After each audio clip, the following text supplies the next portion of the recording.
And this is where the value and opportunity of the modern novel comes in.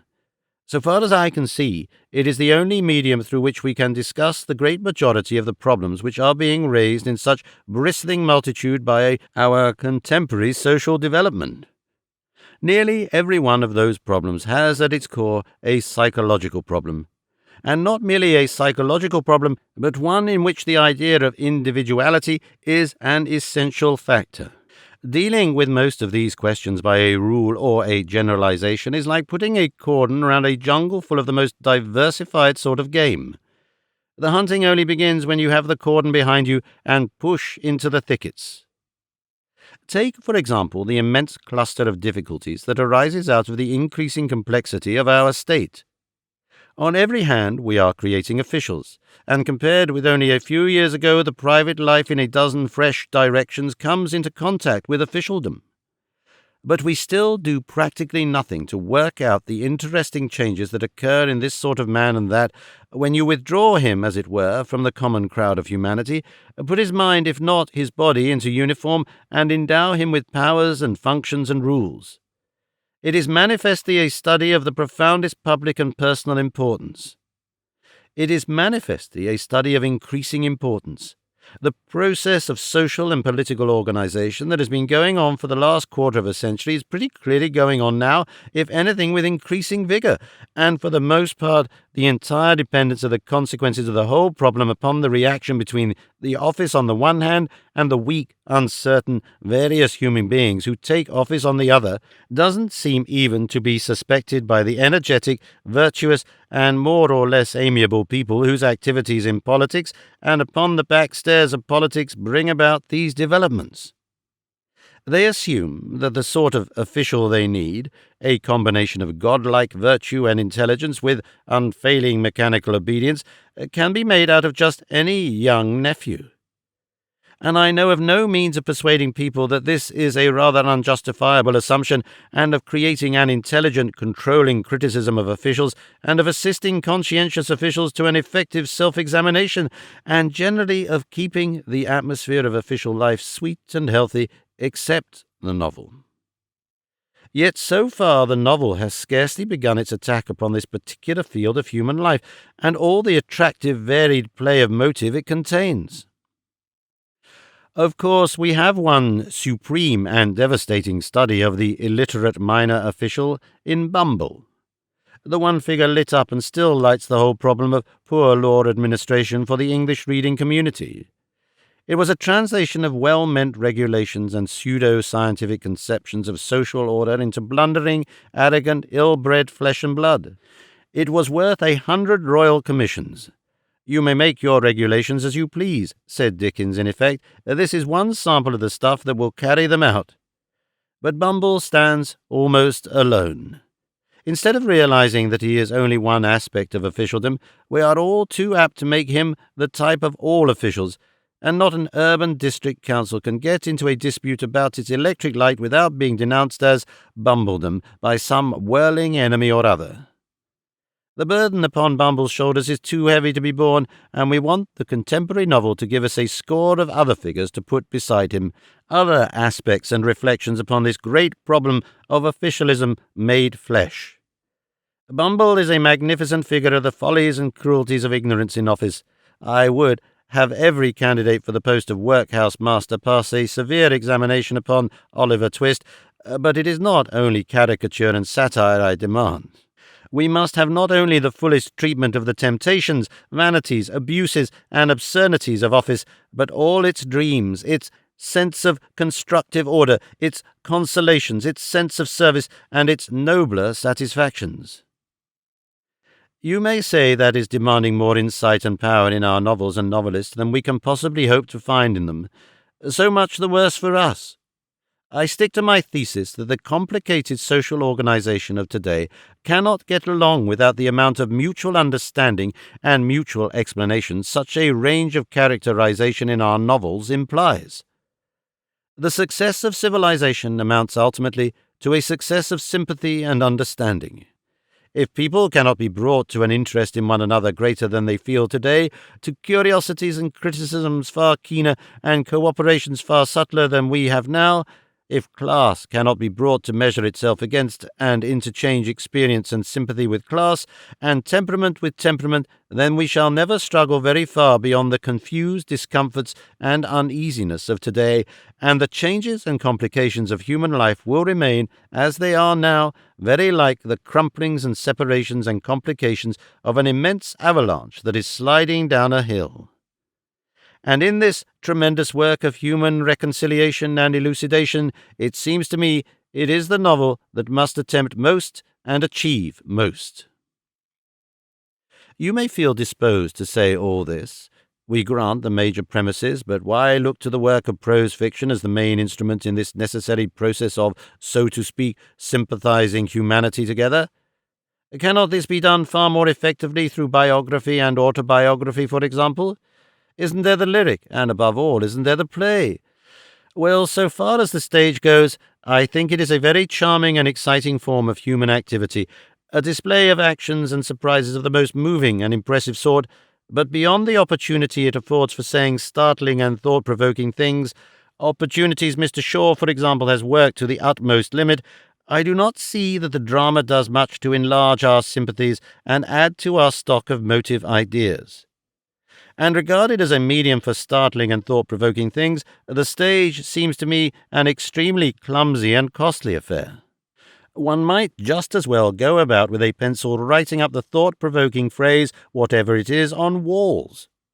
The drama excites our sympathies intensely, but it seems to me it is far too objective a medium to widen them appreciably, and it is that widening, that increase in the range of understanding, at which I think civilization is aiming. The case for biography, and more particularly autobiography as against the novel, is, I admit, at the first blush stronger. You may say, why give us these creatures of a novelist's imagination, these phantom and fantastic thinkings and doings, when we may have the stories of real lives, really lived, the intimate record of actual men and women? To which one answers, if one could.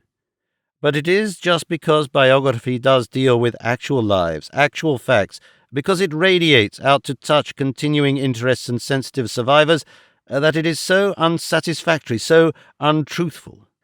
Its inseparable falsehood is the worst of all kinds of falsehood, the falsehood of omission. Think what an abounding, astonishing, perplexing person Gladstone must have been in life, and consider Lord Morley's Life of Gladstone. Cold, dignified, not a life at all indeed, so much as embalmed remains. The fire gone, the passions gone, the boughs carefully removed. All biography has something of that post-mortem coldness and respect, and as for the autobiography, a man may show his soul in 1,000 half-conscious ways, but to turn upon himself and explain oneself is given to no one. It is the natural liars and braggarts, your Cellinis and Casanovas, men with a habit of regarding themselves with a kind of objective admiration, who do best in autobiography. And on the other hand, the novel has neither the intense self-consciousness of autobiography nor the paralyzing responsibility of the biographer. It is, by comparison, irresponsible and free. Because its characters are figments and phantoms, they can be made entirely transparent. Because they are fictions, and you know they are fictions, so that they cannot hold you for an instant as so soon as they cease to be true, they have a power of veracity quite beyond that of actual records. Every novel carries its own justification and its own condemnation in its success or failure to convince you that the thing was so. Now, history, biography, Blue Book, and so forth can hardly ever get beyond the statement that the superficial fact was so. You see now the scope of the claim I am making for the novel. It is to be the social mediator, the vehicle of understanding, the instrument of self-examination, the parade of morals and the exchange of manners, the factory of customs, the criticism of laws and institutions, and of social dogmas and ideas. It is to be the home confessional, the initiator of knowledge, the seed of fruitful self-questioning. Let me be very clear here. I do not mean for a moment that the novelist is going to set up as a teacher, as a sort of priest with a pen, who will make men and women believe and do this and that. The novel is not a new sort of pulpit. Humanity is passing out of the phase when men sit under preachers and dogmatic influences. But the novelist is going to be the most potent of artists, because he is going to present conduct, devise beautiful conduct, discuss conduct, analyze conduct, suggest conduct, illuminate it through and through. He will not teach, but discuss, point out, plead, and display. And this being my view, you will be prepared for the demand I am now about to make for an absolutely free hand for the novelist in his choice of topic and incident, and in his method of treatment, or rather, if I may presume to speak for other novelists, I would say it is not so much a demand we make as an intention we proclaim. We are going to write, subject only to our limitations, about the whole of human life. We are going to deal with political questions and religious questions and social questions. We cannot present people unless we have this free hand, this unrestricted field. What is the good of telling stories about people's lives if one may not deal freely with the religious beliefs and organizations that have controlled or failed to control them? What is the good of pretending to write about love and the loyalties and treacheries and quarrels of men and women if one must not glance at those varieties of physical temperament and organic quality, those deeply passionate needs and distresses from which half the storms of human life are brewed? We mean to deal with all these things, and it will need very much more than the disapproval of provincial librarians, the hostility of a few influential people in London, the scurrility of one paper, and the deep and obstinate silences of another to stop the incoming tide of aggressive novel writing. We are going to write about it all. We are going to write about business and finance and politics, and precedence and pretentiousness and decorum and indecorum, until 1,000 pretenses and 10,000 impostures shrivel in the cold, clear air of our elucidations. We are going to write of wasted opportunities and latent beauties until 1,000 new ways of living open to men and women. We are going to appeal to the young and the hopeful and the curious, against the established, the dignified and defensive.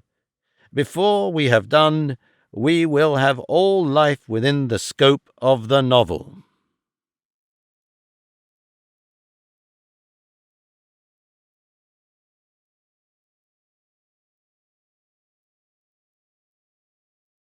The Philosopher's Public Library. Suppose a philosopher had a great deal of money to spend. Though this is not in accordance with experience, it is not inherently impossible, and suppose he thought, as any philosopher does think, that the British public ought to read much more and better books than they do, and that founding public libraries was the way to induce them to do so. What sort of public libraries would he found? That, I submit, is a suitable topic for a disinterested speculator. He would, I suppose, being a philosopher, begin by asking himself what a library essentially was, and he would probably come to the eccentric conclusion that it was essentially a collection of books.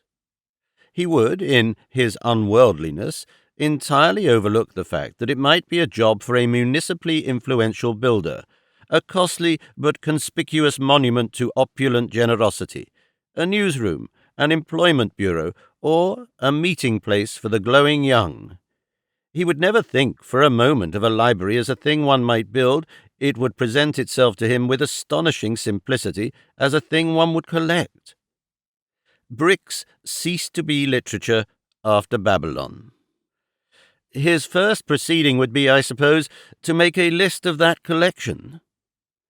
What books, he would say, have all my libraries to possess anyhow? And he would begin to jot down, with the assistance of a few friends perhaps, this essential list. He would, being a philosopher, insist on good editions, and he would also take great pains with the selection. It would not be limited or an exclusive list. When in doubt, he would include. He would disregard modern fiction very largely, because any books that has any success can always be bought for sixpence, and modern poetry because, with an exception or so, it does not signify at all. He would set almost all the Greek and Roman literature in well-printed translations and with luminous introductions, and if there were no good translations, he would give some good man £500 or so to make one. Translations of all that is good in modern European literatures, and, last but largest portion of his list, editions of all that is worthy of our own. He would make a very careful list of thoroughly modern encyclopedias, atlases, and volumes of information, and a particularly complete catalogue of all literature that is still copyright, and then, with perhaps a secretary or so, he would revise all his lists and mark against every book whether he would have 2, 5, or 10 or 20 copies, or whatever number of copies of it he thought proper in each library. Then, next, being a philosopher, he would decide that if he was going to buy a great number of libraries in this way, he was going to make an absolute new sort of demand for these books, and that he was entitled to a special sort of supply. He would not expect the machinery of retail bookselling to meet the needs of wholesale buying. So he would go either to wholesale booksellers or directly to the various publishers of the books and editions he had chosen, and ask for reasonable special prices for the 2,000 or 7,000 or 50,000 of each book he required. And the publishers would, of course, give him very special prices, more especially in the case of the out-of-copyright books. He would probably find it best to buy whole editions in sheets and bind them himself in strong bindings. And he would emerge from these negotiations in possession of a number of complete libraries, each of how many books? Less than 20,000 ought to do it, I think, though that is a matter for separate discussion, and that should cost him, buying in this wholesale way, under rather than over 2,000 a library. And next he would bethink himself of the readers of these books. These people, he would say, do not know very much about books, which, indeed, is why I am giving them this library. Accordingly, he would get a number of able and learned people to write him guides to his 20,000 books, and, in fact, to the whole world of reading, a guide, for example, to the books on history and in general, a special guide to books on English history, or French or German history, a guide to the books on geology, a guide to poetry and poetical criticisms, and so forth. Some such books our philosopher would find already done. The bibliography of American history, of the American Libraries Association, for example, and Mr. Neald's Guide to Historical Fiction. And what are not done, he would commission good men to do for him. Suppose he had to commission 40 such guides altogether, and that they cost him on the average £500 each, for he would take care not to sweat their makers, then that would add another 20,000 to his expenditure. But if he was going to found 400 libraries, let us say, that would only be £50 a library, a very trivial addition to his expenditure. The rarer books mentioned in these various guides would remind him, however, of the many even his ample limit of 20,000 forced him to exclude, and he would, perhaps, consider the need of having 2 or 3 libraries each for the storage of 100,000 books or so not kept at the local libraries, but which could be sent to them at a day's notice at the request of any reader. And then, and only then, would he give his attention to the housing and staffing that this reality of books would demand. Being a philosopher and no fool, he would draw a very clear, hard distinction between the reckless endowment of the building trade and the dissemination of books. He would distinguish, too, between a library and a newsroom, and would find no great attraction in the prospect of supplying the national youth with free but thummy copies of the sixpenny magazines. He would consider that all that was needed for his library was, first, easily accessible fireproof shelving for his collection, with ample space for his editions, an efficient distributing office, a cloakroom, and so forth, and 8 or 9 not too large, well-lit, well-carpeted, well-warmed and well-ventilated rooms radiating from that office, in which the guides and so forth could be consulted, and where those who had no convenient, quiet room at home could read. He would find that, by avoiding architectural vulgarities, a simple, well-proportioned building satisfying all these requirements and containing housing for the librarian, assistant custodian, and staff could be built for between £4,000 and £5,000, excluding the cost of site and his sites, which he would not choose for their conspicuousness, might average something under another £1,000. He would try to make a bargain with the local people for their cooperation in his enterprise, though he would, as a philosopher, understand that where a public library is least wanted, it is generally most needed. But in most cases, he would succeed in stipulating for a certain standard of maintenance by the local authority. Since moderately prosperous illiterate men undervalue education and most town councillors are moderately illiterate men, he would do his best to keep the salary and appointment of the librarian out of such hands. He would stipulate for a salary of at least £400, in addition to housing, light and heat, and he would probably find it advisable to appoint a little committee of visitors who would have the power to examine qualifications, endorse the appointment, and recommend the dismissal of all his 400 librarians. He would probably try to make the assistantship at £100 a year or thereabout a sort of local scholarship to be won by competition, and only the cleaner and caretaker's place would be left to the local politician.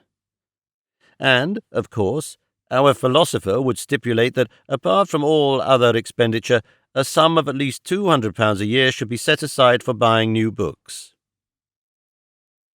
So, our rich philosopher would secure, at the minimum costs, a number of efficiently equipped libraries throughout the country. £8,000 down and £900 a year is about as cheap as a public library can be. Below that level, it would be cheaper to have no public library. Above that level, a public library that is not efficient is either dishonestly or incapably organized or managed, or it is serving too large a district and needs duplication, or it is trying to do too much.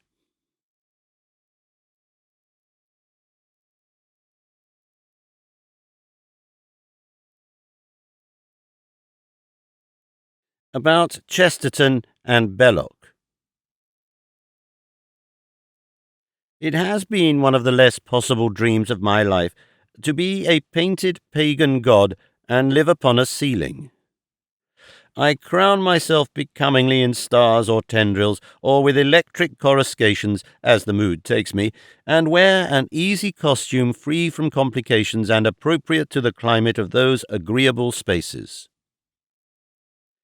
The company about me on the clouds varies greatly with the mood of the vision, but always it is in some way, if not always a very obvious way, beautiful. One frequent presence is G.K. Chesterton, a joyous whirl of brushwork, appropriately garmented and crowned. When he is there, I remark, the whole ceiling is by a sort of radiation convivial. We drink limitless old October from handsome flagons, and we argue mightily about pride, his weak point, and the nature of deity. A hygienic, attentive, and essentially anaesthetic eagle checks, in the absence of exercise, any undue enlargement of our Promethean livers. Chesterton often, but never by any chance Belloc. Belloc I admire beyond measure, but there is a sort of partisan viciousness about Belloc that bars him from my celestial dreams. He never figures, no, not even in the remotest corner on my ceiling. And yet the divine artist, by some strange skill that my ignorance of his technique saves me from the presumption of explaining, does indicate exactly where Belloc is. A little quiver of the paint, a faint order about the spectacular masses of Chesterton. I am not certain. But no intelligent beholder can look up and miss the remarkable fact that Belloc exists, and that he is away, safely away, away in his heaven, which is, of course, the Park Lane imperialist's hell. There he presides. But in this life I do not meet Chesterton exalted upon clouds, and there is but the mockery of that endless leisure for abstract discussion afforded by my painted entertainments. I live in an urgent and incessant world, which is, at its best, a wildly beautiful confusion of impressions, and at its worst a dingy uproar. It crowds upon us and jostles us. We get our little interludes for thinking and talking between much rough scuffing and laying about us with our fists, and I cannot afford to be continually bickering with Chesterton and Belloc about forms of expression. There are others for whom I want to save my knuckles. One may be wasteful in peace and leisure, but economies are the soul of conflict. In many ways, we three are closely akin. We diverge not by necessity but accident, because we speak in different dialects and have divergent metaphysics. All that I can, I shall persuade to my way of thinking about the thought and to the use of words in my loose, expressive manner, but Belloc and Chesterton and I are too grown and set to change our languages now and learn new ones. We are on different roads, and so we must needs shout to one another across intervening abysses. These two say socialism is a thing they do not want for men, and I say socialism is above all what I want for men. We shall go on saying that now to the end of our days, but what do all three want is something very alike. Our different roads are parallel. I aim at a growing collective life, a perpetually enhanced inheritance for our race through the fullest, freest development of the individual life. What they aim at, ultimately, I do not understand, but it is manifest that its immediate form is the fullest and freest development of the individual life. We all three hate equally and sympathetically the spectacle of human beings blown up with windy wealth and irresponsible power as cruelty and absurdly as boys blow up frogs. We all three detest the complex causes that dwarf and cripple lives from the moment of birth and starve and debase great masses of mankind. We want, as universally as possible, the jolly life, men and women warm-blooded and well-aired, acting freely and joyously, gathering life as children gather corn-cockles in corn. We all three want people to have property of a real and personal sort, to have the son, as Chesterton put it, bringing up the port his father laid down, and pride in the pears one has grown in one's own garden. And I agree with Chesterton that giving oneself out of love and fellowship, is the salt of life. But there I diverge from him, less in spirit, I think, than in the manner of his expression. There is a base because impersonal way of giving.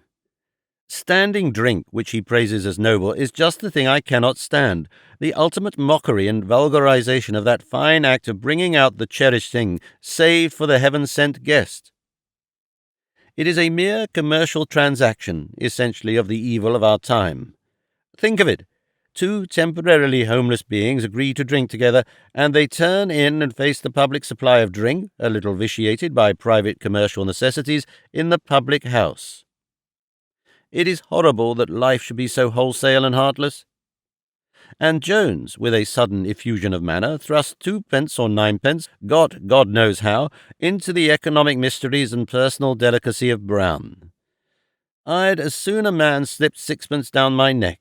If Jones has used love and sympathy to detect a certain real thirst and need in Brown, and knowledge and power in its assuaging by some specially appropriate fluid, then we have an altogether different matter. But the common business of standing treat and giving presents and entertainment is as proud and unspiritual as cock-crowing, as foolish and inhuman as that sorry compendium of mercantile vices, the game of poker, and I am amazed to find Chesterton commend it. But that is a criticism, by the way. Chesterton and Belloc agree with the socialist that the present world does not give at all what they want. They agree that it fails to do so through a wild derangement of our property relations. They are in agreement with the common contemporary man, whose creed is stated, I think, not unfairly, but with the omission of certain important articles by Chesterton, that the derangements of our property relations are to be remedied by concerted action and in part by altered laws. The land and all sorts of great common interests must be, if not owned, then at least controlled, managed, checked, redistributed by the state. Our real difference is only about a little more or a little less owning. I do not see how Belloc and Chesterton can stand for anything but a strong state as against those wild monsters of property, the strong, big, private owners. The state must be complex and powerful enough to prevent them. State or plutocrat, there is really no other practical alternative before the world at the present time. Either we have to let the big financial adventurers, the aggregating capitalist and his press, in a loose, informal combination, rule the earth. Either we have got to stand aside from preventative legislation and leave things to work out on their present lines, or we have to construct a collective organization sufficiently strong for the protection of the liberties of the someday to be jolly common man. So far we go in common. If Belloc and Chesterton are not socialists, they are at any rate not anti-socialists. If they say they want an organized Christian state, which involves practically 7/10 of the socialist desire, then, in the face of our big common enemies, of adventurous capital, of alien imperialism, base ambition, base intelligence, and common prejudice and ignorance, I do not mean to quarrel with them politically, so long as they force no quarrel on me. Their organized Christian state is nearer the organized state I want than our present plutocracy. Our ideals will fight some day, and it will be, I know, a first-rate fight, but to fight now is to let the enemy in. When we have got all we want in common, then, and only then, can we afford to differ. I have never believed that a socialist party could hope to form a government in this country in my lifetime. I believe it less now than ever I did. I don't know if any of my Fabian colleagues entertain so remarkable a hope. But if they do not, then unless their political aim is pure cantankerousness, they must contemplate a working political combination between the socialist members in Parliament and just that non-capitalist section of the Liberal Party for which Chesterton and Belloc speak. Perpetual opposition is a dishonourable aim in politics, and a man who mingles in political development with no intention of taking on responsible tasks unless he gets all his particular formulae accepted is a pervert, a victim of Irish bad example, and unfit for decent democratic institutions. I digress again, I see, but my drift, I hope, is clear. Differ as we may, Belloc and Chesterton are, with all socialists, in being on the same side of the great political and social cleavage that opens at the present time. We and they are with the interests of the mass of common men as against that growing organization of great owners who have common interests directly antagonistic to those of the community and state. We socialists are only secondarily politicians. Our primary business is not to impose upon, but to ram right into the substance of that object of Chesterton's solicitude, the circle of ideas of the common man, the idea of the state as his own, as a thing he serves and is served by. We want to add to his sense of property rather than offend it. If I had my way, I would do all that at the street corners and on the trams. I would take down that alien-looking and detestable inscription, LCC, and put up, "This tram, this street, belongs to the people of London." Would Chesterton or Belloc quarrel with that? Suppose that Chesterton is right, and that there are incurable things in the mind of the common man flatly hostile to our ideals. So much of our ideals will fail. But we are doing our best by our lights, and all we can. What are Chesterton and Belloc doing? If our ideal is partly right and partly wrong, are they trying to build up a better ideal? Will they state a utopia and how they propose it shall be managed? If they lend their weight only to such fine old propositions as that a man wants freedom, that he has a right to do as he likes with his own, and so on, they won't help the common man much. All that fine talk without some further exposition goes to sustain Mr. Rockefeller's simple human love of property, and the woman and child sweating manufacturer in his fight for the inspector-free home industry. I bought on a bookstall the other day a pamphlet full of misrepresentation and bad argument against socialism by an Australian Jew, published by the single tax people, apparently in a disinterested attempt to free the land from the landowner by the simple expedient of abusing anyone else who wanted to do as much, but did not hold Henry George to be God and Lord. And I know socialists who will protest with tears in their eyes against association with any human being who sings any song but the red flag, and doubts whether Marx had much experience of affairs. Well, there is no reason why Chesterton and Belloc should, at their level, do the same sort of thing. When we talk on a ceiling or at a dinner party with any touch of the celestial in its composition, Chesterton and I, Belloc and I, are antagonists with an undying feud, But in the fight against human selfishness and narrowness, and for a finer, juster law, we are brothers. At the remotest, half-brothers. Chesterton isn't a socialist, agreed.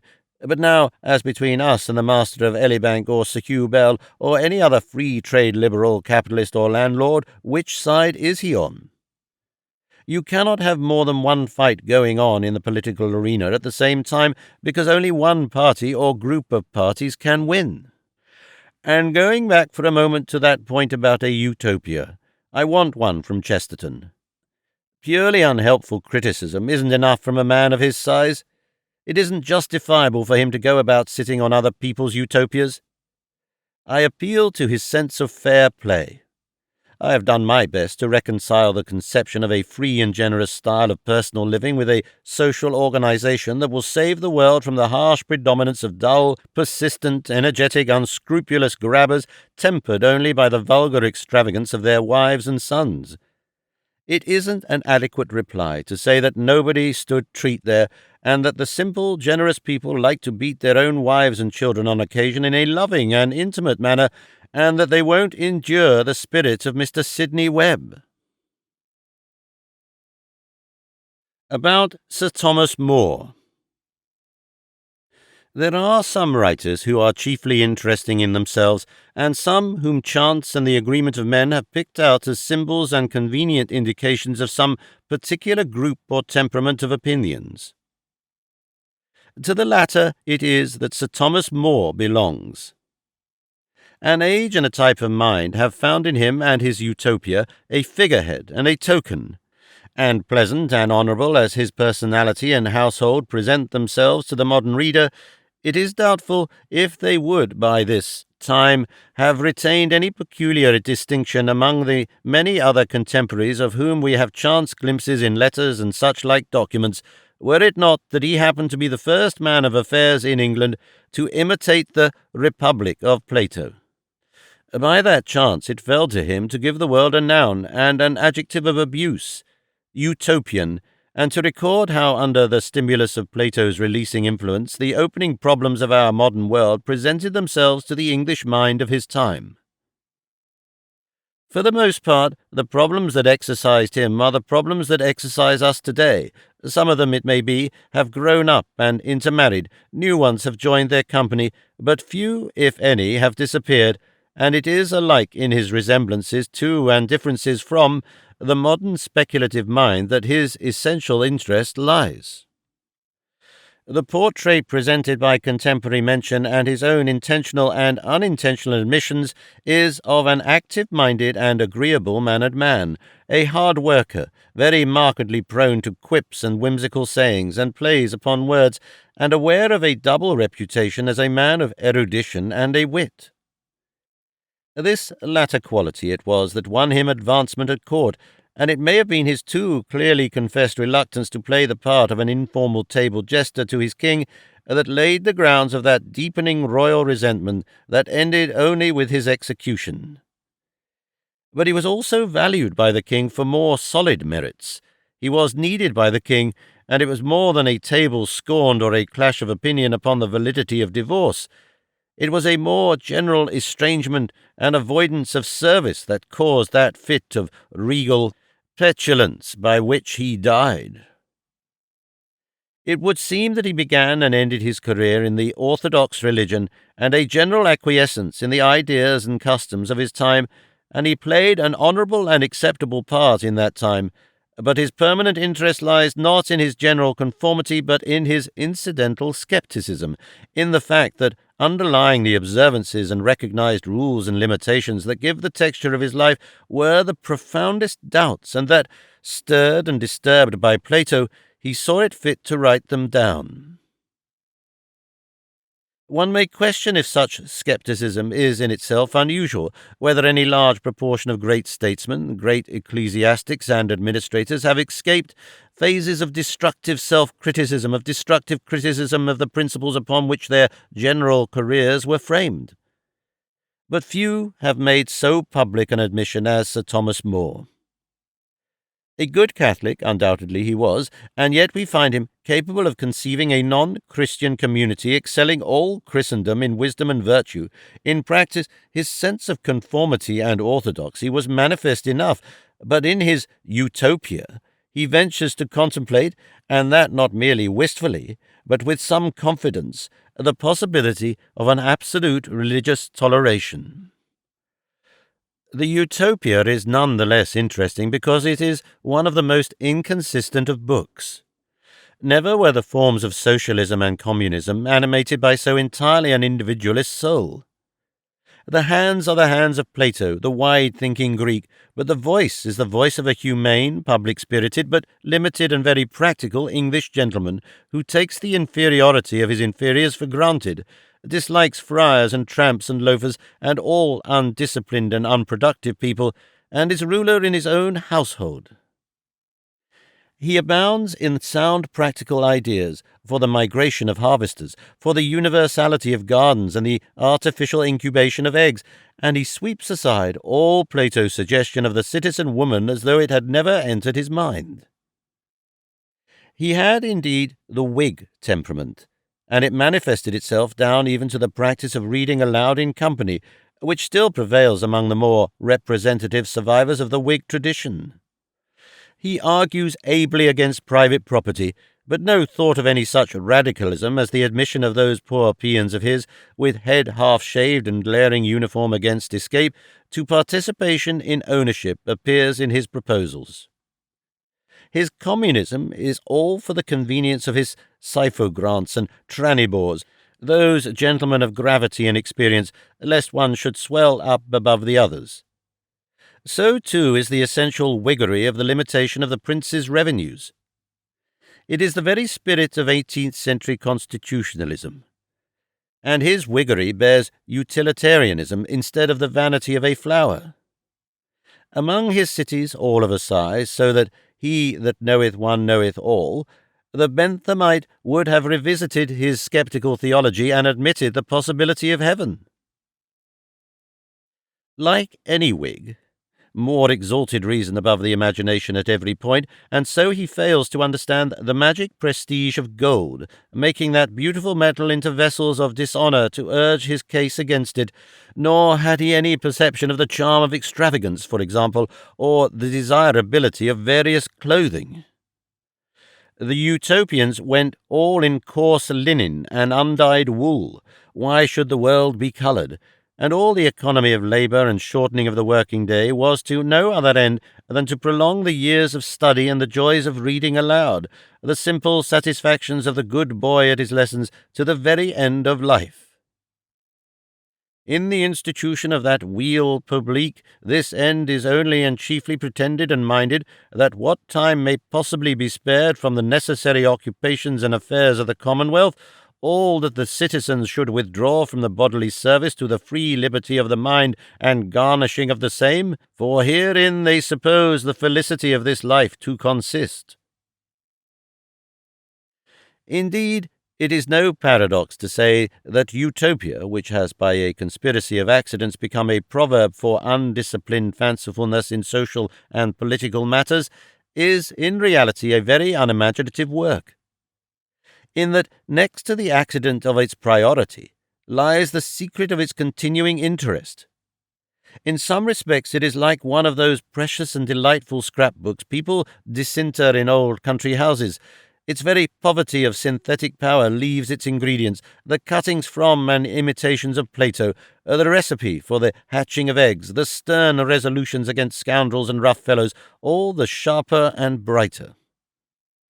There will always be found people to read in it, over and above the countless multitudes who will continue ignorantly to use its name for everything most alien to More's essential quality.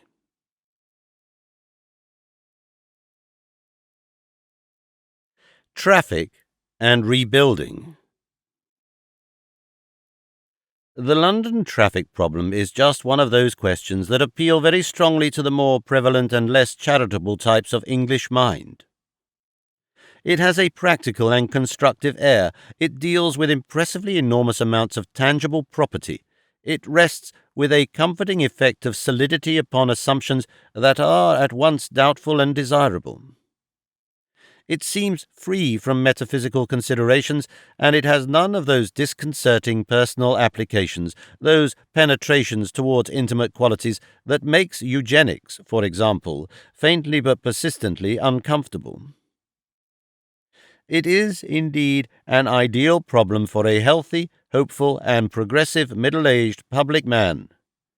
And, as I say, it deals with enormous amounts of tangible property. Like all really serious and respectable British problems, it has to be handled gently to prevent its coming to pieces in the gift. It is safest in charge of the expert, that wonderful last gift of time. He will talk rapidly about congestion, long-felt wants, low efficiency, economy, and get you into his building and rebuilding schemes with a minimum of doubt and head-swimming. He is like a good Hendon pilot. Unspecialized writers have the destructive analytical touch. They pull the wrong levers. So far as one can gather from the specialists on the question, there is a very considerable congestion in many of the London thoroughfares. Delays that seem to be avoidable occur in the delivery of goods. Multitudes of empty vans cumber the streets. We have hundreds of acres of idle trucks. There are more acres of railway sidings than of public parks in Greater London, and our overseas cousins find it ticklish work crossing Regent Street and Piccadilly. Regarding life simply as an affair of getting people and things from where they are to where they appear to be wanted, this seems all very muddled and wanton. So far it is quite easy to agree with the expert, and some of the various and entirely incompatible schemes experts are giving us by way of remedy appeal very strongly to the imagination. For example, there is the Railway Clearing House, which, it is suggested, should cover I do not know how many acres of what is now slumland in Shoreditch. The position is particularly convenient for an underground connection with every main line into London. Upon the underground level of this great building, every goods train into London will run. Its trucks and vans will be unloaded, the goods passed into lifts which will take every parcel, large and small, at once to a huge, ingeniously contrived sorting floor above. There, in a manner at once simple, ingenious, and effective, they will be sorted and returned either into delivery vans at the street level or to the trains emptied and now reloading on the train level. Above and below these 3 floors will be extensive warehouse accommodation. Such a scheme would not only release almost all the vast area of London now under railway yards for parks and housing, but it would give nearly every delivery van an effective load and probably reduce the number of standing and empty vans or half-empty vans on the streets of London to a quarter or an eighth of the present number. Mostly these are heavy horse vans, and their disappearance would greatly facilitate the conversion of the road surfaces to the hard and even texture needed for horseless traffic. But that is a scheme too comprehensive and rational for the ordinary student of the London traffic problem, whose mind runs for the most part on costly and devastating rearrangements of the existing roadways. Moreover, it would probably secure a maximum of effect with a minimum of property manipulation, always an undesirable consideration in practical politics, and it would commit London and England to goods transit by railway for another century. Far more attractive to the expert advisers of our various municipal authorities are such projects as a new Thames Bridge scheme, which will, with incalculable results, inject a new stream of traffic into St. Paul's Churchyard, and the removal of Charing Cross Station to the south side of the river.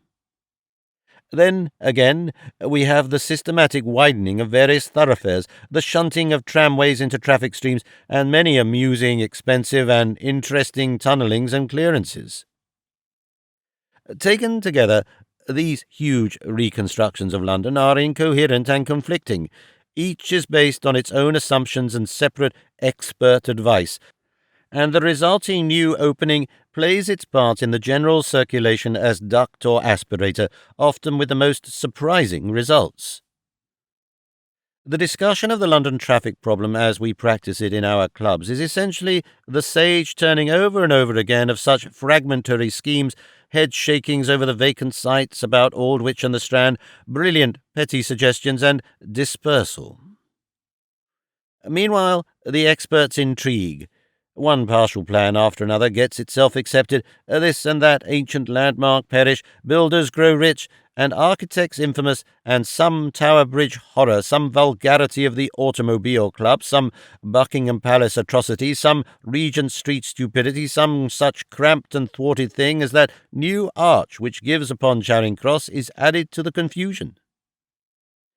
I do not see any reason to suppose that this continuous muddle of partial destruction and partial rebuilding is not to constitute the future history of London. Let us, however, drop the expert methods and handle this question rather more rudely. Do we want London rebuilt? If we do, is there, after all, any reason why we should rebuild it on its present site? London is where it is for reasons that have long ceased to be valid.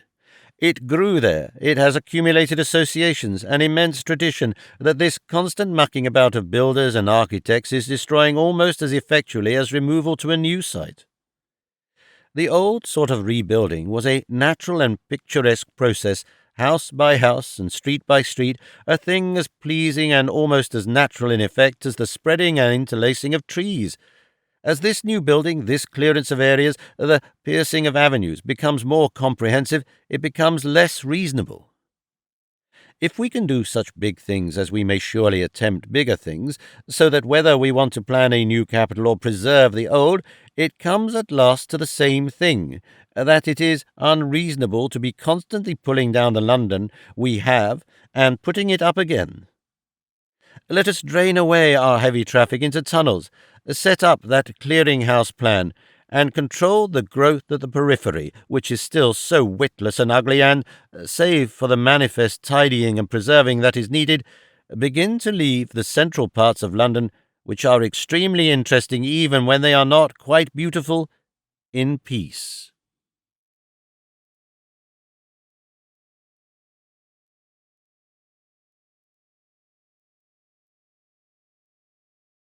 The so-called science of sociology. It has long been generally recognized that there are two quite divergent ways of attacking sociological and economic questions, one that is called scientific and one that is not, and I claim no particular virtue in the recognition of that, but I do claim a certain freshness in my analysis of this difference, and it is to that analysis that your attention is now called. When I claim freshness, I do not make, you understand, any claim to original discovery. What I have to say, and have been saying for some time, is also more or less, and with certain differences to be found in the thought of Professor Bosanquet, for example, in Alfred Sidgwick's use of words in reasoning, in Sigwart's logic, in contemporary American metaphysical speculation. I am only one incidental voice speaking in a general movement of thought. My trend of thought leads me to deny that sociology is a science, or only a science in the same loose sense that modern history is a science, and to throw doubt upon the value of sociology that follows too closely what is called the scientific method. The drift of my argument is to dispute not only that sociology is a science, but also to deny that Herbert Spencer and Comte are to be exalted as the founders of a new and fruitful system of human inquiry. I find myself forced to depreciate these modern idols and to reinstate the Greek social philosophers in their vacant niches, to ask you rather to go to Plato for the proper method, the proper way of thinking sociologically. We certainly owe the word sociology to Comte, a man of exceptionally methodical quality. I hold he developed the word logically from an arbitrary assumption that the whole universe of being was reducible to measurable and commeasurable and exact and consistent expressions. In a very obvious way, sociology seemed to Comte to crown the edifice of the sciences. It was to be to the statesman what pathology and physiology were to the doctor, and one gathers that, for the most part, he regarded it as an intellectual procedure in no way differing from physics. His classification of the sciences shows pretty clearly that he thought of them all as exact logical systematizations of fact arising out of each other in a synthetic order, each lower one containing the elements of a lucid explanation of those above it. Physics explaining chemistry, chemistry, physiology, physiology, sociology, and so forth. His actual method was altogether unscientific, but through all his work runs the assumption that in contrast with his predecessors, he is really being as exact and universally valid as mathematics. To Herbert Spencer, very appropriately since his mental characteristics make him the English parallel to Kant, we owe the naturalization of the word in English. His mind being of greater calibre than Kant's, the subject acquired in his hands a far more progressive character. Herbert Spencer was less unfamiliar with natural history than any other branch of practical scientific work, and it was natural he should turn to it for precedents in sociological research. His mind was invaded by the idea of classification, by memories of specimens and museums, and he initiated that accumulation of desiccated anthropological anecdotes that still figures importantly in current sociological work. On the lines he initiated, sociological investigation, where there is of it, still tends to go. From these two sources, mainly the work of contemporary sociologists derives, but there persists about it a curious discursiveness that reflects upon the power and value of the initial impetus. Mr. V. Branford, the able secretary of the Sociological Society, recently attempted a useful work in a classification of the methods of what he calls approach, a word that seems to me eminently judicious and expressive. A review of the first volume of the Sociological Society as produced brings home the aptness of this image of exploratory operations, of experiments in taking a line. The names of Dr. B.T. Crozier and Mr. Benjamin Kidd recall works that impress one as large-scale sketches of a proposed science rather than concrete beginnings and achievements. The search for an arrangement, a method, continues as though they were not. The desperate resort to the analogical method of Comenius is confessed by Dr. Steinmetz, who talks of sociological morphology, physiology, pathology, and so forth. There is also a less initiative disposition in the Vicomte Comte de Lestrade and in the work of Professor Giddings. In other directions, sociological work is apt to lose its general reference altogether, to lapse towards some department of activity not primarily sociological at all. Examples of this are the works of Mr. and Mrs. Sidney Webb, M. Ostrogorsky, and M. Gustave Le Bon. From a contemplation of all this diversity, Professor Durkheim emerges demanding a synthetic science, certain synthetic conceptions, and Professor Karl Pearson endorses the demand to fuse all these various activities into something that will live and grow. What is it that tangles this question so curiously that there is not only a failure to arrive at a conclusion, but a failure to join issue? Well, there is a certain not too clearly recognized order in the sciences to which I wish to call your attention, and which forms the gist of my case against this scientific pretension. There is a gradation in the importance of the instance as one passes from mechanics and physics and chemistry through the biological sciences to economics and sociology, a gradation whose correlatives and implications have not yet received adequate recognition and which do profoundly affect the method of study and research in each science. Let me begin by pointing out that, in the more modern conceptions of logic, it is recognized that there are no identically similar objective experiences. The disposition is to conceive all real objective being as individual and unique. This is not a singular eccentric idea of mine. It is one for which ample support is to be found in the writings of absolutely respectable contemporaries who are quite untainted by association with fiction. It is now understood that conceivably only in the subjective world, and in theory and the imagination, do we deal with identically similar units and with absolutely commensurable quantities. In the real world, it is reasonable to suppose we deal at most with practically similar units and practically commensurable quantities. But there is a strong bias, a sort of labor-saving bias in the normal human mind to ignore this, and not only to speak, but to think of 1,000 bricks or 1,000 sheep or 1,000 sociologists as though they were all absolutely true to sample. If it is brought before a thinker for a moment that in any special case this is not so, he slips back to the old attitude as soon as his attention is withdrawn.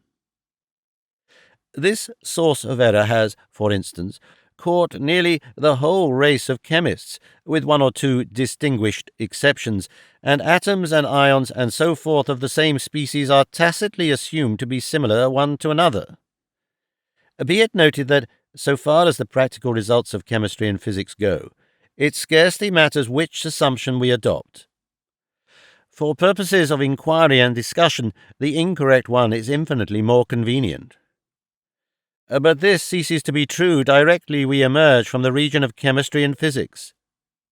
In the biological sciences of the 18th century, common sense struggled hard to ignore individuality in shells and plants and animals.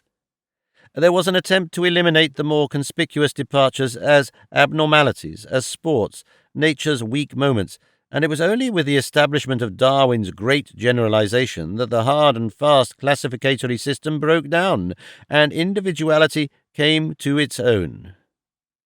Yet there had always been a clearly felt difference between the conclusions of the biological sciences and those dealing with lifeless substance in the relative vagueness, the insubordinate looseness and inaccuracy of the former. The naturalist accumulated facts and multiplied names, but he did not go triumphantly from generalization to generalization after the fashion of the chemist or physicist. It is easy to see, therefore, how it came about that the inorganic sciences were regarded as the true scientific bedrock. It was scarcely suspected that the biological sciences might perhaps, after all, be truer than the experimental, in spite of the difference in practical value in favor of the latter. It was, and is, by the great majority of people to this day, supposed to be the latter that are invincibly true, and the former are regarded as a more complex set of problems merely, with obliquities and refractions that presently will be explained away. Comte and Herbert Spencer certainly seem to me to have taken that much for granted. Herbert Spencer no doubt talked of the unknown and the unknowable, but not in this sense as an element of inexactness running through all things. He thought of the unknown as the indefinable beyond to an immediate world that might be quite clearly and exactly known. Well, there is a growing body of people who are beginning to hold the converse view, that counting, classification, measurement, the whole fabric of mathematics is subjective and deceitful, and that the uniqueness of individuals is the objective truth. As the number of units taken diminishes, the amount of variety and inexactness of generalization increases, because individuality tells more and more. Could you take men by the 1,000 billion, you could generalize about them as you do about atoms. Could you take atoms singly, it may be you would find them as individual as your aunts and cousins. That, concisely, is the minority belief, and it is the belief on which this present paper is based. Now, what is called the scientific method is the method of ignoring individualities, and, like many mathematical conventions, its great practical convenience is no proof whatever of its final truth. Let me admit the enormous value, the wonder of its results in mechanics, in all the physical sciences, in chemistry, even in physiology, but what is its value beyond that? Is the scientific method of value in biology? The great advances made by Darwin and his school in biology were not made, it must be remembered, by the scientific method, as it is generally conceived, at all.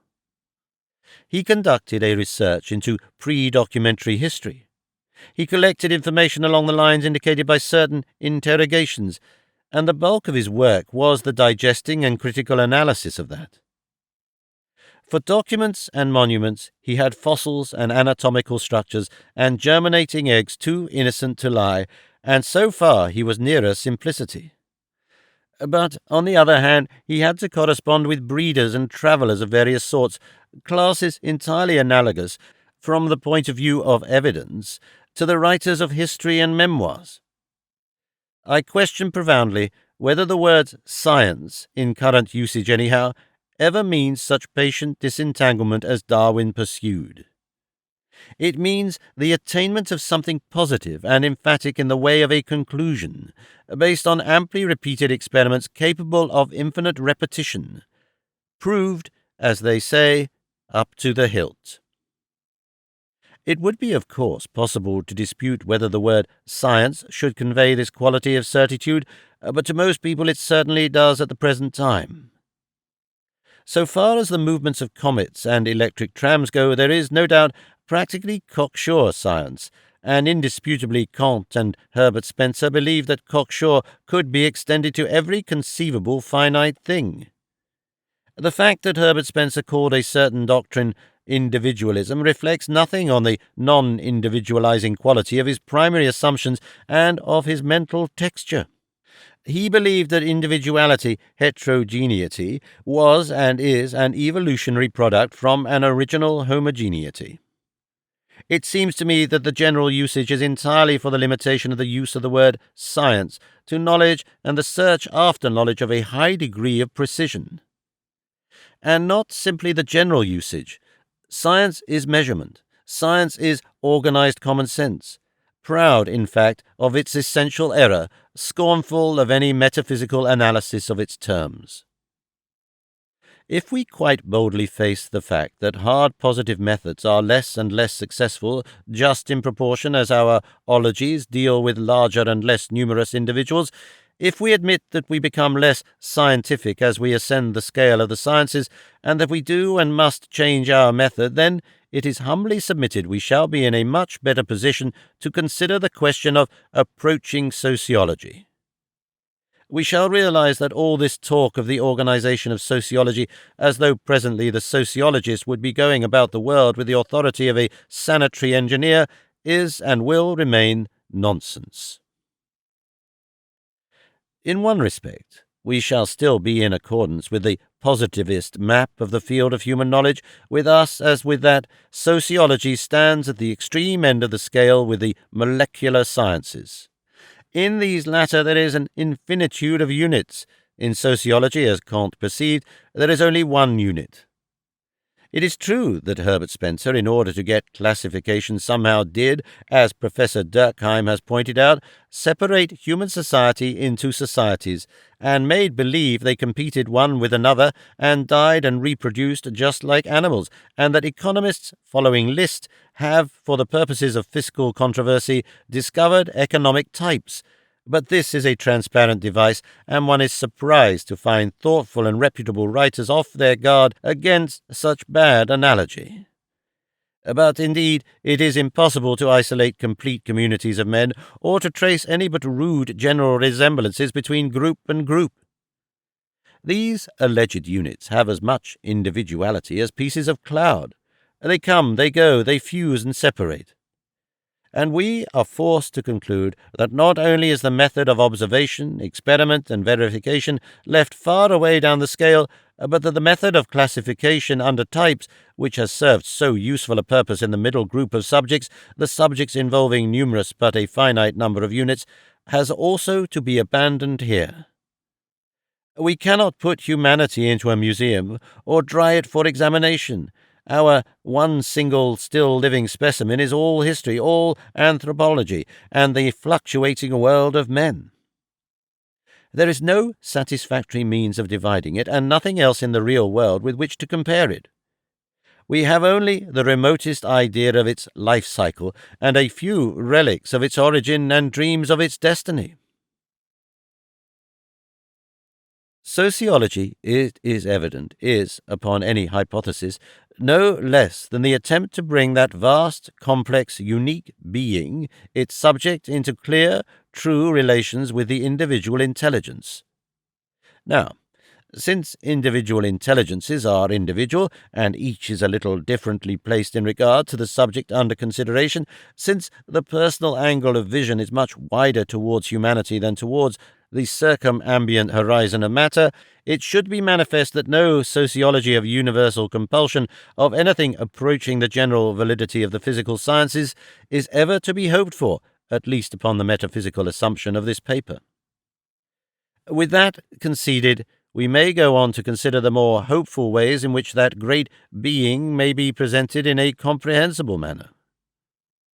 Essentially, this presentation must involve an element of self-expression, must partake quite as much of the nature of art as of science.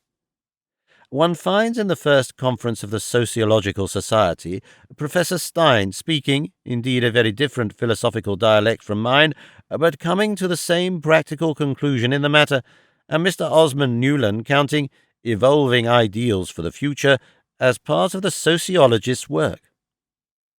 Mr. Alfred Fouillet also moves very interestingly in the region of this same idea. He concedes an essential difference between sociology and all other sciences in the fact of a certain kind of liberty belonging to society in the exercise of its higher functions.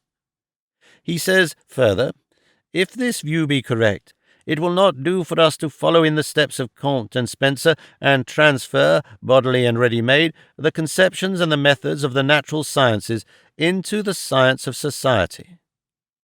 For here the fact of consciousness entails a reaction of the whole assemblage of social phenomena upon themselves, such as the natural sciences have no example of. And he concludes, sociology ought, therefore, to guard carefully against the tendency to crystallize that which is essentially fluid and moving, the tendency to consider as given fact or dead data that which creates itself and gives itself into the world of phenomena continually by force of its own ideal conception. These opinions do, in their various keys, sound a similar motif to mine. If indeed the tendency of these remarks is justifiable, then unavoidably the subjective element, which is beauty, must coalesce with the objective, which is truth, and sociology must be neither art simply nor science in the narrow meaning of the word at all, but knowledge rendered imaginatively, and with an element of personality, that is to say, in the highest sense of the term, literature. If this contention is sound, if therefore we boldly set aside Kant and Spencer altogether as pseudo-scientific interlopers rather than the authoritative parents of sociology, we shall have to substitute for the classifications of the social sciences an inquiry into the chief literary forms that subserve sociological purposes.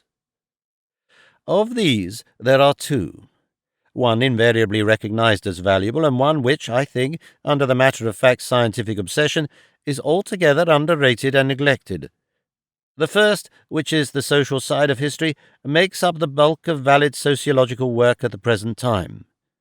Of history, there is the purely descriptive part, the detailed account of past or contemporary social conditions, or of the sequence of such conditions, and, in addition, there is the sort of historical literature that seeks to elucidate and impose general interpretations upon the complex of occurrences and institutions, to establish broad historical generalizations, to eliminate the mass of irrelevant incident, to present some great period of history or all history in the light of one dramatic sequence or as one process.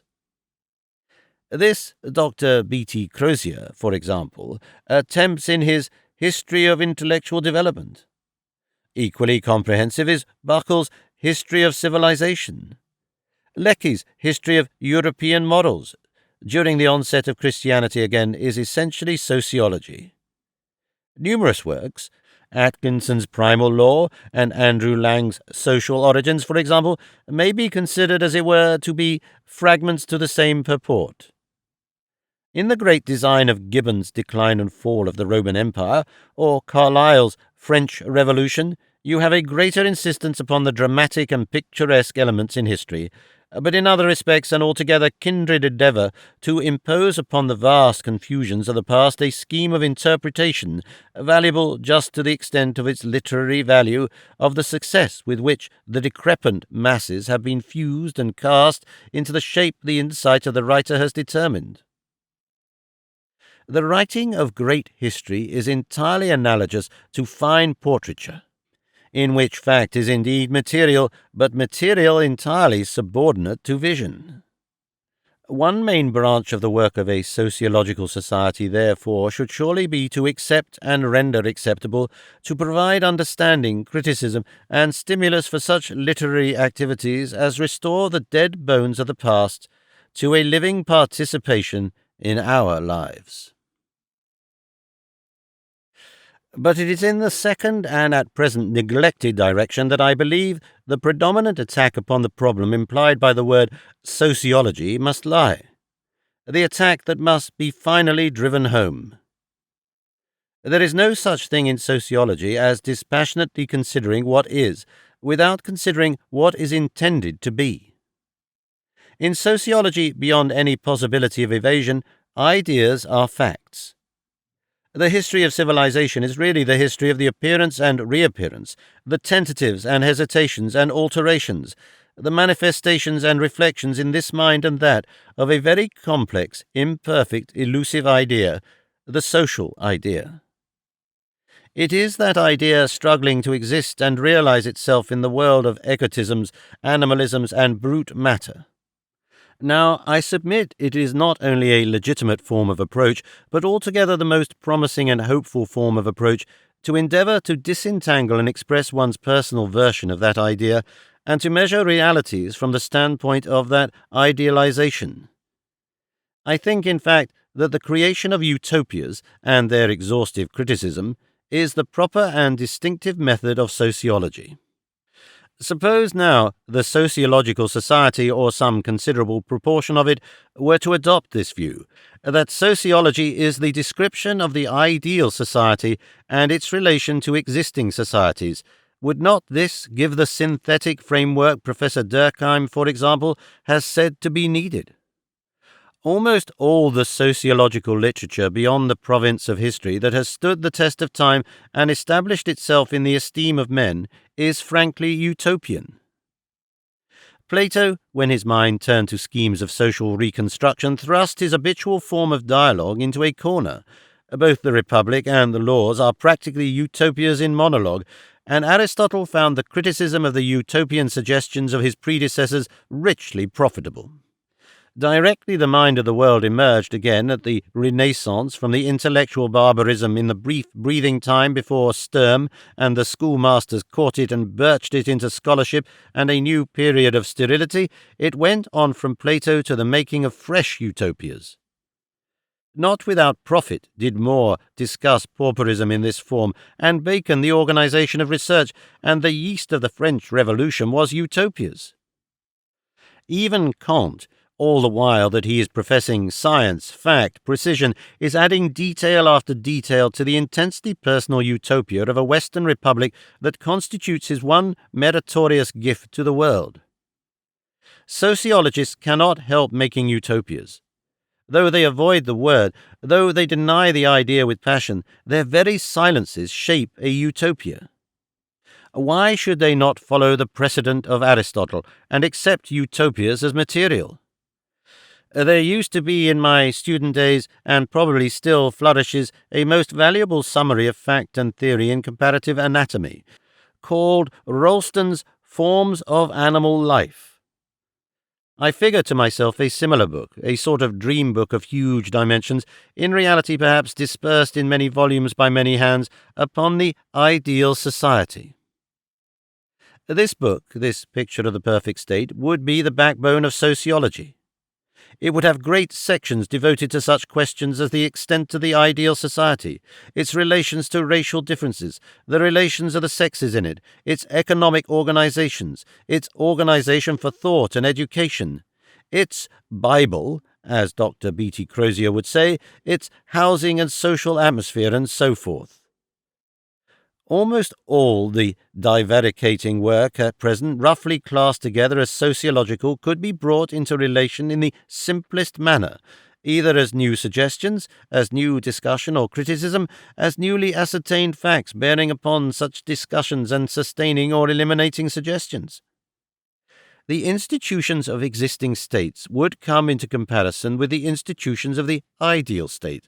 Their failures and defects would be criticized most effectually in that relation, and the whole science of collective psychology, the psychology of human association, would be brought to bear upon the question of the practicability of this proposed ideal.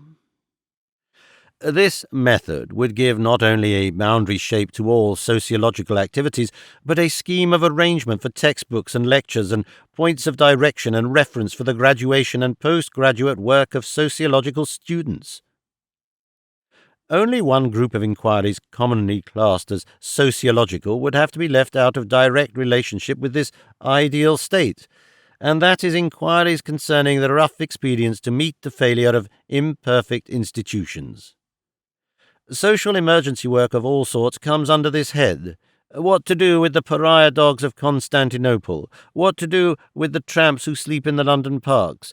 How to organize a soup kitchen or a Bible coffee van? How to prevent ignorant people who have nothing else to do getting drunk in beer houses are no doubt serious questions for the practical administrator, questions of primary importance to the politician, but they have no more to do with sociology than the erection of a temporary hospital after the collision of two trains has to do with railway engineering. So much for my second and most central and essential portion of sociological work. It should be evident that the former part, the historical part, which conceivably will be much the bulkier and more abundant of the two, will in effect amount to a history of the suggestions in circumstance and experience of that idea of society of which the second will consist, and of the instructive failures in attempting its incomplete realization.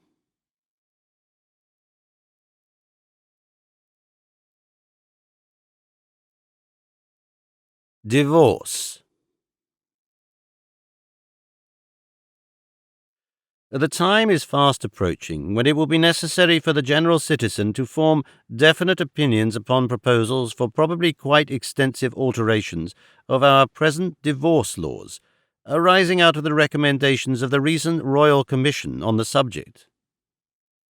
It may be out of place, therefore, to run through some of the chief points that are likely to be raised, and to set out the main considerations affecting these issues. Divorce is not one of those things that stand alone, and neither divorce law nor the general principles of divorce are to be discussed without a reference to antecedent arrangements. Divorce is a sequel to marriage, and a change in the divorce law is essentially a change in the marriage law. There was a time in this country when our marriage was a practically divorceless bond, soluble only under extraordinary circumstances by people in situations of exceptional advantage for doing so.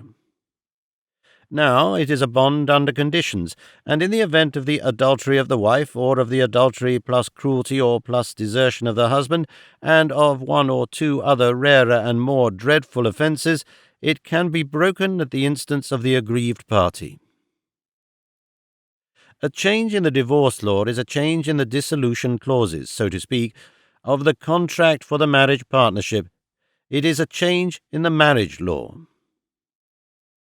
A great number of people object to divorce under any circumstances whatever. This is the cause with the Orthodox Catholic and with the Orthodox Positivist.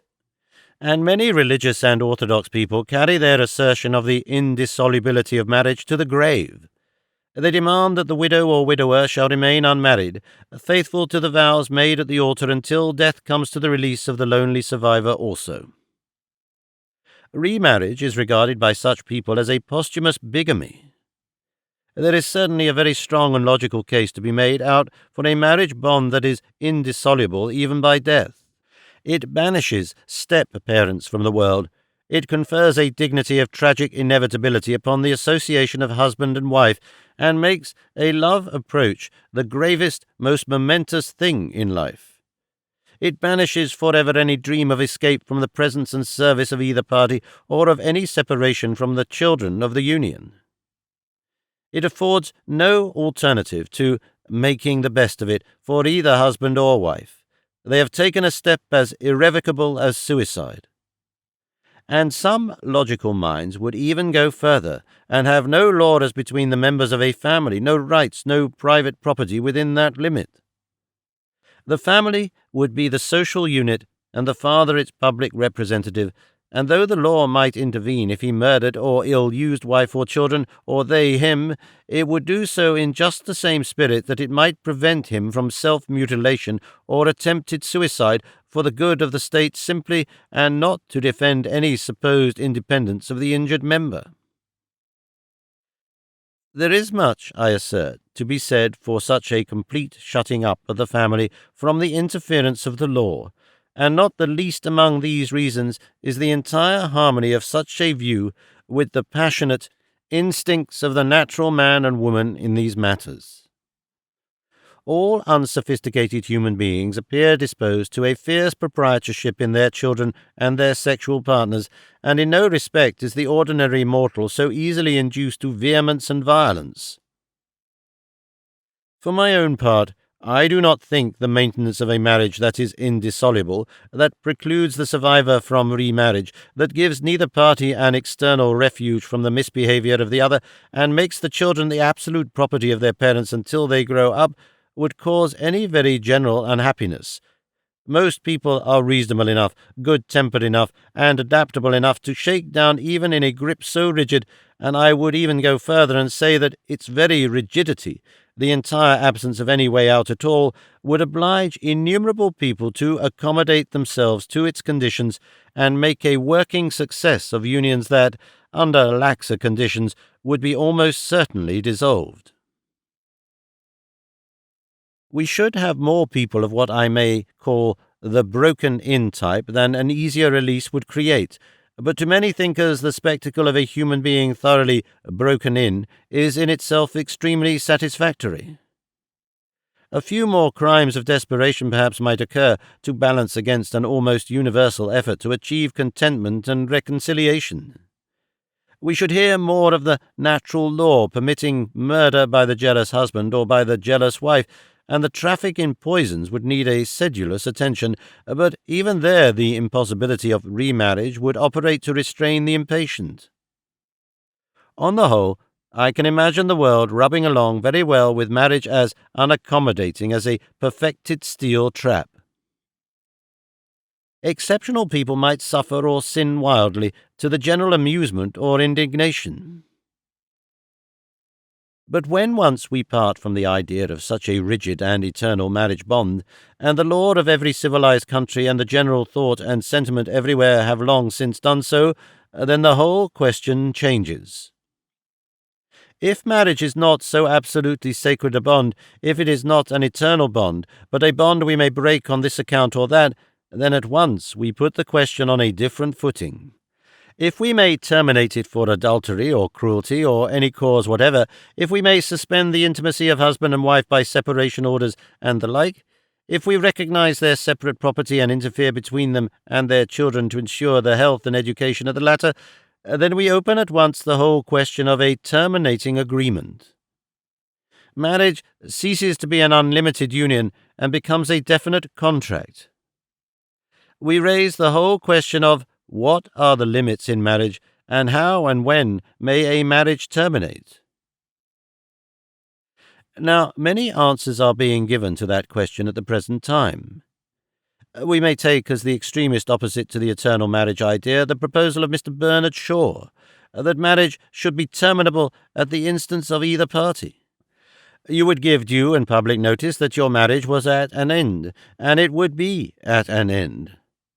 This is marriage at its minimum, as the eternal indissoluble marriage is marriage at its maximum, and the only conceivable next step would be to have a marriage makeable by the oral declaration of both parties and terminable by the oral declaration of either, which would be, indeed, no marriage at all, but an encounter.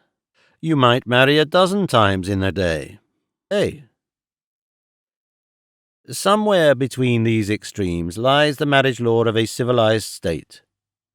Let us, rather than working down from the eternal marriage of the religious idealists, work up from Mr. Shaw. The former course is perhaps inevitable for the legislator, but the latter is much more convenient for our discussion. Now, the idea of a divorce so easy and wilful as Mr. Shaw proposes arises naturally out of an exclusive consideration of what I may call the amorous sentimentalities of marriage. If you regard marriage as merely the union of two people in love, then clearly it is intolerable, an outrage upon human dignity, that they should remain intimately united when either ceases to love. And in that world of Mr. Shaw's dreams, in which everybody is to have an equal income and nobody is to have children, in that culminating conversazione of humanity, his marriage law will, no doubt, work with the most admirable results.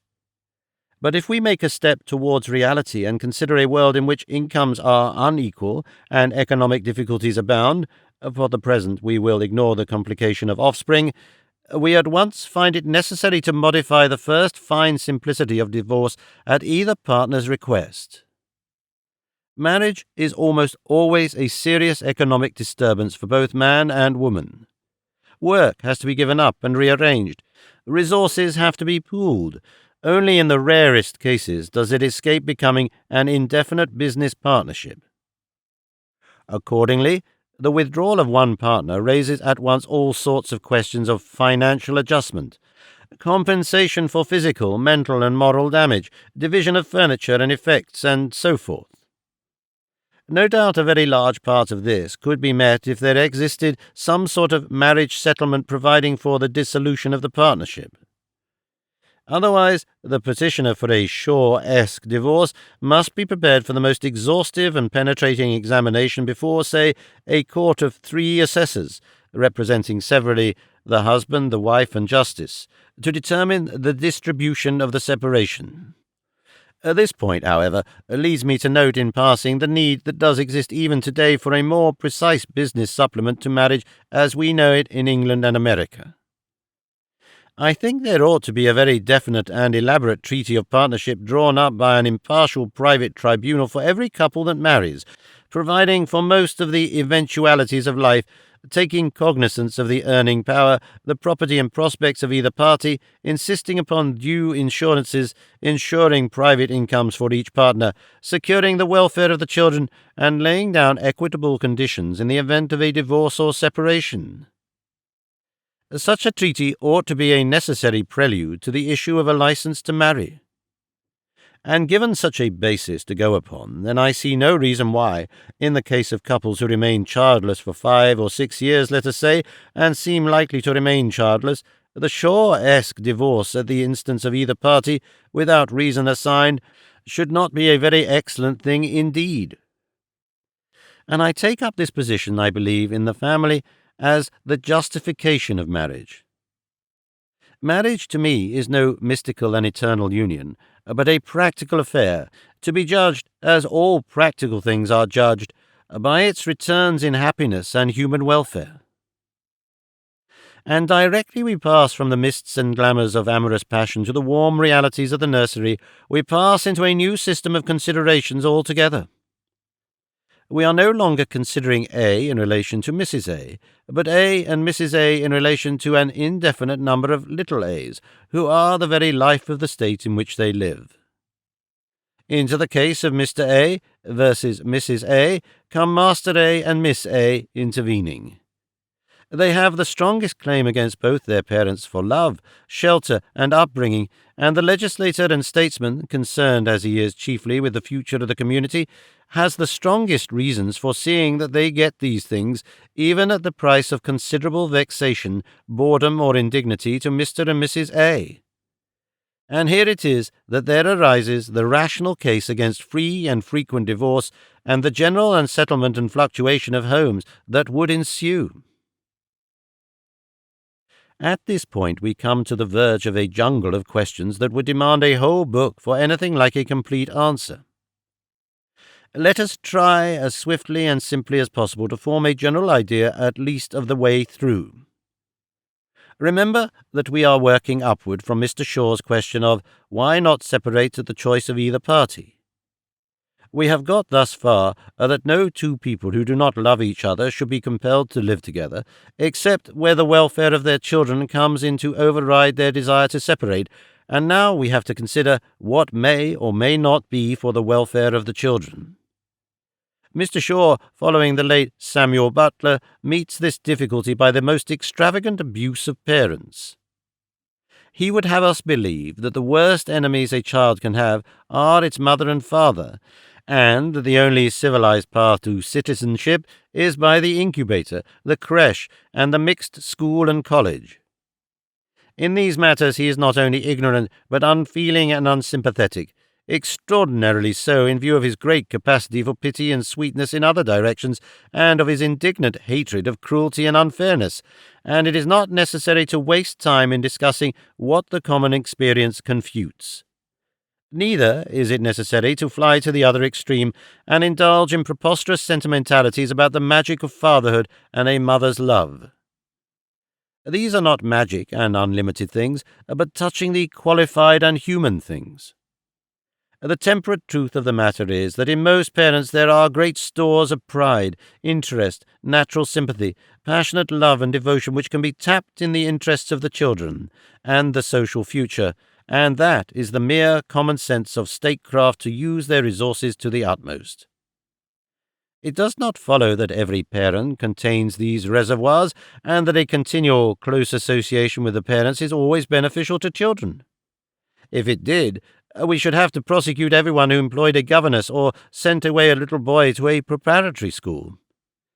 And our real task is to establish a test that will gauge the desirability and benefit of a parent's continued parentage. There are certainly parents and homes from which the children might be taken with infinite benefit to themselves and to society, and whose union it is ridiculous to save from the divorce court shears. Suppose now we made the willingness of a parent to give up his or her children the measure of his beneficialness to them. There is no reason why we should restrict divorce only to the relation of husband and wife. Let us broaden the word and make it conceivable for a husband or wife to divorce not only the partner, but the children. Then it might be possible to meet the demands of the Shaw-esque extremist up to the point of permitting a married parent who desired freedom to petition for a divorce not from his or her partner simply, but from his or her family, and even for a widow or widower to divorce a family. Then would come the task of the assessors. They would make arrangements for the dissolution of the relationship, erring from justice rather in the direction of the liberality towards the divorced group. They would determine contributions, exact securities, appoint trustees and guardians. On the whole, I do not see why such a system should not work very well. It would break up many loveless homes, quarrelling and bickering homes, and give a safety valve for that hate which is the sinister shadow of love. I do not think it would separate one child from one parent who was really worthy of its possession. So far I have discussed only the possibility of divorce without offences, the sort of divorce that arises out of estrangement and incompatibilities.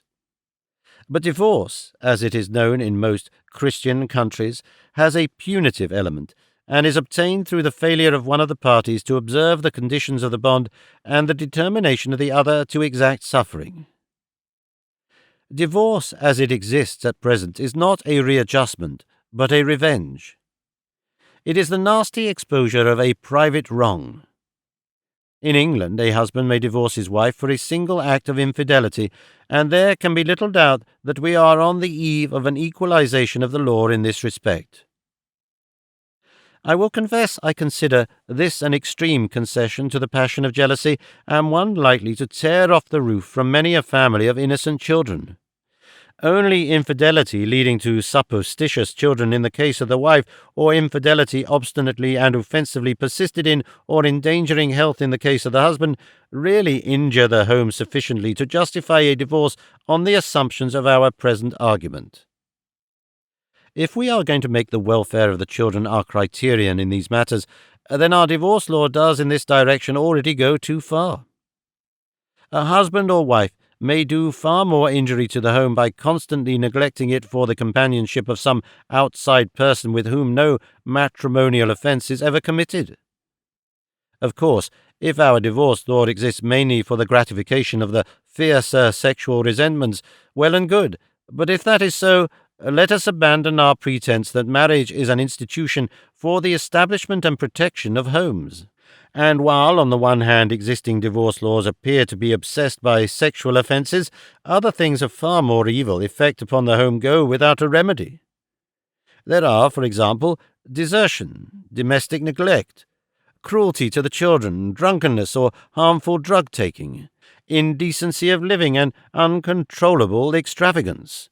I cannot conceive how any logical mind, having once admitted the principle of divorce, can hesitate at making these entirely home-wrecking things the basis of effective pleas. But in another direction, some strain of sentimentality in my nature makes me hesitate to go with the great majority of divorce law reformers.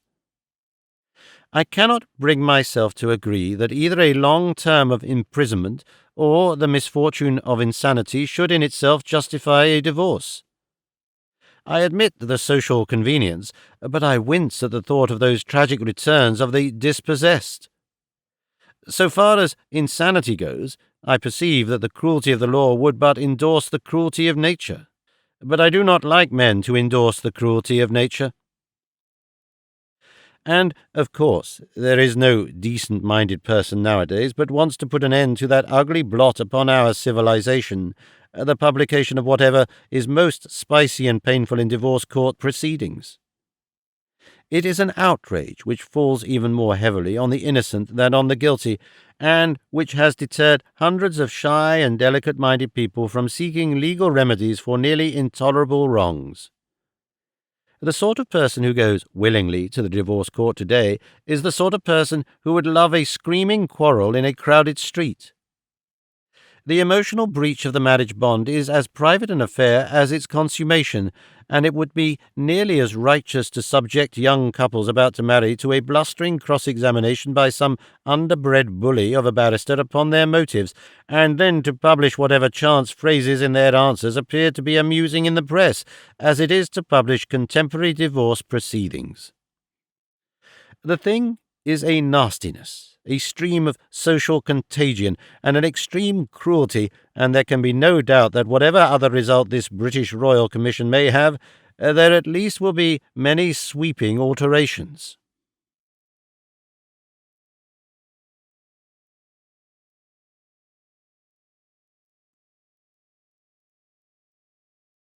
The Schoolmaster and the Empire. Section 1. If Youth But Knew is the title of a book published some years ago, but still with a quite living interest, by Capper. It is the bitter complaint of a distressed senior against our educational system. He is hugely disappointed in the public schoolboy, and more particularly in one typical specimen. He is, if one might hazard a guess, an uncle bereft of great expectations. He finds an echo in thousands of other distressed uncles and parents. They use the most divergent and inadequate forms of expression for this vague sense that the result has not come out good enough.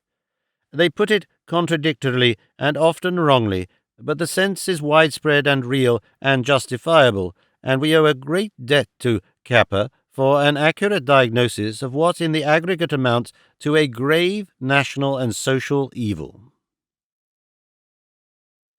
The trouble with Capper's particular public schoolboy is his unlit imagination, the apathetic commonness of his attitude to life at large.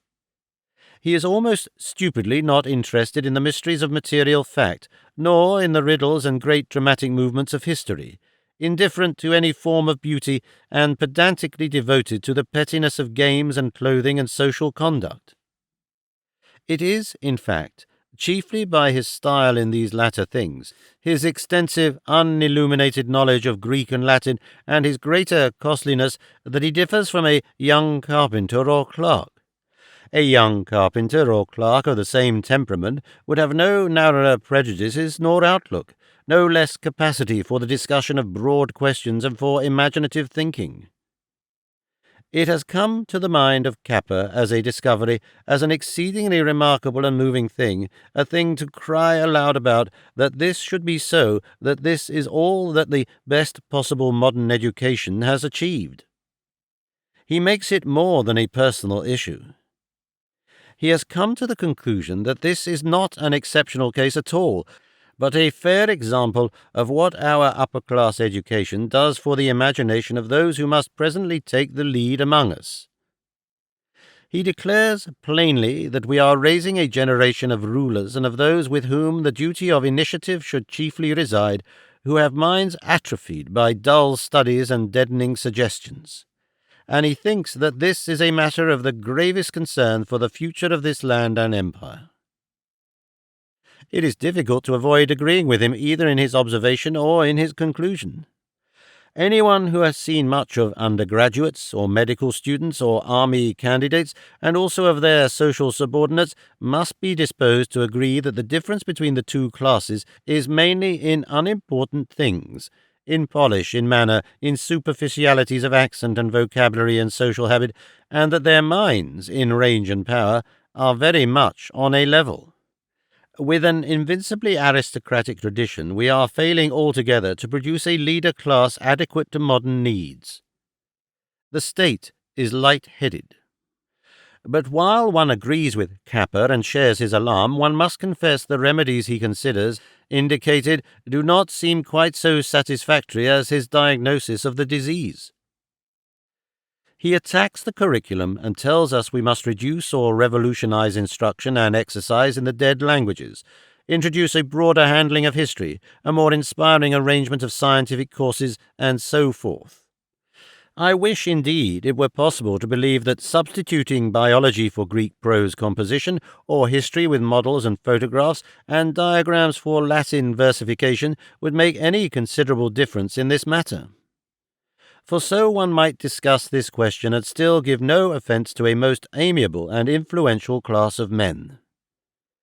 But the roots of the evil, the ultimate cause of that typical young man's deadness, lie not at all in that direction. To indicate the direction in which it does lie is quite unavoidably to give offence to an indiscriminatingly sensitive class. Yet there is need to speak plainly. This deadening of soul comes not from the omission or inclusion of this specific subject or that, it is the effect of the general scholastic atmosphere. It is an atmosphere that admits of no inspiration at all. It is an atmosphere from which living stimulating influences have been excluded, from which stimulating and vigorous personalities are now being carefully eliminated, and in which dull, prosaic men prevail invincibly. The explanation of the inert commonness of Capper's schoolboy lies not in his having learnt this or not learnt that, but in the fact that from 7 to 20 he has been in the intellectual shadow of a number of good-hearted, sedulously respectable, conscientiously manly, conforming, well-behaved men who never, to the knowledge of their pupils and the public at any rate, think strange thoughts, do imaginative or romantic things, pay tribute to beauty, laugh carelessly, or countenance any irregularity in the world. All erratic and enterprising tendencies in him have been checked by them and brought at last to nothing, and so he emerges a mere residuum of decent minor dispositions. The dullness of the scholastic atmosphere, the grey, intolerant mediocrity that is the natural or assumed quality of every upper-class schoolmaster, is the true cause of the spiritual etiolation of Capper's young friend. Now, it is a very grave thing, I know, to bring this charge against a great profession, to say, as I do say, that it is collectively and individually dull. But someone has to do this sooner or later. We have restrained ourselves and argued away from the question too long. There is, I allege, a great lack of vigorous and inspiring minds in our schools. Our upper-class schools are out of touch with the thought of the time, in a backwater of intellectual apathy. We have no original or heroic school-teachers. Let me ask the reader frankly what part our leading headmasters play in his intellectual world. If, when some prominent one among them speaks or writes or talks, he expects anything more than platitudes and little things, has he ever turned aside to learn what this headmaster or that thought of any question that interested him? Has he ever found freshness or power in a schoolmaster's discourse, or found a schoolmaster caring keenly for fine and beautiful things? Who does not know the schoolmaster's trite, safe admirations, his thin, evasive discussion, his sham enthusiasms for cricket, for fly fishing, for perpendicular architecture, for boyish traits, his timid refuge in good form, his deadly silences? And if we do not find him a refreshing and inspiring person, and his mind a fountain of thought in which we bathe and are restored, is it likely our sons will? If the schoolmaster at large is grey and dull, shirking interesting topics and emphatic speech, what must he be like in the monotonous classroom? These may seem wanton charges to some, but I am not speaking without my book. Monthly I am brought into close contact with the pedagogic intelligence through the medium of 3 educational magazines. A certain morbid habit against which I struggle in vain makes me read everything I catch a schoolmaster writing. I am, indeed, one of the faithful band who read the educational supplement of the Times. In these papers schoolmasters write about their business, lectures upon the questions of their calling are reported at length, and a sort of invalid discussion moves with painful decorum through the correspondence column. The scholastic mind so displayed in action fascinates me. It is like watching a game of billiards with wooden cushions and beechwood balls. Section 2. But let me take one special instance. In a periodical, now no longer living, called the Independent Review, there appeared some years ago a very curious and typical contribution by the headmaster of Dulwich, which I may perhaps use as an illustration of the mental habits which seem inseparably associated with modern scholastic work. It is called English Ideas on Education, and it begins, trite, imitative, undistinguished, thus. The most important question in a country is that of education, and the most important people in a country are those who educate its inhabitants. Others have most of the present in their hands, those who educate have all the future. With the present is bound up all the happiness only of the utterly selfish and the thoughtless among mankind. On the future rest all the thoughts of every parent and every wise man and patriot.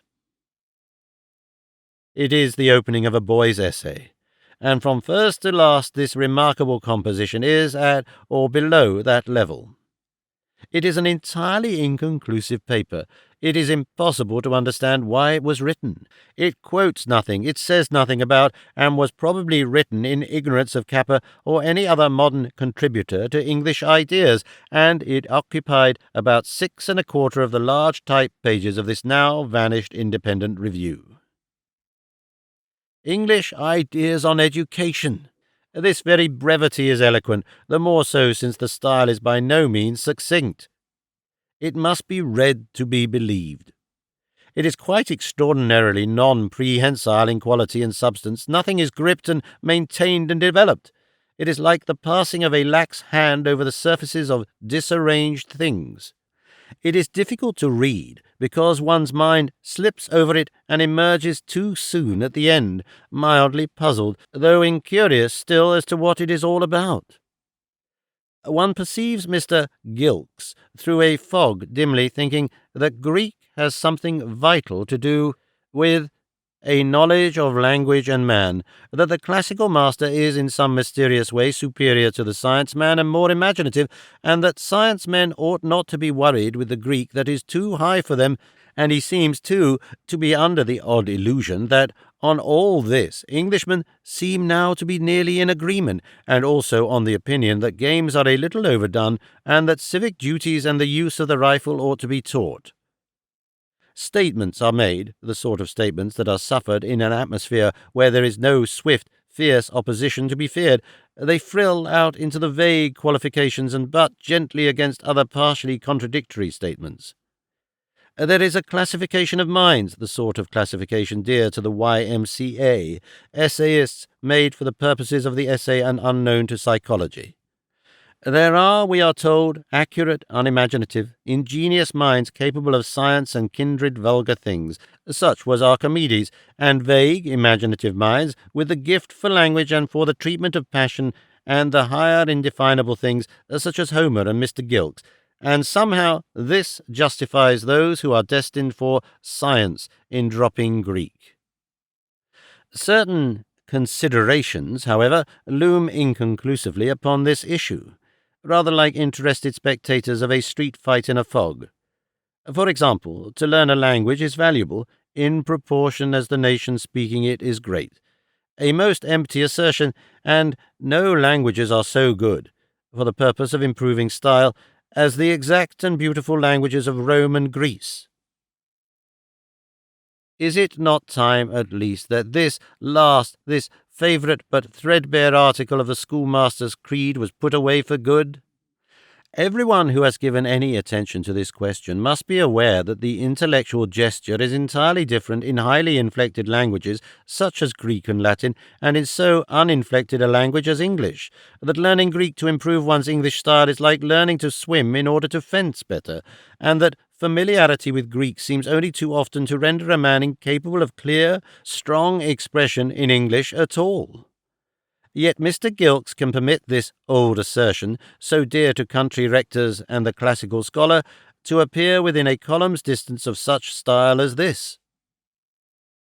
It is now understood that every subject is valuable, if it is properly taught.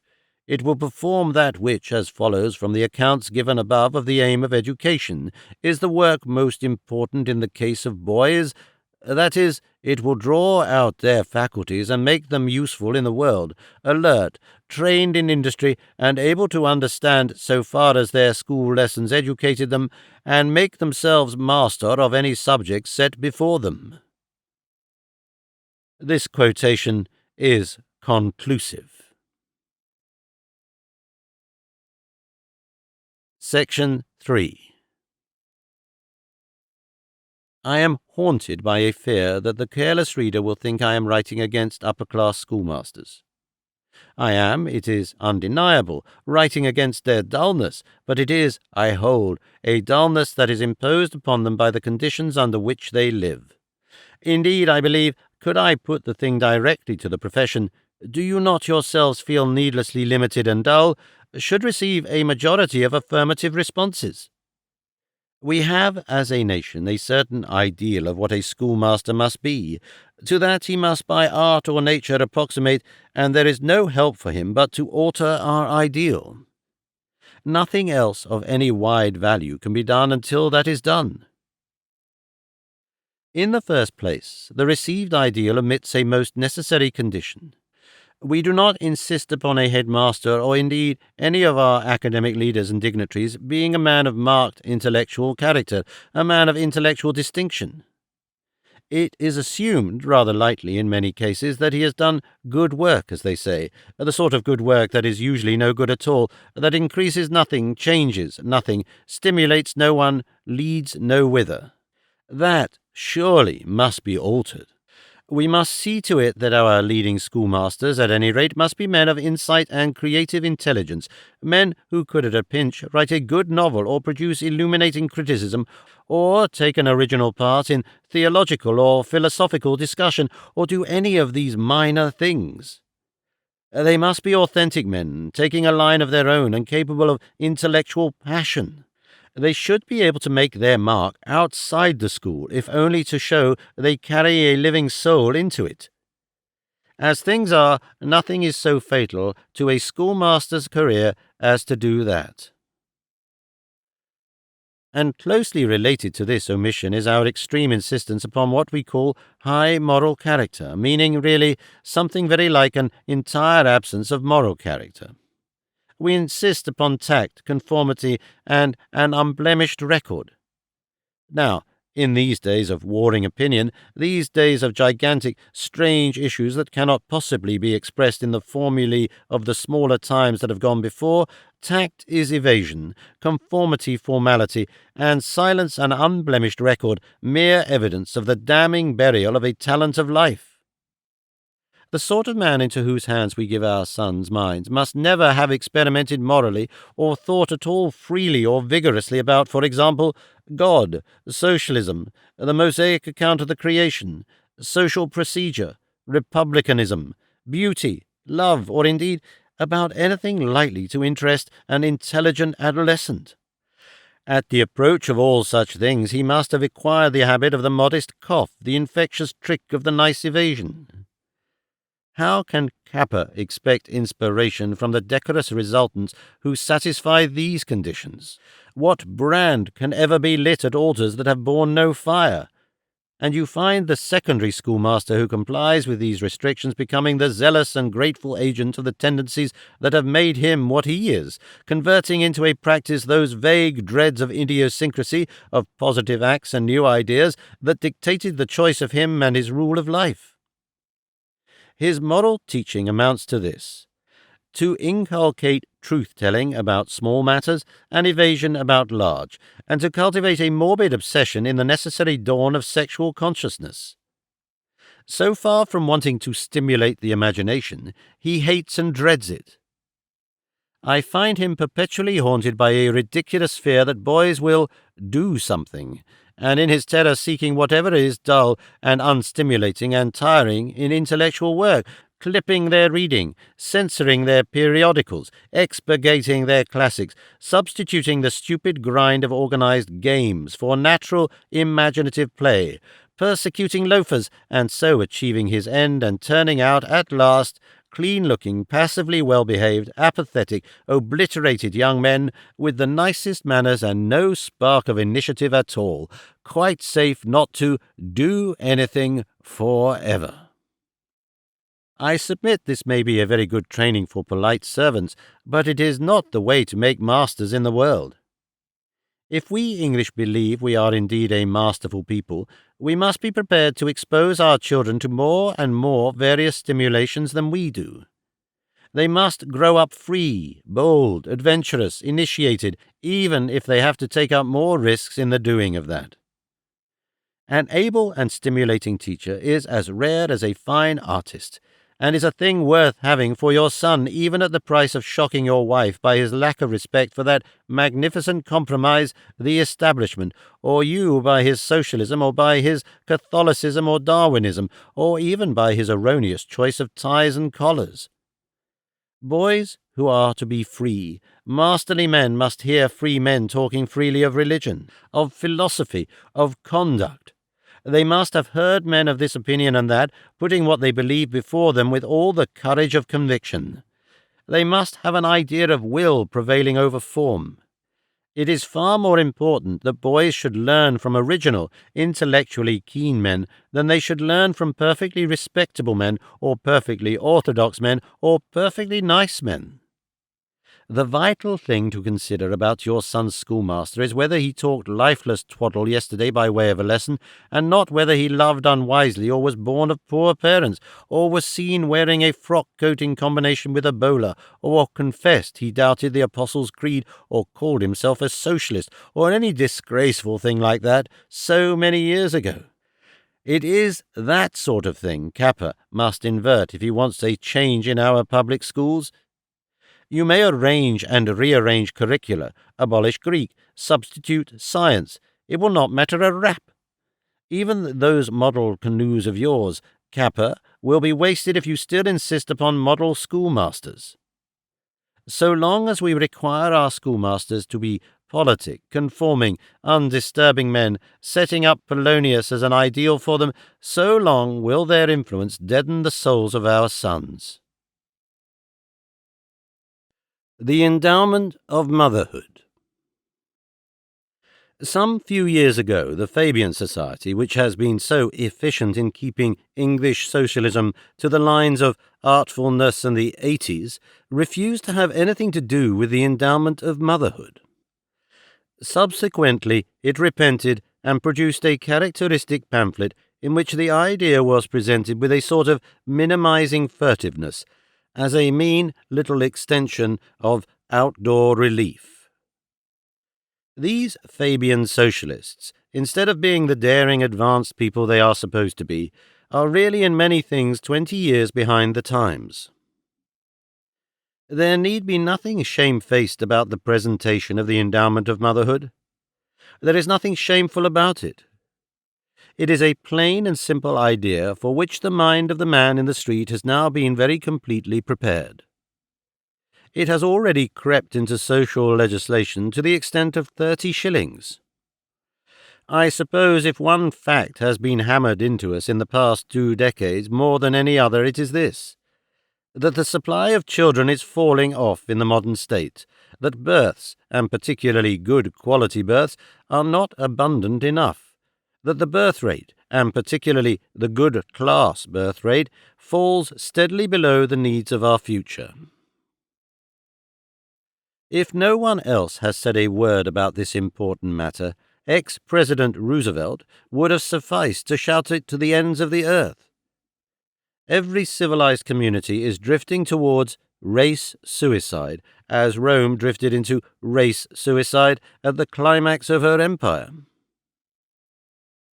Well, it is absurd to go on building up a civilization with a dwindling supply of babies in the cradles, and these not of the best possible sort, and so I suppose there is hardly an intelligent person in the English-speaking communities who has not thought of some possible remedy, from the naive scoldings of Mr. Roosevelt and the more stolid of the periodicals to sane and intelligible legislative projects.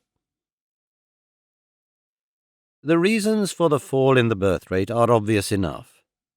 It is a necessary consequence of the individualistic competition of modern life. People talk of modern women shirking motherhood, but it would be a silly sort of universe in which a large proportion of women had any natural and instinctive desire to shirk motherhood, and, I believe, a huge proportion of modern women are as passionately predisposed towards motherhood as ever women were. But modern conditions conspire to put a heavy handicap upon parentage and an enormous premium upon the partial or complete evasion of offspring, and that is where the clue to the trouble lies. Our social arrangements discourage parentage very heavily, and the rational thing for a statesman to do in the matter is not to grow eloquent, but to do intelligent things to minimize that discouragement. Consider the case of an energetic young man and an energetic young woman in our modern world. So long as they remain unencumbered, they can subsist on a comparatively small income and find freedom and leisure to watch for and follow opportunities of self-advancement. They can travel, get knowledge and experience, make experiments, succeed. One might almost say the conditions of success and self-development in the modern world are to defer marriage as long as possible, and after that to defer parentage as long as possible. And even when there is a family, there is the strongest temptation to limit it to 3 or 4 children at the outside. Parents who can give 3 children any opportunity in life prefer to do that than turn out, let us say, 8 ill-trained children at a disadvantage, to become the servants and unsuccessful competitors of the offspring of the restrained. That fact bites us all. It does not require a search.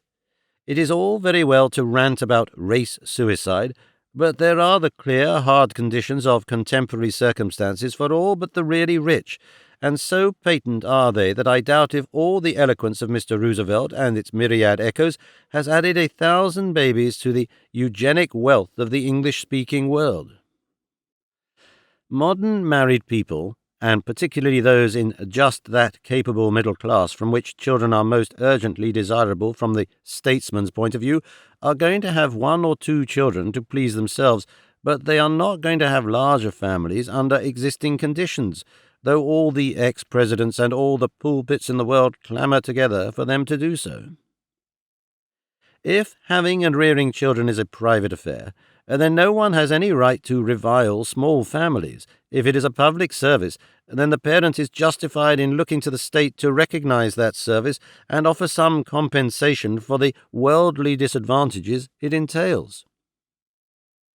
He is justified in saying that while his unencumbered rival wins past him, he is doing the state the most precious service in the world by rearing and educating a family, and that the state has become his debtor. In other words, the modern state has got to pay for its children if it really wants them, and more particularly, it has to pay for the children of good homes. The alternative to that is racial replacement and social decay.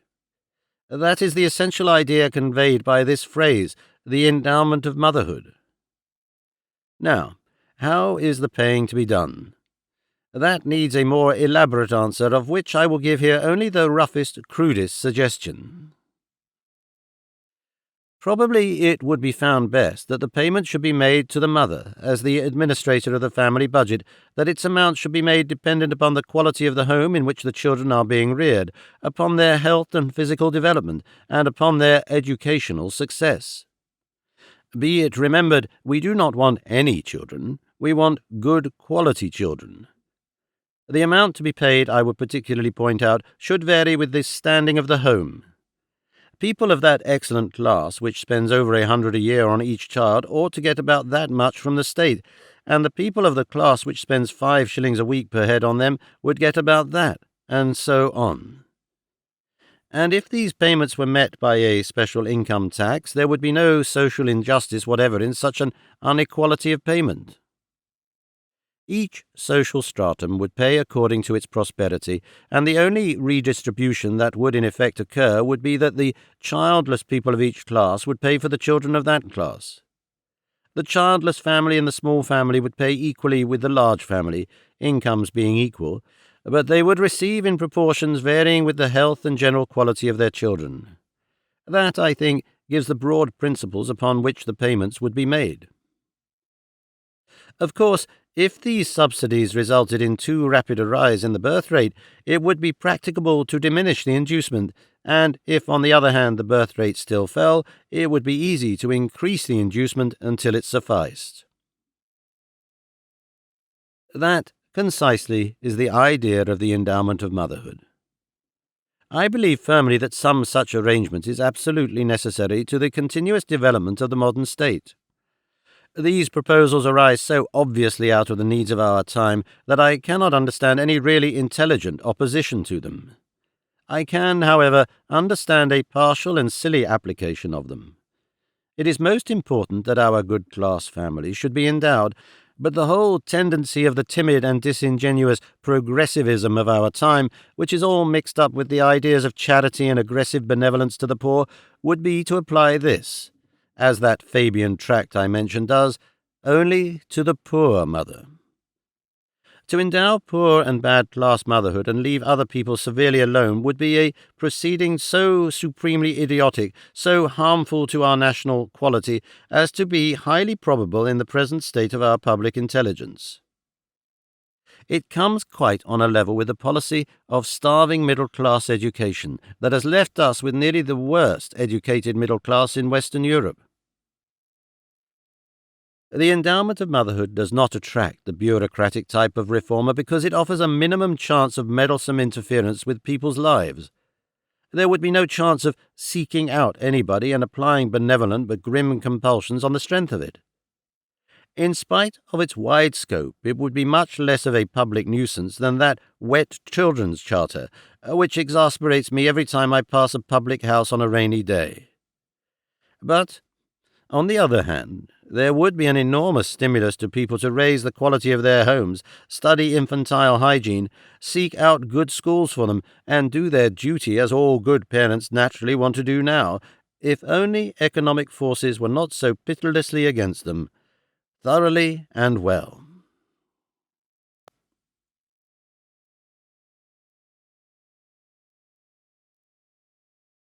Doctors.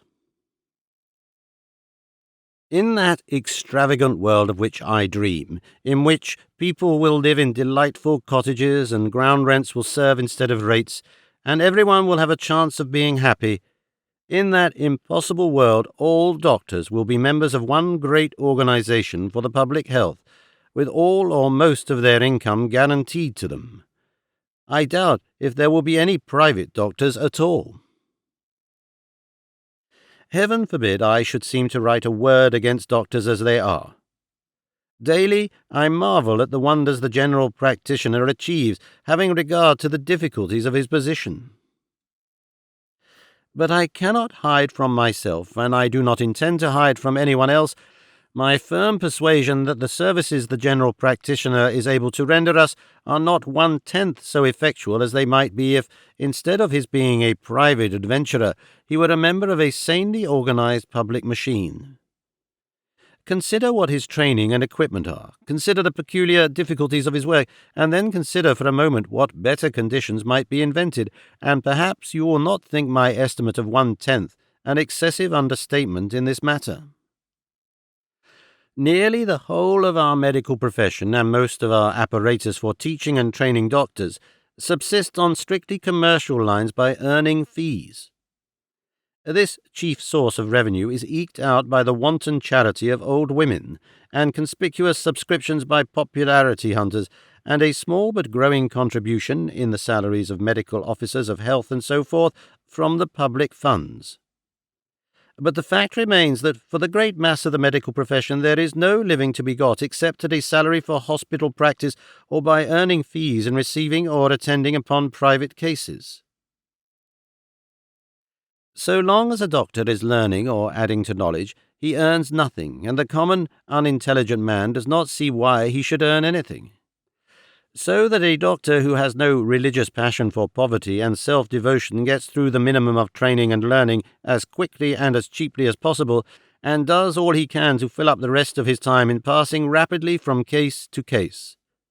The busier he keeps, the less his leisure for thought and learning, the richer he grows, and the more he is esteemed. His 4 or 5 years of hasty, crowded study are supposed to give him a complete and final knowledge of the treatment of every sort of disease, and he goes on year after year, often without cooperation, working mechanically in the common incidents of practice, births, cases of measles and whooping cough and so forth, and blundering more or less in whatever else turns up. There are no public specialists to whom he can conveniently refer the difficulties he constantly encounters. Only in the case of rich patients is the specialist available. There are no properly organized information bureaus for him, and no means whatever of keeping him informed upon progress and discovery in medical science. He is not even required to set apart a month or so in every 2 or 3 years in order to return to lectures and hospitals and refresh his knowledge. Indeed, the income of the average general practitioner would not permit of such a thing, and almost the only means of contact between him and current thought lies in the one or other of our 2 great medical weeklies to which he happens to subscribe. Now, just as I have nothing but praise for the average general practitioner, so I have nothing but praise and admiration for those stalwart-looking publications. Without them I can imagine nothing but the most terrible intellectual atrophy among our medical men. But since they are private properties run for profit, they have to pay, and half their bulk consists of the brilliantly written advertisements of new drugs and apparatus. They give much knowledge, they do much to ventilate perplexing questions, but a broadly conceived and properly endowed weekly circular could, I believe, do much more. At any rate, in my utopia, this duty of feeding up the general practitioners will not be left to private enterprise. Behind the first line of my medical army will be a second line of able men constantly digesting new research for its practical needs, correcting, explaining, announcing, and in addition a force of public specialists to whom every difficulty in diagnosis will be at once referred. And there will be a properly organized system of reliefs that will allow the general practitioner and his right hand, the nurse, to come back to the refreshment of study before his knowledge and mind have got rusty. But then my utopia is a socialistic system. Under our present system of competitive scramble, under any system that reduces medical practice to mere fee-hunting, nothing of this sort is possible. Then, in my utopia, for every medical man who was mainly occupied in practice, I would have another who was mainly occupied in or about research. People hear so much about modern research that they do not realize how entirely inadequate it is in amount and equipment. Our general public is still too stupid to understand the need and value of sustained investigations in any branch of knowledge at all. In spite of all the lessons of the last century, it still fails to realize how discovery and invention enrich the community and how paying an investment is the public employment of clever people to think and experiment for the benefit of all. It still expects to get a Newton or a Joule for £800 a year and requires him to conduct his researches in the margin of time left over when he has got through his annual 80 or 90 lectures. It imagines discoveries are a sort of inspiration that comes when professors are running to catch trains. It seems incapable of imagining how enormous are the untried possibilities of research. Of course, if you will only pay a handful of men's salaries at which the cook of any large London hotel would turn up his nose, you cannot expect to have the masterminds of the world at your service, and save for a few independent or devoted men, therefore, it is not reasonable to suppose that such a poor little dribble of medical research as is now going on is in the hands of persons of much more than average mental equipment. How can it be? One hears a lot of the rigorous research into the problem of cancer that is now going on. Does the reader realize that all the men in the whole world who are giving any considerable proportion of their time to this cancer research would pack into a very small room, that they are working in little groups without any properly organized system of intercommunication, and that half of them are earning less than a quarter of the salary of a Bond Street shopwalker by those vastly important inquiries? Not one cancer case in 20,000 is being properly described and reported, and yet, in comparison with other diseases, cancer is being particularly well attended to. The general complacency with the progress in knowledge we have made and are making is ridiculously unjustifiable. Enormous things were no doubt done in the 19th century in many fields of knowledge, but all that was done was out of all proportion petty in comparison with what might have been done. I suppose the whole of the unprecedented progress in material knowledge of the 19th century was the work of 2,000 or 3,000 men who toiled against opposition, spite, and endless disadvantages, without proper means of intercommunication and with wretched facilities for experiment. Such discoveries as were distinctively medical were the work of only a few hundred men. Now, suppose, instead of that scattered band of uncoordinated workers, a great army of hundreds of thousands of well-paid men. Suppose, for instance, the community had kept as many scientific and medical investigators as it has bookmakers and racing touts and men about town. Should we not know 1,000 times as much as we do about disease and health and strength and power? But these are utopian questionings. The sane, practical man shakes his head, smiles pityingly at my dreamy impracticability, and passes them by.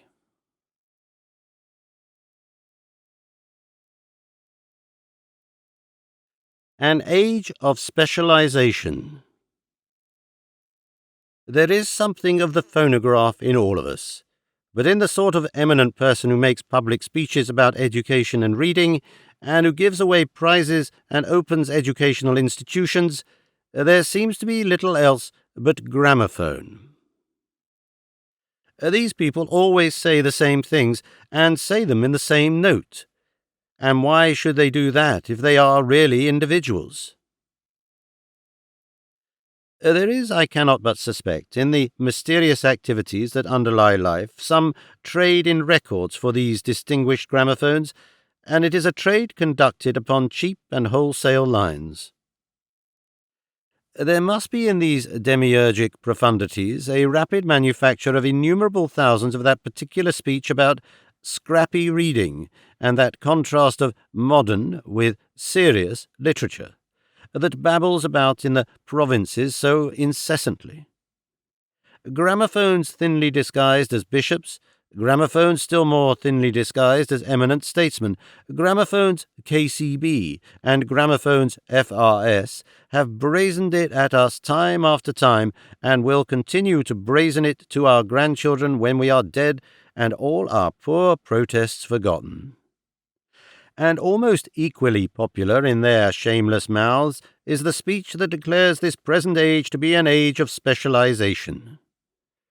We all know the profound droop of the eminent person's eyelids as he produces that discovery, the edifying deductions or the solemn warnings he unfolds from this proposition, and all the dignified, inconclusive rigmarole of that cylinder. And it is nonsense from beginning to end. This is most distinctly not an age of specialization.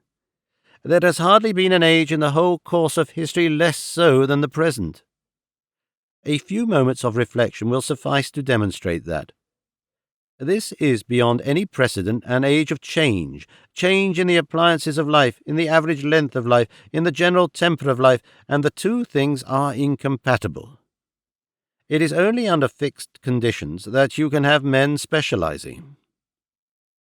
They specialize extremely, for example, under such conditions as one had in Hindustan up to the coming of the present generation.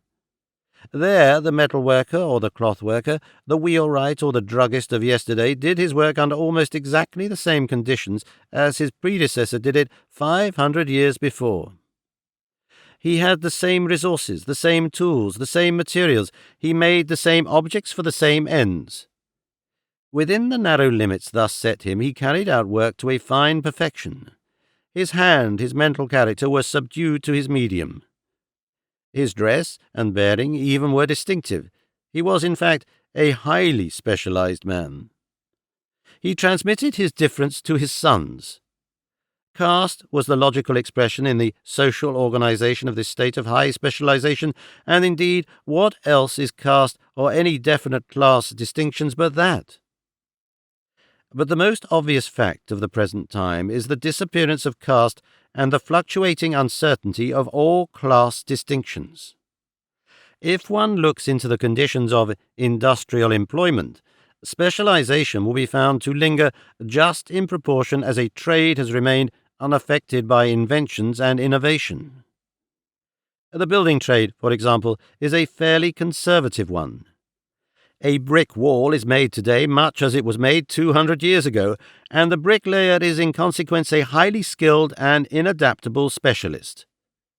No one who has not passed through a long and tedious training can lay bricks properly, and it needs a specialist to plough a field with horses or to drive a cab through the streets of London.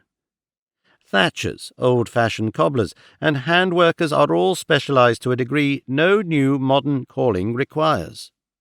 With machinery, skill disappears and unspecialized intelligence comes in. Any generally intelligent man can learn in a day or two to drive an electric tram, fix up an electric lighting installation, or guide a building machine or a steam plough. He must be, of course, much more generally intelligent than the average bricklayer, but he needs far less specialized skill. To repair machinery requires, of course, a special sort of knowledge, but not a special sort of training. In no way is this disappearance of specialization more marked than in military and naval affairs. In the great days of Greece and Rome, war was a special calling, requiring a special type of man. In the Middle Ages, war had an elaborate technique, in which the footman played the part of an unskilled labourer, and even within a period of 100 years it took a long period of training and discipline before the common discursive man could be converted into the steady soldier. Even today, traditions work powerfully, through extravagance of uniform, and through survivals of that mechanical discipline that was so important in the days of hand-to-hand fighting, to keep the soldier something other than a man. For all the lessons of the Boer War, we are still inclined to believe that the soldier has to be something severely parallel, carrying a rifle he fires under orders, obedient to the pitch of absolute abnegation of his private intelligence. We still think that our officers have, like some very elaborate and noble sort of performing animal, to be trained. They learn to fight with certain specified arms and weapons, instead of developing intelligence enough to use anything that comes to hand. But, indeed, When a really great European war does come and lets loose motor cars, bicycles, wireless telegraphy, aeroplanes, new projectiles of every size and shape, and a multitude of ingenious persons upon the preposterously vast hosts of conscription, the military caste will be missing within 3 months of the beginning, and the inventive, versatile, intelligent man will have come to his own. And what is true of a military caste is equally true of a special governing class such as our public schools maintain. The misunderstanding that has given rise to this proposition that this is an age of specialization, and through that no end of mischief in misdirected technical education and the like, is essentially a confusion between specialization and the division of labor. No doubt this is an age when everything makes for wider and wider cooperations. Work that was once done by one highly specialized man, the making of a watch, for example, is now turned out wholesale by elaborate machinery, or effected in great quantities by the contributed efforts of a number of people.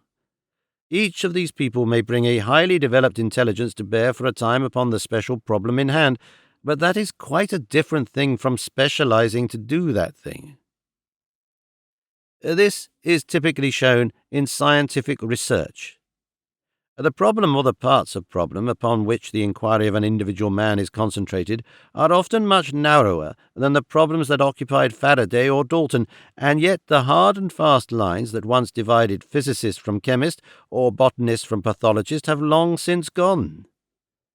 Professor Farmer, the botanist, investigates cancer, and the ordinary educated man, familiar though he is with their general results, would find it hard to say which were the chemists and which the physicists among Professors Dewar and Ramsay Lord Rayleigh and Curie. The classification of sciences that was such a solemn business to our grandfathers is now merely a mental obstruction. It is interesting to glance for a moment at the possible source of this mischievous confusion between specialization and the division of labor.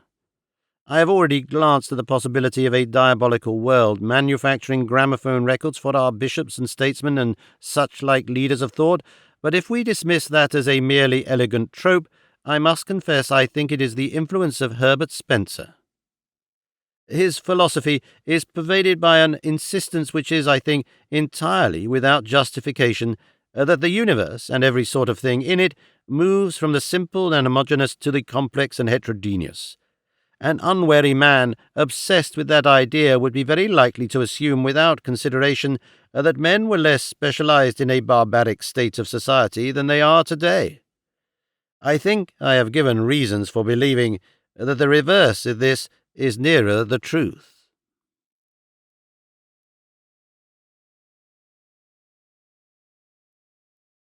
Is there a people? Of all the great personifications that have dominated the mind of man, the greatest, the most marvelous, the most impossible, and the most incredible is surely the people, that impalpable monster to which the world has consecrated its political institutions for the last 100 years.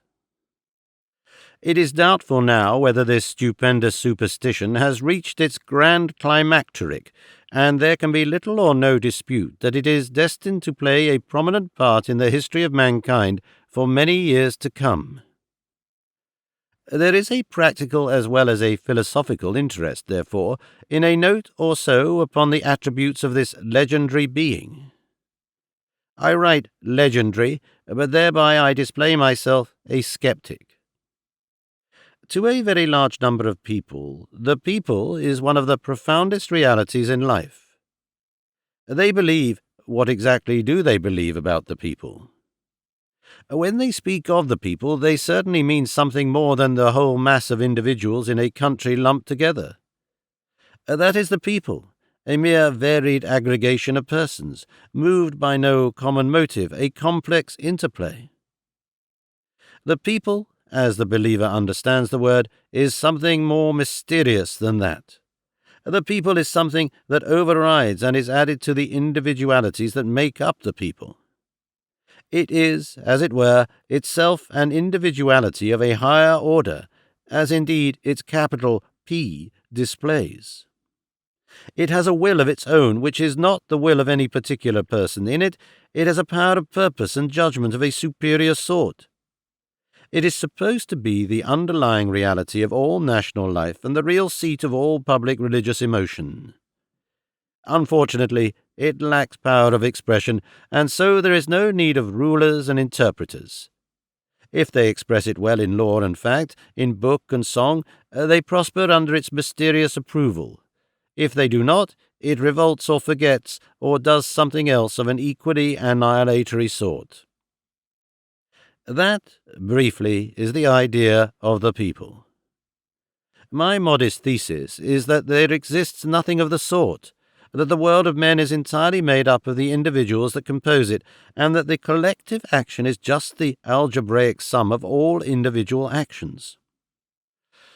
How far the opposite opinion may go, one must talk to intelligent Americans or read the contemporary literature of the First French Revolution to understand. I find, for example, so typical a young American as the late Frank Norris roundly asserting that it is the people to whom we are to ascribe the triumphant emergence of the name of Shakespeare from the ruck of his contemporaries, and the passage in which this assertion is made is fairly representative of the general expression of this sort of mysticism.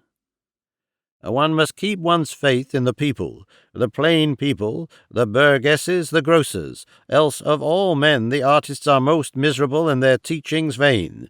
Let us admit and concede that this belief is ever so sorely tried at times. But in the end and at last they will listen to the true note and discriminate between it and the false. And then he resorts to italics to emphasize, in the last analysis the people are always right. And it was that still more typical American, Abraham Lincoln, who declared his equal confidence in the political wisdom of this collective being. You can fool all the people some of the time, and some of the people all the time, but you cannot fool all the people all the time. The thing is in the very opening words of the American Constitution, and Theodore Parker calls it the American idea, and pitches it a still higher note.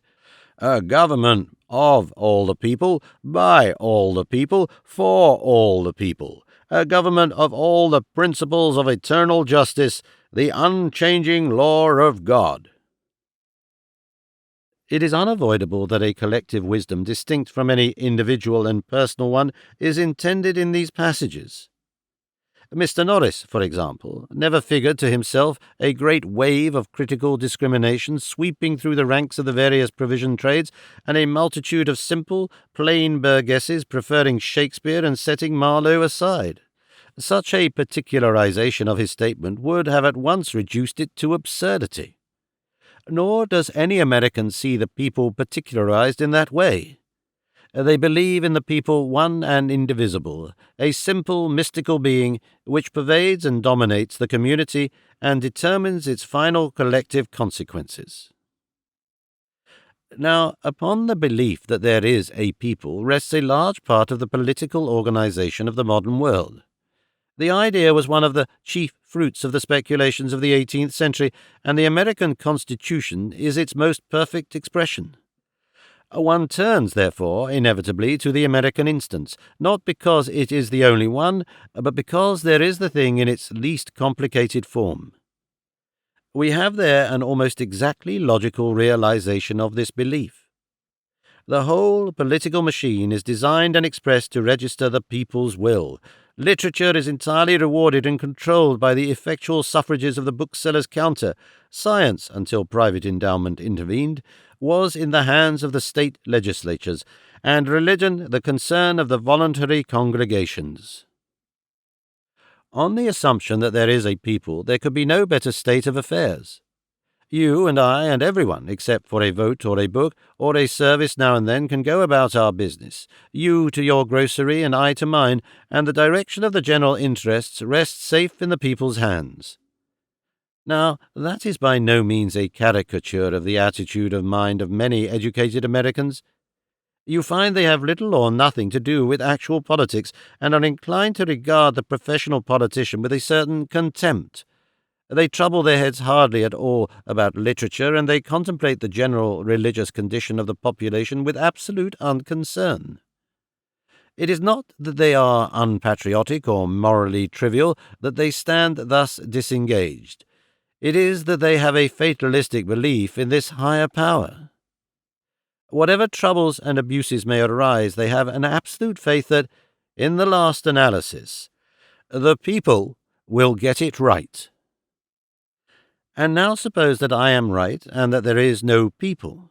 Suppose that the crowd is really no more than a crowd, a vast miscellaneous confusion of persons which grows more miscellaneous every year. Suppose this conception of the people arose out of a sentimental idealization, a Rousseau fashion, of the ancient homogeneous peasant class, a class that is rapidly being swept out of existence by modern industrial developments, and that whatever slender basis of fact it had in the past is now altogether gone. What consequences may be expected? It does not follow that because the object of your reverence is a dead word, you will get no oracles from the shrine. If the sacred people remains impassive, inarticulate, non-existent, there are always the keepers of the shrine who will oblige. Professional politicians, venal and violent men, will take over the derelict political control. People who live by the book trade will alone have a care for letters. Research and learning will be subordinated to political expediency, and a great development of noisily competitive religious enterprises will take the place of any common religious formula. There will commence a secular decline in the quality of public thought, emotion, and activity. There will be no arrest or remedy for this state of affairs so long as that superstitious faith in the people as inevitably right in the last analysis remains. And if my supposition is correct, it should be possible to find in the United States, where faith in the people is indisputably dominant, some such evidence of the error of this faith. Is there? I write as one that listens from afar. But there come reports of legislative and administrative corruption, of organized public blackmail, that do seem to carry out my thesis. One thinks of Edgar Allan Poe, who dreamt of founding a distinctive American literature, drugged and killed almost as it were symbolically, amid electioneering, and nearly lied out of all posthumous respect by that scoundrel Griswold. One thinks of state universities that are no more than mints for bogus degrees. One thinks of Science Christianity and Zion City. These things are quite insufficient for a QED, but I submit they favor my proposition. Suppose there is no people at all, but only enormous differentiating millions of men. All sorts of widely accepted generalizations will collapse if that foundation is withdrawn. I submit it as worth considering. The Disease of Parliaments. Section 1. There is a growing discord between governments and governed in the world. There has always been discord between governments and governed since states began. Government has always been to some extent imposed, and obedience to some extent reluctant. We have come to regard it as a matter of course that under all absolutions and narrow oligarchies, the community, so soon as it became educated and as its social elaboration developed, a free class with private initiatives, so soon indeed as it attained to any power of thought and expression at all, would express discontent. But we English and Americans and Western Europeans generally had supposed that, so far as our own communities were concerned, this discontent was already anticipated and met by representative institutions. We had supposed that, with various safeguards and elaborations, our communities did, as a matter of fact, govern themselves. Our panacea for all discontents was the franchise. Social and national dissatisfaction could be given at the same time a voice and a remedy in the ballot box. Our liberal intelligences could and do still understand Russians wanting votes, Indians wanting votes, women wanting votes. The history of 19th century liberalism in the world might almost be summed up in the phrase progressive enfranchisement. But these are the desires of a closing phase in political history. The new discords go deeper than that. The new situation which confronts our liberal intelligence is the discontent of the enfranchised, the contempt and hostility of the voters for their elected delegates and governments. This discontent, this resentment, this contempt even, and hostility to duly elected representatives is no mere accident of this democratic country or that. It is an almost worldwide movement. It is an almost universal disappointment with so-called popular government, and in many communities, in Great Britain particularly, it is manifesting itself by an unprecedented lawlessness in political matters and in a strange and ominous contempt for the law. One sees it, for example, in the refusal of large sections of the medical profession to carry out insurance legislation, in the repudiation of Irish Home Rule by Ulster, and in the steady drift of great masses of industrial workers towards the conception of a universal strike. The case of the discontented workers in Great Britain and France is particularly remarkable. These people form effective voting majorities in many constituencies. They send alleged socialist and Labour representatives into the Legislative Assembly, and, in addition, they have their trade unions with staffs of elected officials, elected ostensibly to state their case and promote their interests. Yet nothing is now more evident than that these officials, working men representatives and the like, do not speak for their supporters and are less and less able to control them. The syndicalist movement, sabotage in France, and Larcanism in Great Britain are, from the point of view of social stability, the most sinister demonstrations of the gathering anger of the labouring classes with representative institutions. These movements are not revolutionary movements, not movements for reconstruction such as were the democratic socialist movements that closed the 19th century. They are angry and vindictive movements. They have behind them the most dangerous and terrible of purely human forces, the wrath, the blind destructive wrath of a cheated crowd. Now, so far as the insurrection of Labour goes, American conditions differ from European, and the process of disillusionment will probably follow a different course. American labor is very largely immigrant labor, still separated by barriers of language and tradition from the established thought of the nation. It will be long before labor in America speaks with the massed effectiveness of labor in France and England, where master and man are racially identical, and where there is no variety of Dagos to break up the revolt. But in other directions, the American disbelief in and impatience with elected persons is and has been far profounder than it is in Europe. The abstinence of men of property and position from overt politics, and the contempt that banishes political discussion from polite society, are among the first surprises of the visiting European to America, and now that, under an organized pressure of conscience, college-trained men and men of wealth are abandoning this strike of the educated and returning to political life, it is, one notes, with a prevailing disposition to correct democracy by personality and to place affairs in the hands of autocratic mayors and presidents rather than to carry out democratic methods to the logical end. At times, America seems hot for a Caesar. If no Caesar is established, then it will be the good fortune of the Republic rather than its democratic virtue which will have saved it. And directly one comes to look into the quality and composition of the elected governing body of any modern democratic state, one begins to see the reason and nature of its widening estrangement from the community it represents. In no sense are these bodies really representative of the thought and purpose of the nation. The conception of its science, the fresh initiatives of its philosophy and literature, the forces that make the future through invention and experiment, exploration and trial and industrial development have no voice, or only an accidental and feeble voice there. The typical elected person is a smart rather than substantial lawyer, full of cheap catchwords and elaborate tricks of procedure and electioneering, professing to serve the interests of the locality which is his constituency, but actually bound hand and foot to the specialized political association, his party, which imposed upon him that constituency. Arrived at the legislature, his next ambition is office, and to secure and retain office he engages in elaborate maneuvers against the opposite party, upon issues which his limited and specialized intelligence indicates as electorally effective.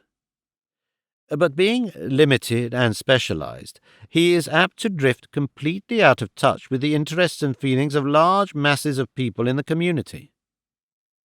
In Great Britain, the United States, and France alike, there is a constant tendency on the part of the legislative body to drift into unreality and to bore the country with the disputes that are designed to thrill it. In Great Britain, for example, at the present time, the two political parties are both profoundly unpopular with general intelligence, which is sincerely anxious if only it could find a way to get rid of both of them. Irish Home Rule, an issue as dead as mutton, is opposed to tariff reform, which has never been alive.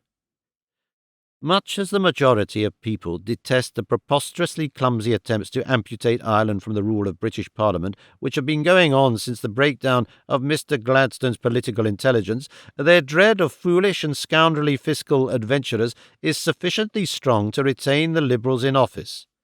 The recent exposures of the profound financial rottenness of the Liberal Party have deepened the public resolve to permit no such enlarged possibilities of corruption as tariff reform would afford their at least equally dubitable opponents. And meanwhile, beneath those ridiculous alternatives, those sham issues, the real and very urgent affairs of the nation, the vast gathering discontent of the workers throughout the empire, the racial conflicts in India and South Africa, which will, if they are not arrested, end in our severance from India, the insane waste of national resources, the control of disease, the frightful need of some cessation of armament, drift neglected. Now, do these things indicate the ultimate failure and downfall of representative government? Was this idea, which inspired so much of the finest and most generous thought of the 18th and 19th centuries, a wrong idea? And must we go back to Caesarism or oligarchy or plutocracy or a theocracy, to Rome or Venice or Carthage, to the strong man or the ruler by divine right for the political organization of the future? My answer to that question would be an emphatic no. My answer would be that the idea of representative government is the only possible idea for the government of a civilized community. But I would add that so far representative government has not had even the beginnings of a fair trial. So far we have not had representative government, but only a devastating caricature. It is quite plain now that those who first organized the parliamentary institutions, which now are the ruling institutions of the greater part of mankind, fell a prey to certain now very obvious errors. They did not realize that there are hundreds of different ways in which voting may be done, and that every way will give a different result. They thought, and it is still thought by a great number of mentally indolent people, that if a country is divided up into approximately equivalent areas, each returning one or two representatives, if every citizen is given one vote, and if there is no legal limit to the presentation of candidates, that presently a cluster of the wisest, most trusted, and best citizens will come together in the Legislative Assembly. In reality, the business is far more complicated than this. In reality, a country will elect all sorts of different people according to the electoral method employed. It is a fact that anyone who chooses to experiment with a willing school or club may verify. Suppose, for example, that you take your country, give every voter one single vote, put up 26 candidates for a dozen vacancies, and give them no adequate time for organization. The voters, you will find, will return certain favourites, A and B and C and D, let us call them, by enormous majorities, and behind these at a considerable distance will come E, F, G, H, I, J, K, and L. Now you give your candidates time to develop organization. A lot of people who swelled A's huge vote will dislike J and K and L so much and prefer M and N so much that if they are assured that by proper organization A's return can be made certain without their voting for him, they will vote for M and N. But they will do so only on that understanding. Similarly, certain Bites will want O and P if they can be got without sacrificing B. So that adequate party organization in the community may return not the dozen a naive vote would give, but A, B, C, D, E, F, G, H, M, N, O, P. Now suppose that instead of this arrangement, your community is divided into 12 constituencies, and no candidate may contest more than one of them. And suppose each constituency has strong local preferences. A, B, and C are widely popular. In every constituency they have supporters, but in no constituency does any one of the three command a majority. They are great men, not local men. Q, who is an unknown man in most of the country, has, on the contrary, a strong sect of followers in the constituency for which A stands, and beats him by one vote. Another local celebrity, E, disposes of B in the same way. C is attacked not only by S and T, whose particular views upon vaccination, let us say, appeal to just enough of C supporters to let in S. Similar accidents happen in other constituencies, and the country that would have unreservedly returned A, B, C, D, E, F, G, H, I, J, K, and L on the first system return instead O, P, Q, R, S, T, U, V, W, X, Y, Z. Numerous voters who would have voted for A if they had had a chance vote instead for R, S, T, etc. Numbers who would have voted for B vote for Q, V, W, X, etc. But now suppose that A and B are opposed to one another, and that there is a strong A party and a strong B party, highly organized in the country. B is really the second favorite over the country as a whole, but A is the first favorite. D, F, H, J, L, N, P, R, U, W, Y constitute the A candidates, and in his name they conquer. B, C, E, G, I, K, M, O, Q, S, V are all thrown out in spite of the wide popularity of B and C. B and C, we have supposed, are the second and third favourites, and yet they go out in favour of Y, of whom nobody has heard before, some mere hangers-on of A's. Such a situation actually occurs in both Ulster and Home Rule Ireland. But now let us suppose another arrangement, and that is that the whole country is one constituency, and every voter has, if he chooses to exercise them, 12 votes, which, however, he must give, if he gives them all, to 12 separate people. Then quite certainly A, B, C, D will come in, but the tale will be different. M, N, O, P may come up next to them, and even Z, that eminent non-party man, may get in. But now organization may produce new effects. The ordinary man, when he has 12 votes to give, likes to give them all, so that there will be a good deal of wild voting at the tails of the voting papers. Now, if a small resolute band decide to plump for T or to vote only for A and T or B and T, T will probably jump up out of the rejected. This is the system which gives the specialist, the anti-vaccinator or what-not, the maximum advantage. V, W, X, and Y, being rather hopeless anyhow, will probably detach themselves from party and make some special appeal, say to the teetotal vote or the Mormon vote or the single tax vote, and so squeeze past O, P, Q, R, who have taken a more generalized line. I trust the reader will bear with me through these alphabetical fluctuations. Many people I know from colloquial experiences do about this stage fly into a passion. But if you will exercise self-control, then I think you will see my point that, according to the method of voting, almost any sort of result may be got out of an election except the production of a genuinely representative assembly. And that is the a priori case for supposing, what our experience of contemporary life abundantly verifies, that the so-called representative assemblies of the world are not really representative at all. I will go farther and say that were it not for the entire inefficiency of our method of voting, not 1/10 of the present American and French senators, the French deputies, the American congressmen, and the English members of Parliament would hold their positions today. They would never have been heard of. They are not really the elected representatives of the people. They are the products of a ridiculous method of election. They are the illegitimate children of the party system and the ballot box, who have ousted the legitimate heirs from their sovereignty.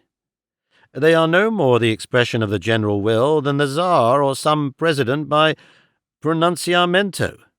They are an accidental oligarchy of adventurers.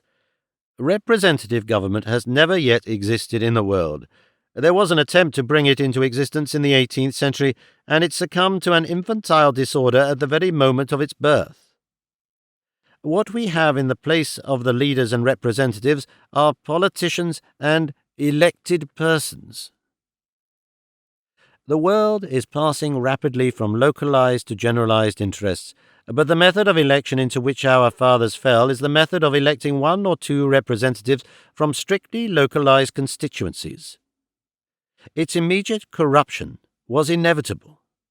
If discussing and calculating the future had been, as it ought to be, a common systematic occupation, the muddles of today might have been foretold 100 years ago.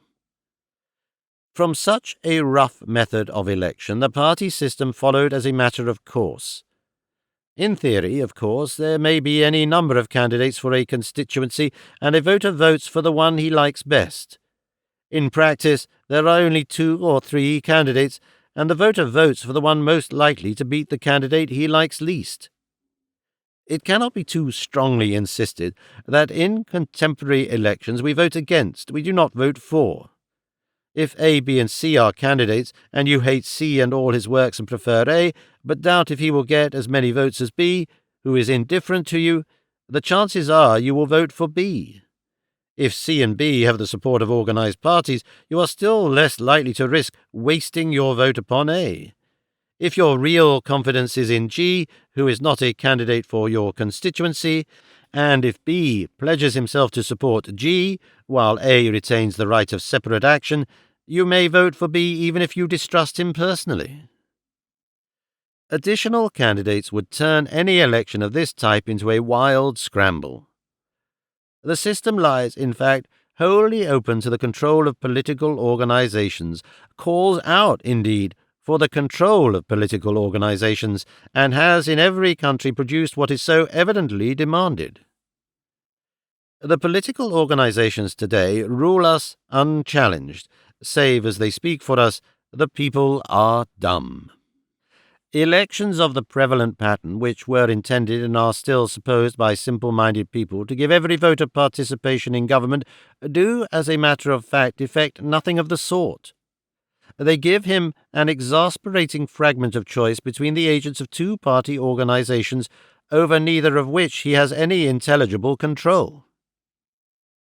For 25 years I have been a voter, and in all that time I have only twice had an opportunity of voting for a man of distinction in whom I had the slightest confidence. Commonly, my choice of a representative has been between a couple of barristers entirely unknown to me or the world at large. Rather more than half the men presented for my selection have not been English at all, but of alien descent. This, then, is the sum of the political liberty of the ordinary American or Englishman, that is, the political emancipation which English women have shown themselves so pathetically eager to share. He may reject one of 2 undesirables, and the other becomes his representative. Now this is not popular government at all. It is government by the profession of politicians, whose control becomes more and more irresponsible in just the measure that they are able to avoid real factions within their own body. Whatever the 2 party organizations have a mind to do together, whatever issue they chance to reserve from party politics, is as much beyond the control of the free and independent voter as if he were a slave subject in ancient Peru. Our governments in the more civilized parts of the world today are only in theory and sentiment democratic. In reality, they are democracies so eviscerated by the disease of bad electoral methods that they are mere cloaks for the parasitic oligarchies that have grown up within their form and substance. The old spirit of freedom and the collective purpose which overthrew and subdued priestcrafts and kingcrafts has done so, it seems, only to make way for these obscure political conspiracies.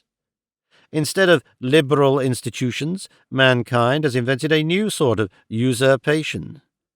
And it is not unnatural that many of us should be in a phase of political despair. These oligarchies of the party organizations have now been evolving for 2 centuries, and their inherent evils and dangers become more and more manifest. The first of these is the exclusion from government of the more active and intelligent sections of the community. It is not treated as remarkable, it is treated as a matter of course, that neither in Congress nor in the House of Commons is there any adequate representation of the real thought of the time, of its science, invention, and enterprise, of its art and feeling, of its religion and purpose. When one speaks of congressmen or members of Parliament, one thinks, to be plain about it, of intellectual riffraff. When one hears of a preeminent man in the English-speaking community, even though that preeminence may be in political or social science, one is struck by a sense of incongruity if he happens to be also in the legislature. When Lord Haldane disengages the Gifford Lectures, or Lord Morley writes a Life of Gladstone, or ex-President Roosevelt is delivered of a magazine article, there is the same sort of excessive admiration as when a royal princess does a watercolour sketch or a dog walks on its hind legs. Now, this intellectual inferiority of the legislator is not only directly bad for the community by producing dull and stupid legislation, but it has a discouraging and dwarfing effect upon our intellectual life. Nothing so stimulates art, thought, and science as realization. Nothing so cripples it as unreality. But to set oneself to know thoroughly and to think clearly about any human question is to unfit oneself for the forensic claptrap which is contemporary politics, is to put oneself out of the effective current of the nation's life. The intelligence of any community which does not make a collective use of that intelligence starves and becomes hectic, tends inevitably to preciousness and futility on the one hand, and to insurgency, mischief, and anarchism on the other. From the point of view of social stability, this estrangement of the national government and the national intelligence is far less serious than the estrangement between the governing body and the real feeling of the mass of the people. To many observers, this latter estrangement seems to be drifting very rapidly towards a social explosion in the British Isles.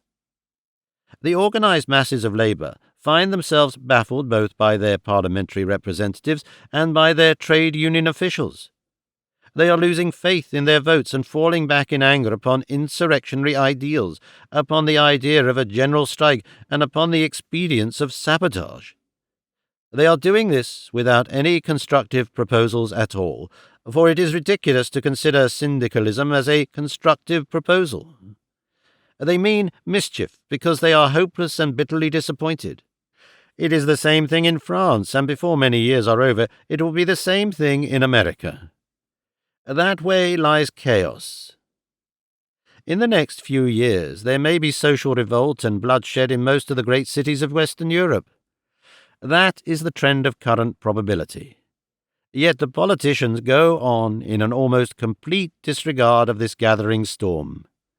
Their gerrymandered electoral methods are like wool in their ears, and the rejection of Tweedledum for Tweedledee is taken as a mandate for Tweedledee's distinctive brand of political unrealities.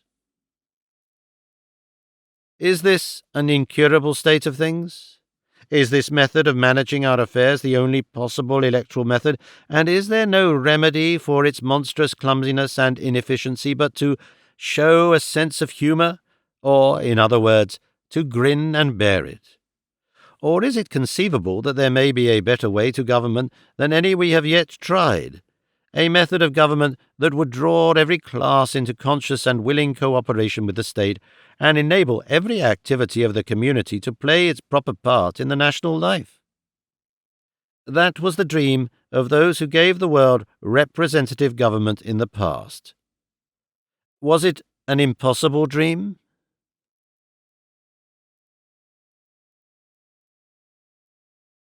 Section 2. Is this disease of parliaments an incurable disease, and have we, therefore, to get along as well as we can with it, just as a tainted and incurable invalid diets and is careful and gets along through life? Or is it possible that some entirely more representative and effective collective control of our common affairs can be devised?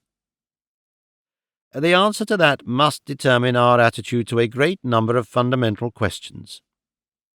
If no better governing body is possible than the stupid, dilatory, and forensic assemblies that rule in France, Britain, and America today, then the civilized human community has reached its climax. That more comprehensive collective handling of the common interest to which science and intelligent socialism point, that collective handling which is already urgently needed if the present uncontrolled waste of natural resources and the ultimate bankruptcy of mankind is to be avoided, is quite beyond the capacity of such assemblies. Already there is too much in their clumsy and untrustworthy hands, and the only course open to us is an attempt at enlightened individualism, an attempt to limit and restrict state activities in every possible way, and to make little private temporary islands of light and refinement amidst the general disorder and decay.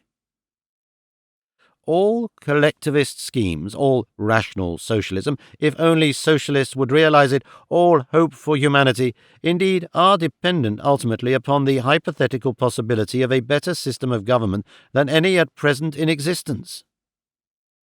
Let us see first, then, if we can lay down any conditions which such a better governing body would satisfy. Afterwards, it will be open to us to believe or disbelieve in its attainment. Imagination is the essence of creation. If we can imagine a better government, we are halfway to making it. Now, whatever other conditions such a body will satisfy, we may be sure that it will not be made up of members elected by single-member constituencies. A single-member constituency must necessarily contain a minority, and may even contain a majority of dissatisfied persons whose representation is, as it were, blotted out by the successful candidate. 3 single-member constituencies, which might all return members of the same colour, if they were lumped together to return 3 members, would probably return 2 of one colour and 1 of another. There would still, however, be a suppressed minority averse to both these colours, or desiring different shades of those colours from those afforded them in the constituency. Other things being equal, it may be laid down that the larger the constituency and the more numerous its representatives, the greater the chance of all varieties of thought and opinion being represented. But that is only a preliminary statement. It still leaves untouched all the considerations advanced in the former part of this discussion to show how easily the complications and difficulties of voting lead to a falsification of the popular will and understanding. But here we enter a region where a really scientific investigation has been made and where established results are available. A method of election was worked out by Hare in the middle of the last century that really does seem to avoid or mitigate nearly every falsifying or debilitating possibility in elections. It was enthusiastically supported by J.S. Mill. It is now advocated by a special society, the Proportional Representation Society, to which belong men of the most diverse type of distinction, united only by the common desire to see representative government a reality and not a disastrous sham. It is a method which does render impossible nearly every way of forcing candidates upon constituencies, and nearly every trick for rigging results that now distorts and cripples the political life of the modern world.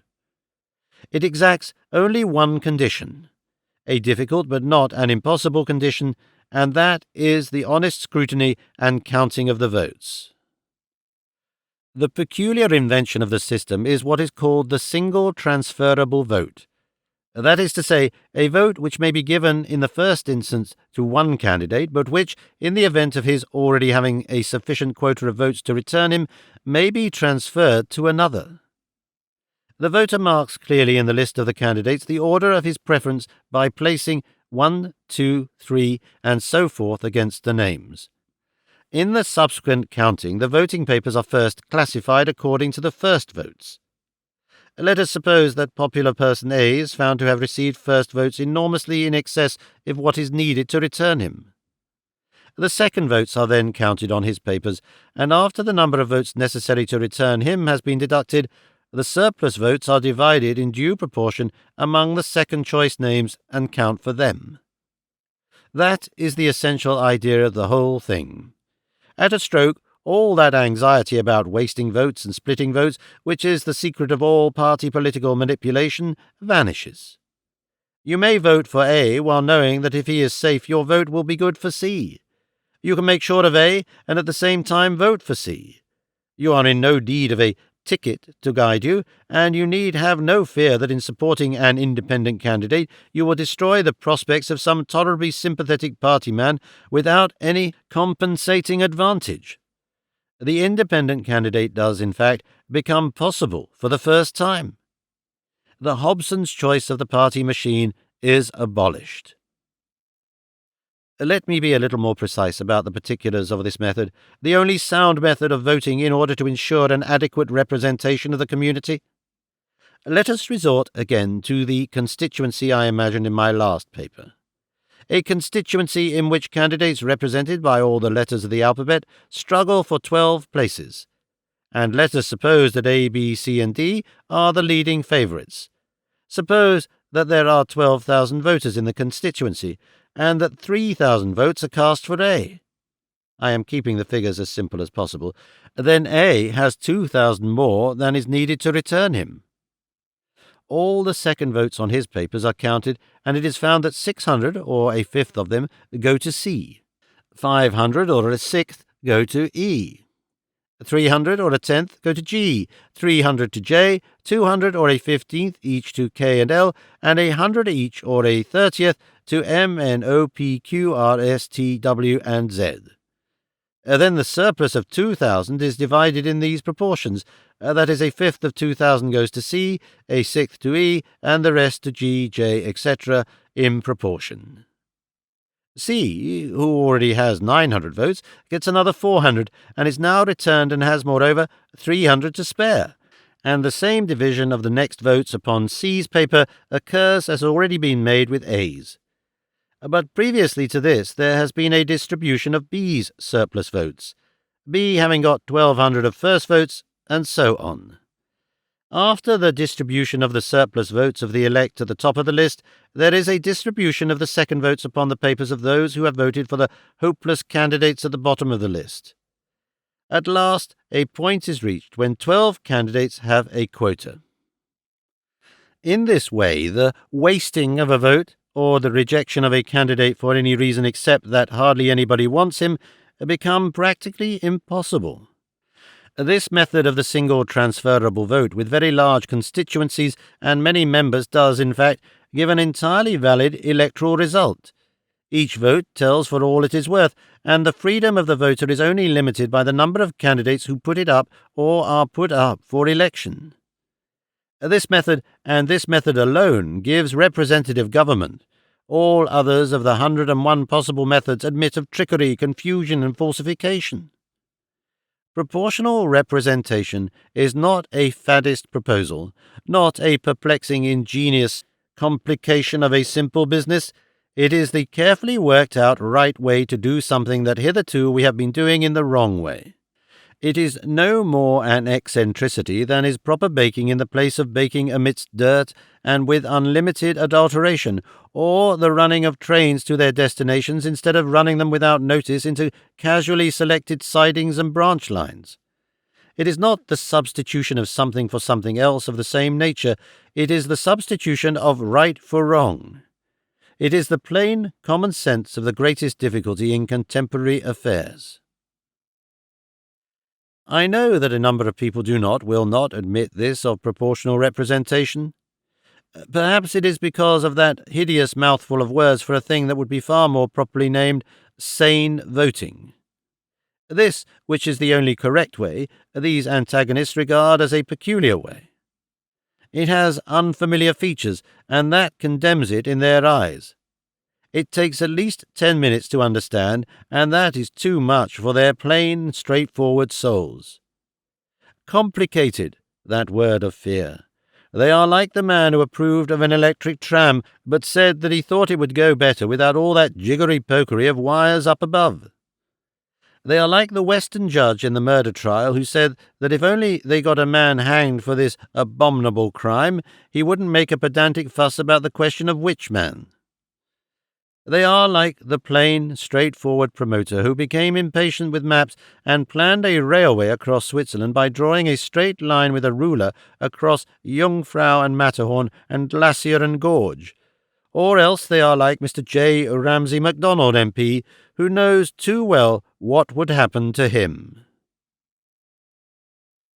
Now, let us consider what would be the necessary consequences of the establishment of proportional representation in such a community as Great Britain, that is to say, the redistribution of the country into great constituencies such as London, or Ulster, or Wessex, or South Wales, each returning a score or more of members, and the establishment of voting by the single transferable vote. The first, immediate, most desirable result would be the disappearance of the undistinguished party candidate. He would vanish altogether. He would be no more seen. Proportional representation would not give him the ghost of a chance. The very young man of good family, the subsidized barrister, the respectable nobody, the rich supporter of the party would be ousted by known men. No candidate who had not already distinguished himself and who did not stand for something in the public eye would have a chance of election. There alone we have a sufficient reason for anticipating a very thorough change in the quality and character of the average legislator.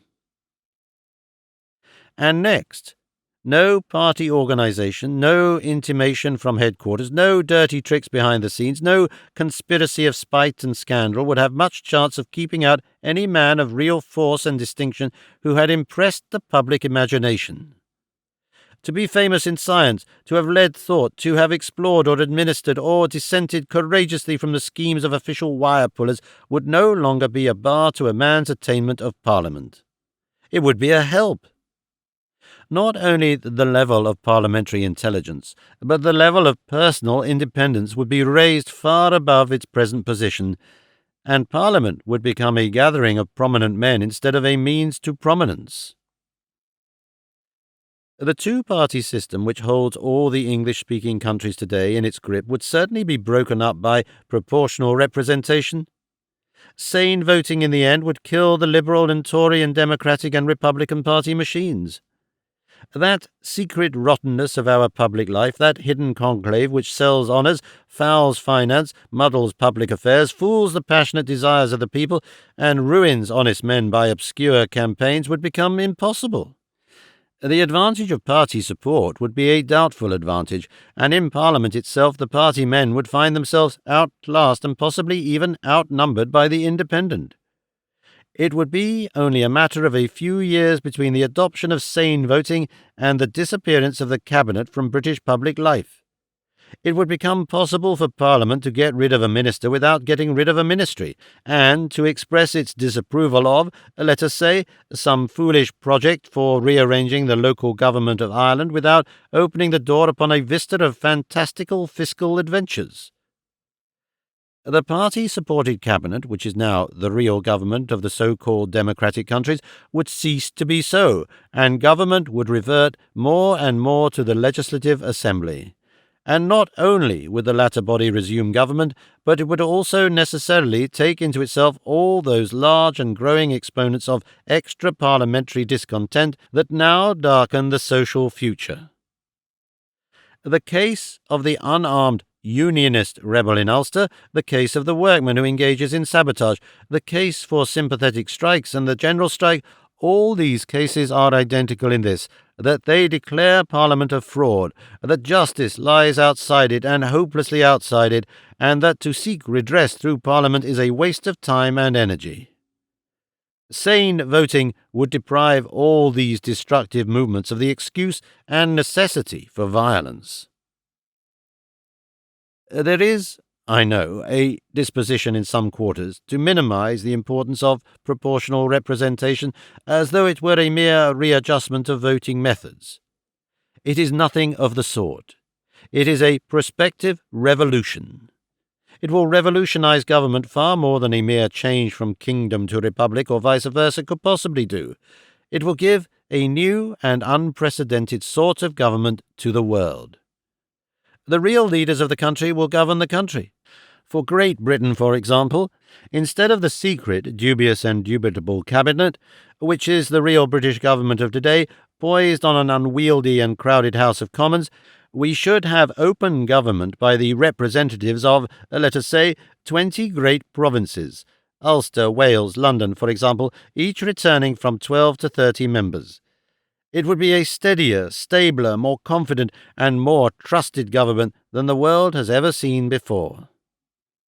Ministers, indeed, and even ministries might come and go, but that would not matter as it does now, because there would be endless alternatives through which the Assembly could express itself instead of the choice between two parties.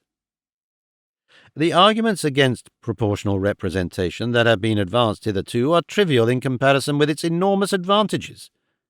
Implicit in them all is the supposition that public opinion is at bottom a foolish thing, and that electoral methods are to pacify rather than express a people. It is possibly true that notorious windbags, conspicuously advertised adventurers, and the heroes of temporary sensations may run a considerable chance upon the lists. My own estimate of the popular wisdom is against the idea that any vividly prominent figure must needs get in. I think the public is capable of appreciating, let us say, the charm and interest of Mr. Sandow, or Mr. Jack Johnson, or Mr. Harry Lauder, or Mr. Evan Roberts, without wanting to send these gentlemen into Parliament. And I think that the increased power that the press would have through its facilities in making reputations may also be exaggerated. Reputations are mysterious things, and not so easily forced, and even if it were possible for a section of the press to limelight a dozen or so figures up to the legislature, they would still have, I think, to be interesting, sympathetic, and individualized figures, and at the end they would be only half a dozen among 400 men of a repute more naturally achieved. A third objection is that this reform would give us group politics and unstable government. It might very possibly give us unstable ministries, but unstable ministries may mean stable government, and such stable ministries as that which governs England at the present time may, by clinging obstinately to office, mean the wildest fluctuations of policy. Mr. Ramsay MacDonald has drawn a picture of the two representative parliament of proportional representation, split up into groups each pledged to specific measures and making the most extraordinary treaties and sacrifices of the public interest in order to secure the passing of these definite bills. But Mr. Ramsay MacDonald is exclusively a parliamentary man. He knows contemporary parliamentary shop as a clerk knows his governor, and he thinks in the terms of his habitual life. He sees representatives only as politicians financed from party headquarters. It is natural that he should fail to see that the quality and condition of the sanely elected Member of Parliament will be quite different from these scheming climbers into positions of trust with whom he deals today. It is the party system based on insane voting that makes governments indivisible wholes and gives the group and the cave their terrors and their effectiveness.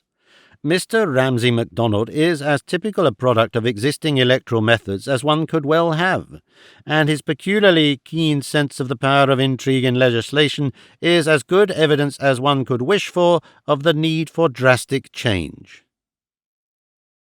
Of course, sane voting is not a shortcut to the millennium. It is no way of changing human nature, and in the new type of assembly, as in the old, spite, vanity, indolence, self-interest, and downright dishonesty will play their part. But to object to a reform on that account is not a particularly effective objection. These things will play their part, but it will be a much smaller part in the new than in the old. It is like objecting to some projected and long-needed railway because it does not propose to carry its passengers by immediate express to heaven.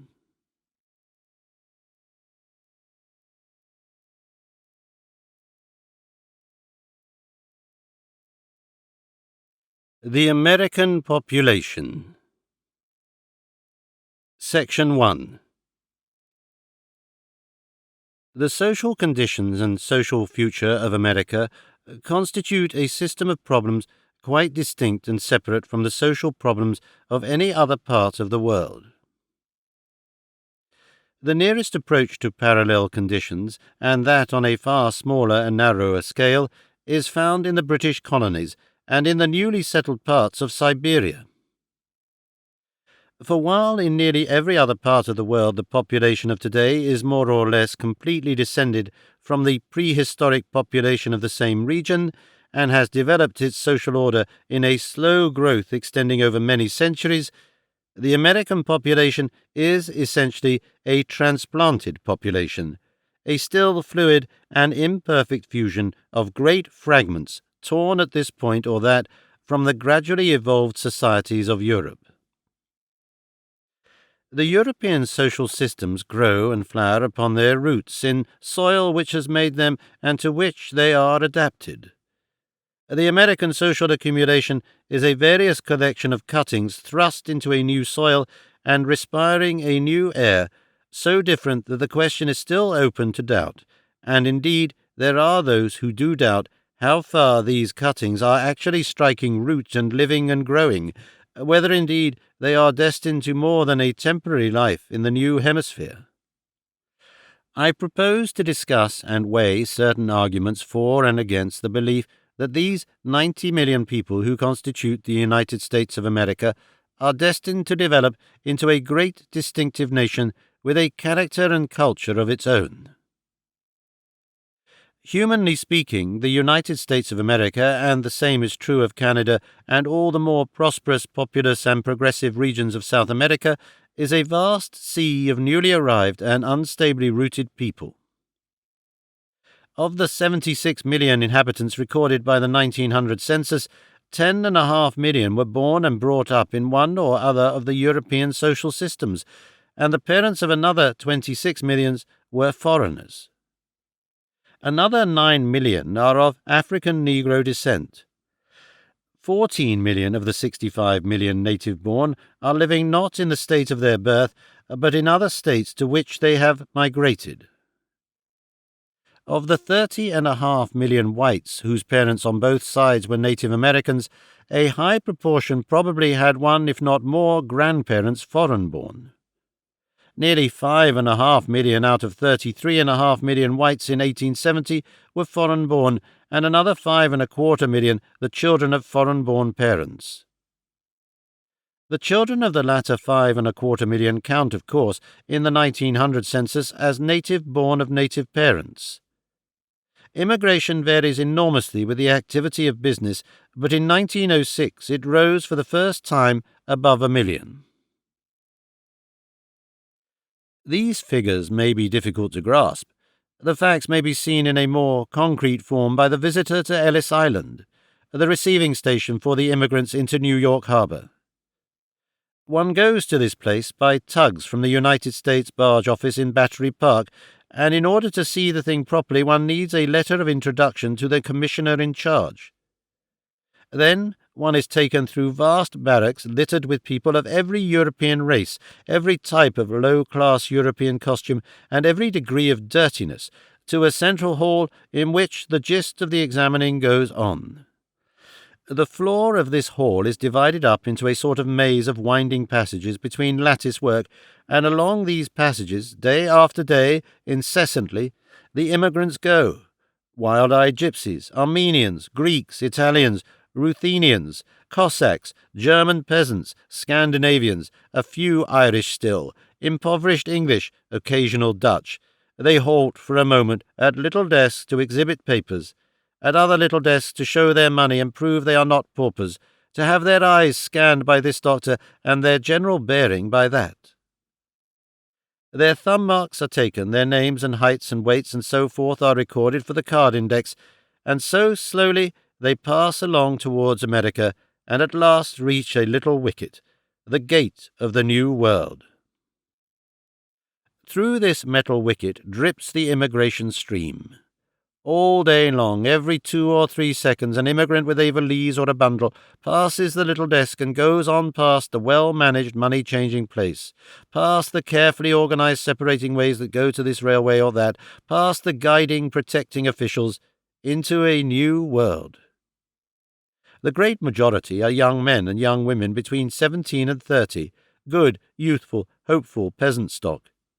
They stand in a long string, waiting to go through that wicket, with bundles, with little tin boxes, with cheap portmanteaus, with odd packages, in pairs, in families, alone, women with children, men with strings of dependents, young couples.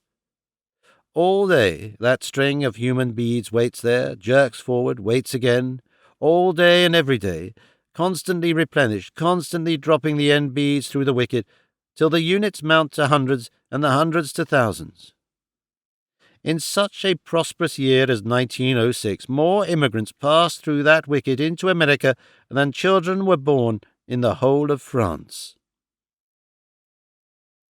This figure of a perpetual stream of new stranger citizens will serve to mark the primary distinction between the American social problem and that of any European or Asiatic community.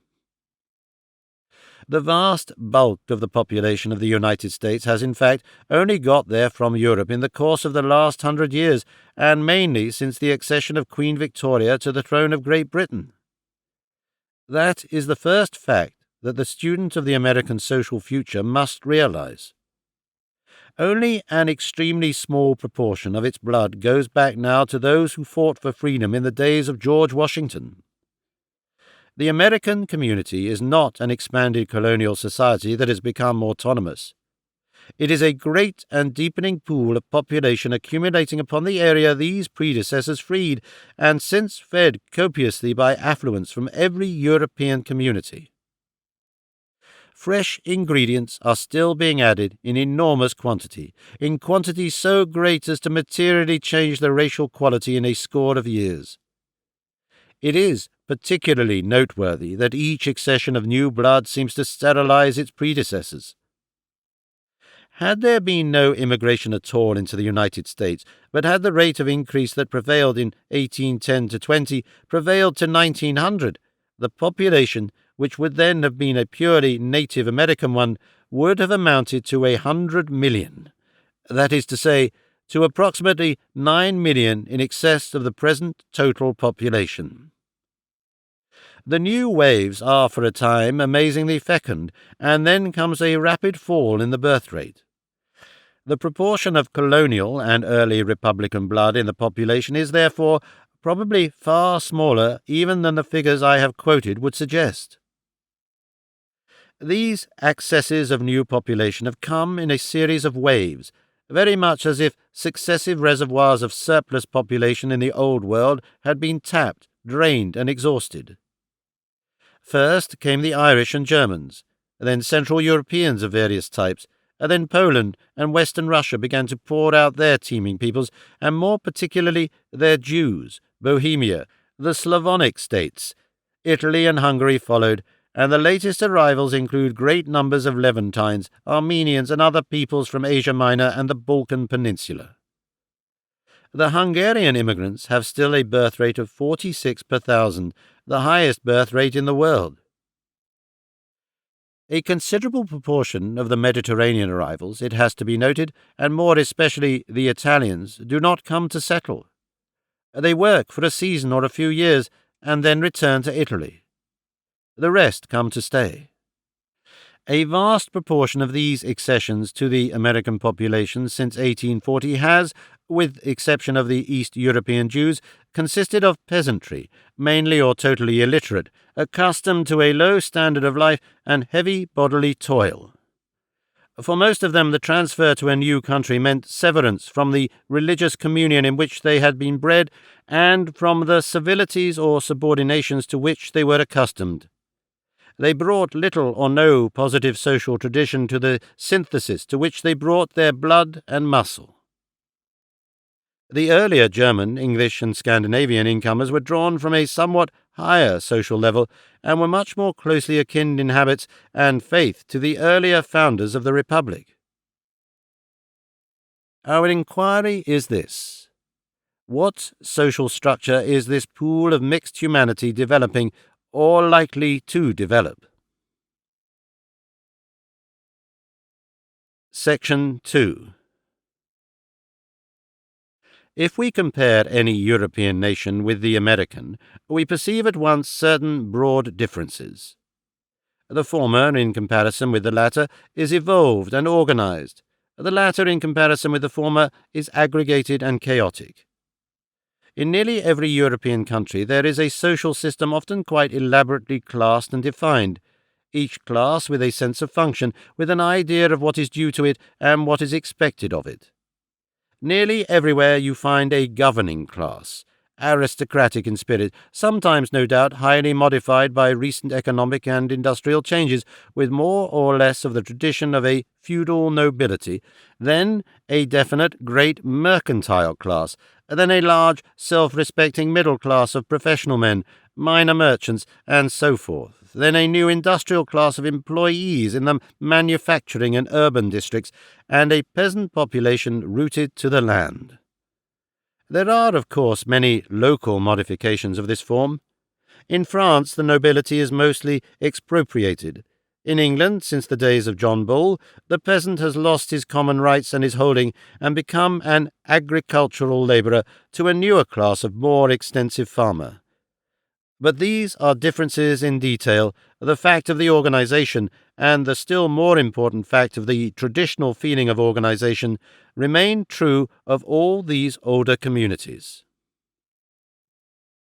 And in nearly every European country, though it may be somewhat despoiled here and shorn of exclusive predominance there, or represented by a dislocated reformed member, is the Church, custodian of a great moral tradition, closely associated with the national universities and the organization of national thought. The typical European town has its castle or great house, its cathedral or church, its middle-class and lower-class quarters.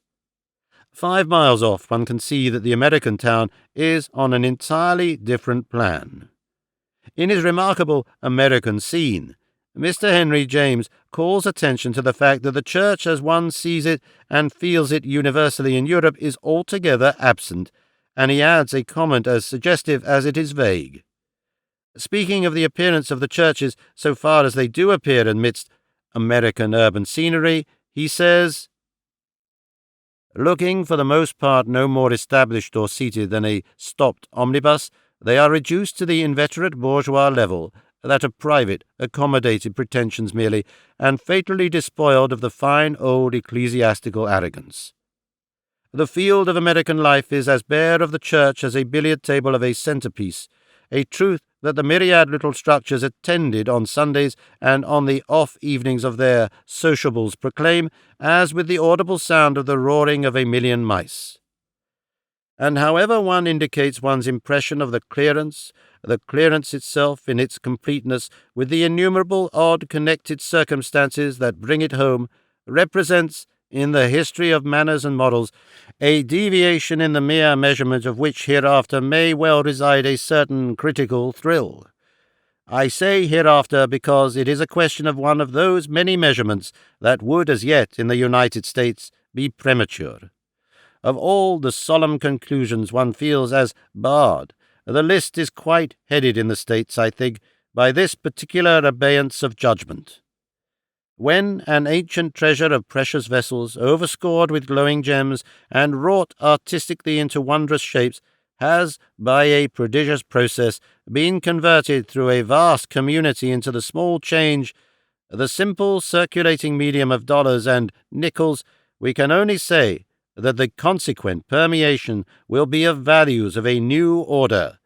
Of what order? We must wait to see. America has no church. Neither has it a peasantry nor an aristocracy, and until well on in the Victorian epoch it had no disproportionately rich people. In America, except in the regions where the Negro abounds, there is no lower stratum. There is no soil people to this community at all. Your bottommost man is a mobile free man who can read, and who has ideas above digging and pigs and poultry keeping, except, incidentally, for his own ends. No one owns to subordination. As a consequence, any position which involves the acknowledgment of an innate inferiority is difficult to fill.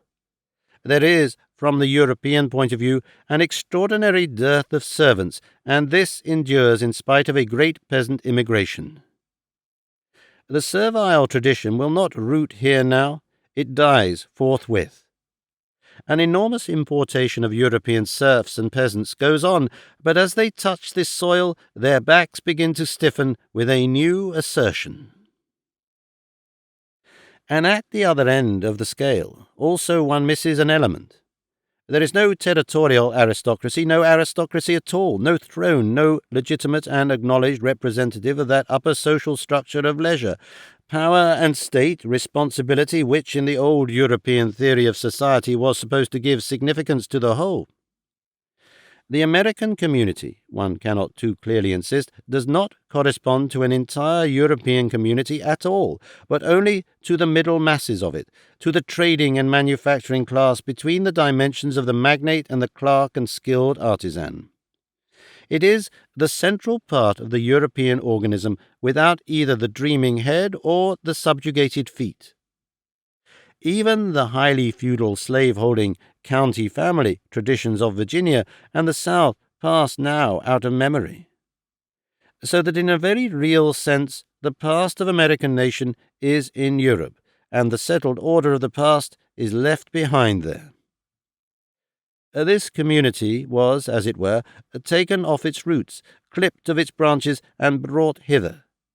It began neither serf nor lord, but burgher and farmer. It followed the normal development of the middle class under progress everywhere, and became capitalistic.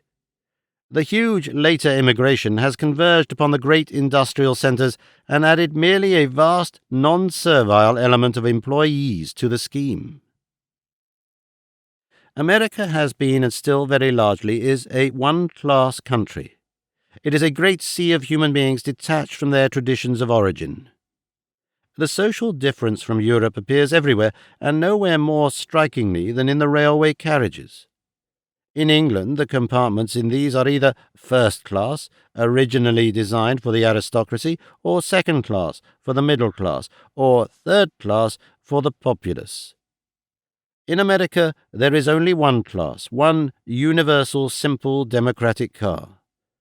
In the southern states, however, a proportion of these simple democratic cars are inscribed with the word white, whereby 9 million people are excluded. But to this original even-handed treatment there was speedily added a more sumptuous type of car, the parlor car, accessible to extra dollars, and then came special types of train, all made up of parlor cars and observation cars and the like. In England, nearly every train remains still first, second, and third, or first and third.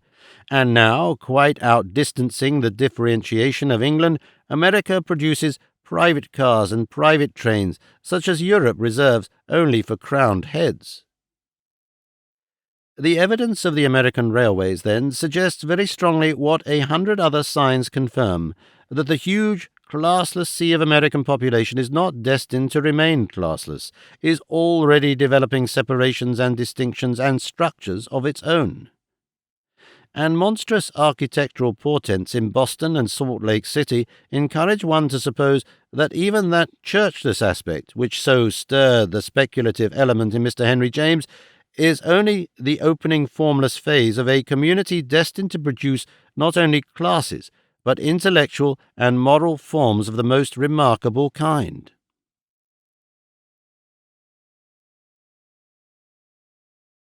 Section 3.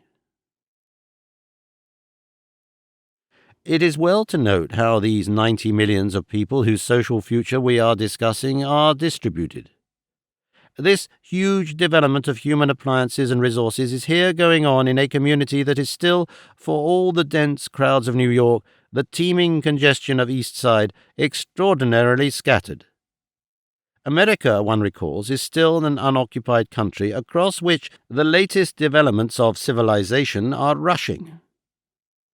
We are dealing here with a continuous area of land which is, leaving Alaska out of account altogether, equal to Great Britain, France, the German Empire, the Austro-Hungarian Empire, Italy, Belgium, Japan, Holland, Spain and Portugal, Sweden and Norway, Turkey in Europe, Egypt, and the whole Empire of India, and the population spread out over this vast space is still less than the joint population of the first two countries named, and not a quarter that of India. Moreover, it is not spread at all evenly. Much of it is in undistributed clots. It is not upon the soil. Barely half of it is in holdings and homes and authentic communities. It is a population of an extremely modern type. Urban concentration has already gone far with it. 15 millions of it are crowded into and about 20 great cities. Another 18 millions make up 500 towns. Between these centres of population run railways indeed, telegraph wires, telephone connections, tracks of various sorts, but to the European eye these are mere scratchings on a virgin surface. An empty wilderness manifests itself through this thin network of human conveniences, appears in the meshes even at the railroad side. Essentially, America is still an unsettled land, with only a few incidental good roads in favoured places, with no universal police, with no wayside inns where a civilized man may rest, with still only the crudest of rural postal deliveries, with long stretches of swamp and forest and desert by the trackside, still unassailed by industry. This much one sees clearly enough eastward of Chicago. Westward it becomes more and more the fact. In Idaho, at last, comes the untouched and perhaps invincible desert, plain and continuous through the long hours of travel. Huge areas do not contain one human being to the square mile, still vaster portions fall short of two. It is upon Pennsylvania and New York State and the belt of great towns that stretches out past Chicago to Milwaukee and Madison that the nation centers and seems destined to center. One needs but examine a tinted population map to realize that. The other concentrations are provincial and subordinate. They have the same relation to the main axis that Glasgow or Cardiff have to London in the British scheme. Section 4. When I speak of this vast multitude, these 90 millions of the United States of America, as being for the most part peasants, de-peasantized, and common people cut off from their own social traditions, I do not intend to convey that the American community is, as a whole, traditionless. There is in America a very distinctive tradition indeed, which animates the entire nation, gives a unique idiom to its press and all its public utterances, and is manifestly the starting point from which the adjustments of the future must be made. The mere sight of the stars and stripes serves to recall it. Yankee, in the mouth of a European, gives something of its quality. One thinks at once of a careless abandonment of any pretension, of tireless energy and daring enterprise, of immense self-reliance, of a disrespect for the past so complete that a mummy is in itself a comical object, and the blowing out of an ill-guarded sacred flame a delightful jest. One thinks of the enterprise of the skyscraper and the humour of a Yankee at the court of King Arthur, and of Innocents Abroad. Its dominant notes are democracy, freedom, and confidence. It is religious-spirited without superstition, consciously Christian in the vein of a nearly Unitarian Christianity, fervent but broadened as a halfpenny is broadened by being run over by an express train, substantially the same, that is to say, but with a marked loss of outline and detail. It is a tradition of romantic concession to good and inoffensive women and a high development of that personal morality which puts sexual continence and alcoholic temperance before any public virtue. It is equally a tradition of sporadic emotional public-spiritedness, entirely of the quality of gallantry, of handsome and surprising gifts to the people, disinterested occupation of office and the like.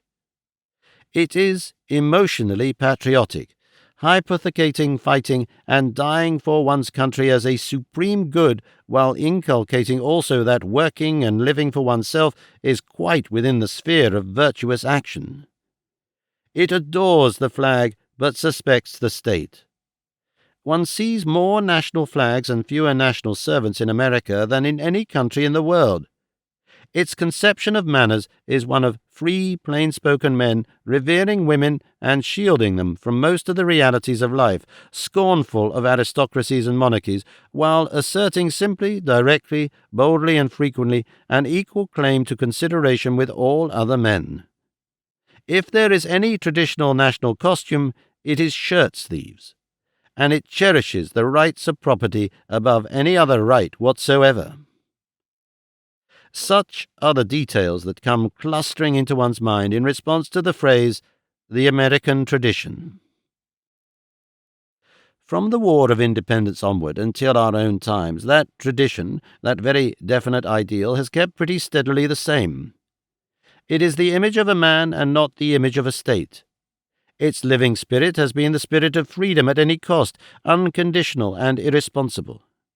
It is the spirit of men who have thrown off a yoke, who are jealously resolved to be unhampered masters of their own, to whom nothing else is of anything but secondary importance. That was the spirit of the English small gentry and mercantile class, the comfortable property owners, the parliamentarians in Stuart times. Indeed, even earlier, it is very largely the spirit of More's Utopia. It was that spirit sent Oliver Cromwell himself packing for America, though a heedless and ill-advised and unforeseeing king would not let him go. It was the spirit that made taxation for public purposes the supreme wrong and provoked each country, first the mother country and then, in its turn, the daughter country, to armed rebellion. It has been the spirit of the British Whig and the British Nonconformist almost up to the present day. In the Reform Club of London, framed and glazed over against Magna Carta, is the American Declaration of Independence. Kindred trophies they are of the same essentially English spirit of stubborn insubordination. But the American side of it has gone on unchecked by the complementary aspect of the English character which British Toryism expresses.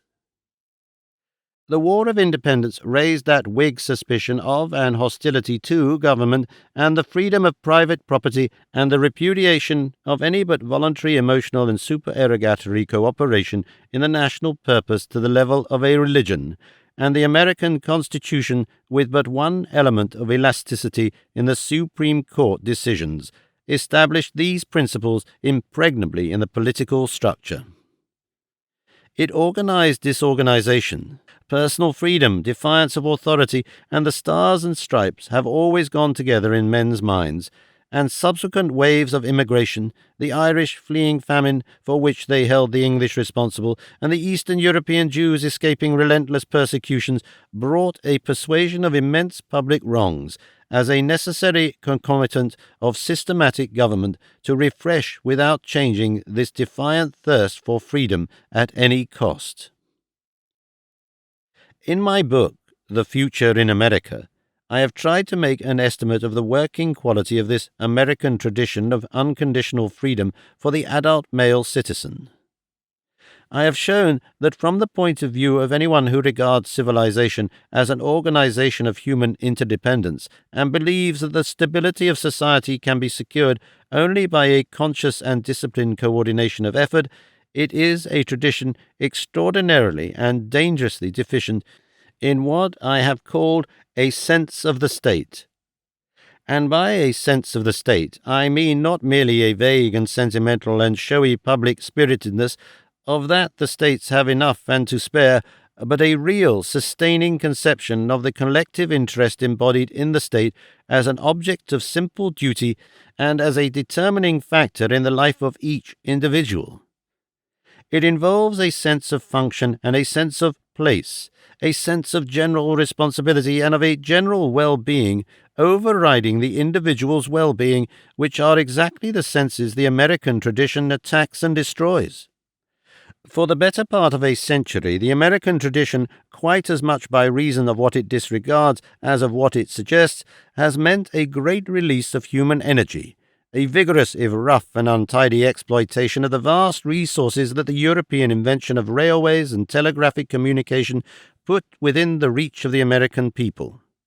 It has stimulated men to a greater individual activity, perhaps, than the world has ever seen before.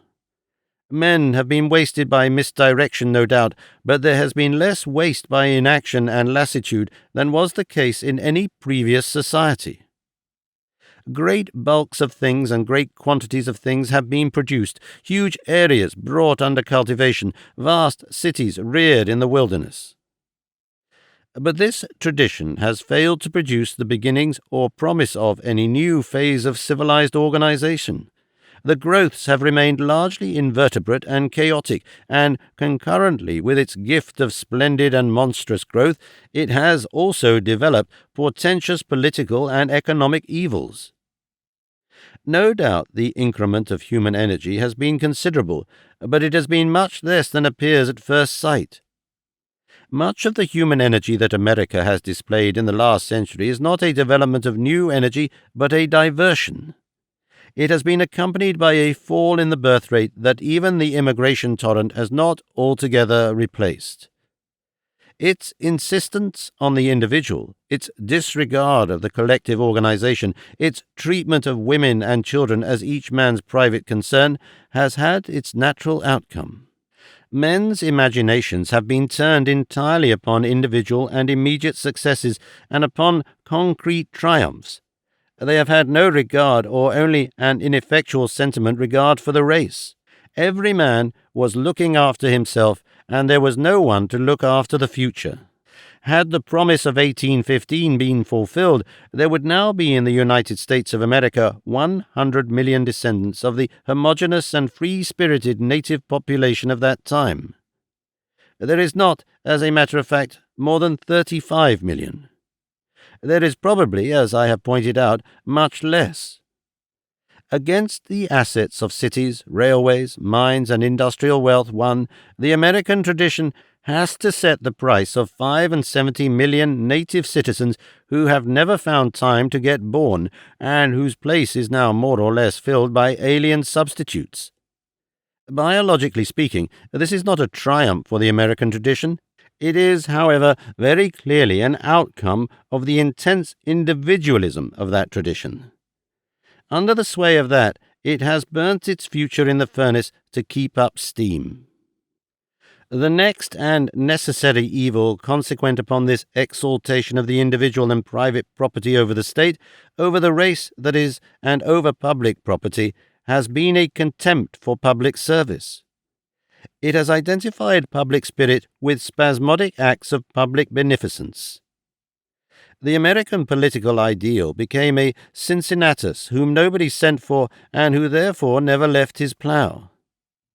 There has ensued a corrupt and undignified political life, speaking claptrap, dark with violence, illiterate and void of statesmanship or science, forbidding any healthy social development through public organization at home, and every year that the increasing facilities of communication draw the alien nations closer, deepening the risks of needless and disastrous wars abroad.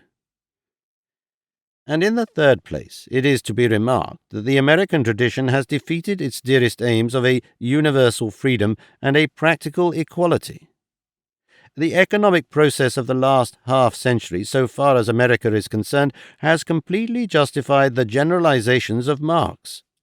There has been a steady concentration of wealth and of the reality as distinguished from the forms of power in the hands of a small, energetic minority, and a steady approximation of the condition of the mass of the citizens to that of the so-called proletariat of the European communities. The tradition of individual freedom and equality is, in fact, in process of destroying the realities of freedom and equality out of which it rose. Instead of the 600,000 families of the year 1790, all at about the same level of property, and accepting the peculiar condition of 700,000 blacks, with scarcely anyone in the position of a hireling, we have now, as the most striking, though by no means the most important, fact in American social life, a frothy confusion of millionaires' families, just as wasteful, foolish, and vicious as irresponsible human beings with unlimited resources have always shown themselves to be. And, concurrently, with the appearance of these concentrations of great wealth, we have appearing also poverty. Poverty of a degree that was quite unknown in the United States for the first century of their career as an independent nation. In the last few decades, slums as frightful as any in Europe have appeared with terrible rapidity, and there has been a development of the viler side of industrialism, of sweating and base employment of the most ominous kind. In Mr. Robert Hunter's Poverty, one reads of not less than 80,000 children, most of whom are little girls, at present employed in the textile mills of this country. In the South there are now 6 times as many children at work as there were 20 years ago. Child labor is increasing yearly in that section of the country. Each year more little ones are brought in from the fields and hills to live in the degrading and demoralizing atmosphere of the mill towns. Children are deliberately imported by the Italians. I gathered from Commissioner Watchorn at Ellis Island that the proportion of little nephews and nieces, friends' sons, and so forth brought in by them is peculiarly high, and I heard him try and condemn a doubtful case. It was a particularly unattractive Italian in charge of a dull-eyed little boy of no ascertainable relationship. In the worst days of cotton milling in England, the conditions were hardly worse than those now existing in the South. Children, the tiniest and frailest of 5 and 6 years of age, rise in the morning and, like old men and women, go to the mills to do their day's labor, and when they return home, wearily fling themselves on their beds, too tired to take off their clothes. Many children work all night, in the maddening racket of the machinery, in an atmosphere insanitary and clouded with humidity and lint. It will be long, adds Mr. Hunter in his description, before I forget the face of a little boy of 6 years, with his hands stretched forward to rearrange a bit of machinery, his pallid face and spare form already showing the physical efforts of labor. This child, 6 years of age, was working 12 hours a day. From Mr. Spargo's bitter cry for the children, I learn this much of the joys of certain among the youth of Pennsylvania. For 10 or 11 hours a day, children of 10 and 11 stoop over the chute and pick out the slate and other impurities from the coal as it moves past them. The air is black with coal dust, and the roar of the crushers, screens, and rushing mill race of coal is deafening. Sometimes one of the children falls into the machinery and is terribly mangled, or slips into the chute and is smothered to death. Many children are killed in this way. Many others, after a time, contract coal miners' asthma and consumption, which gradually undermine their health.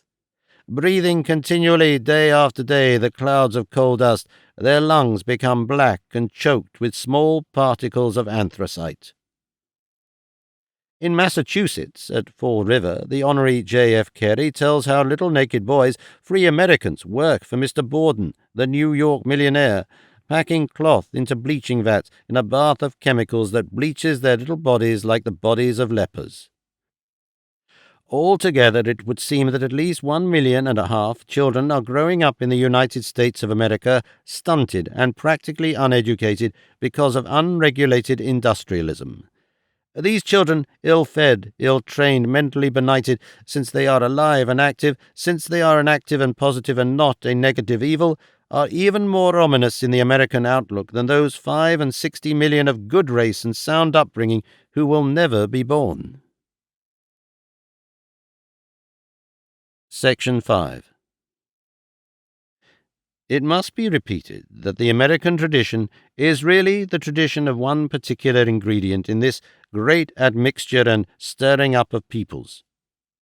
This ingredient is the colonial British, whose 17th century Puritanism and 18th century mercantile radicalism and rationalism manifestly furnished all the stuff out of which the American tradition is made. It is this stuff, planted in virgin soil and inflated to an immense and buoyant optimism by colossal and unanticipated material prosperity and success. From that British middle-class tradition comes the individualist Protestant spirit, the keen self-reliance and personal responsibility, the irresponsible expenditure, the indiscipline and mystical faith in things being managed properly if they are only let alone. State blindness is the natural and almost inevitable quality of a middle-class tradition, a class that has been forced neither to rule nor obey, which has been concentrated and successfully concentrated on private gain. This middle-class British section of the American population was, and is to this day, the only really articulate ingredient in its mental composition, and so it has had a monopoly in providing the American forms of thought. The American sections of peoples that have been annexed by or have come into this national synthesis are silent so far as any contribution to the national stock of ideas and ideals is concerned. There are, for example, those great elements, the Spanish Catholics, the French Catholic population of Louisiana, the Irish Catholics, the French Canadians who are now ousting the sterile New Englander from New England, the Germans, the Italians, the Hungarians. Comparatively, they say nothing. From all the 10 million of colored people come just 2 or 3 platform voices. Booker Washington, Dubois, Mrs. Church Terrell, mere protests at specific wrongs. The clever, restless Eastern European Jews, too, have still to find a voice. Professor Münsterberg has written with a certain bitterness in the inaudibility of the German element in the American population. They allow themselves, he remonstrates, to count for nothing. They did not seem to exist, he points out, even in politics, until prohibitionist fury threatened their beer. Then, indeed, the American German emerged from silence and obscurity, but only to rescue his mug and retire again with it into enigmatical silence. If there is any exception to this predominance of the tradition of the English-speaking, originally middle-class, English-thinking Northerner in the American mind, it is to be found in the spread of social democracy outward from the festering tenement houses of Chicago into the mining and agrarian regions of the Middle West. It is a fierce form of socialist teaching that speaks throughout these regions, far more closely akin to the revolutionary socialism of the continent of Europe than to the constructive and evolutionary socialism of Great Britain. Its typical organ is the appeal to reason, which circulates more than 250,000 copies weekly from Kansas City. It is a socialism reeking with class feeling and class hatred, and altogether anarchistic in spirit, a new and highly indigestible contribution to the American moral and intellectual synthesis. It is remarkable chiefly as the one shrill exception in a world of plastic acceptance. Now it is impossible to believe that this vast silence of these imported and ingested factors that the American nation has taken to itself is as acquiescent as it seems. No doubt they are largely taking over the traditional forms of American thought and expression quietly and without protest, and wearing them, but they will wear them as a man wears a misfit, shaping and adapting it every day more and more to his natural form, here straining a seam and there taking in a looseness. A force of modification must be at work. It must be at work in spite of the fact that, with the exception of social democracy, it does not anywhere show as a protest or a fresh beginning or a challenge to the prevailing forms. How far it has actually been at work is, perhaps, to be judged best by an observant stroller, surveying the crowds of a Sunday evening in New York, or read in the sheets of such a mirror of popular taste as the Sunday edition of the New York American or the New York Herald. In the former, just what I mean by the silent modification of the old tradition is quite typically shown. Its leading articles are written by Mr. Arthur Brisbane, the son of one of the Brook Farm Utopians, that gathering in which Hawthorne and Henry James Sr. and Margaret Fuller participated, and in which the whole brilliant world of Boston's past, the world of Emerson, Longfellow, Thoreau, was interested. Mr. Brisbane is a very distinguished man, quite over and above the fact that he is paid the greatest salary of any journalist in the world. He writes with a wit and directness that no other living man can rival, and he holds up constantly what is substantially the American ideal of the past century to readers who evidently need strengthening in it. It is, of course, the figure of a man and not of a state. It is a man clean-shaved, and almost obtrusively strong-jawed, honest, muscular, alert, pushful, chivalrous, self-reliant, non-political except when he breaks into shrewd and penetrating voting. You can fool all the people some of the time, etc. And independent, in a world which is therefore certain to give way to him. His doubts, his questionings, his aspirations are dealt with by Mr. Brisbane with a simple, direct fatherliness, with all the beneficent persuasiveness of a revivalist preacher. Millions read these leaders and feel a momentary benefit, en route for the more actual portions of the paper. He asks, why are all men gamblers? He discusses our longing for immortal imperfection, and did we once live on the moon? He recommends the substitution of whiskey and soda for neat whiskey, drawing an illustration from the comparative effect of the diluted and of the undiluted liquid as an eyewash. Try whiskey on your friend's eyeball, is the heading. Sleep. The man who loses sleep will make a failure of his life, or at least diminish greatly his chances of success. And the education of the feminine intelligence. The cow that kicks her weaned calf is all heart. He makes identically the same confident appeal to the moral motive which was for so long the salvation of the Puritan individualism from which the American tradition derives. That hand, he writes, which supports the head of the newborn baby, the mother's hand, supports the civilization of the world. But that sort of thing is not saving the old native strain in the population. It moves people, no doubt, but inadequately. And here is a passage that is quite the quintessence of Americanism, of all its deep moral feeling and sentimental untruthfulness. I wonder if any man but an American or a British nonconformist in a state of rhetorical excitement ever believed that Shakespeare wrote his plays or Michelangelo painted in a mood of humanitarian exaltation for the good of all men. What shall we strive for? Money? Get 1,000 millions. Your day will come, and in due course the graveyard rat will gnaw as calmly at your bum of acquisitiveness as at the mean coat of the pauper. Then shall we strive for power? The names of the first great kings of the world are forgotten, and the names of all those whose power we envy will drift to forgetfulness soon.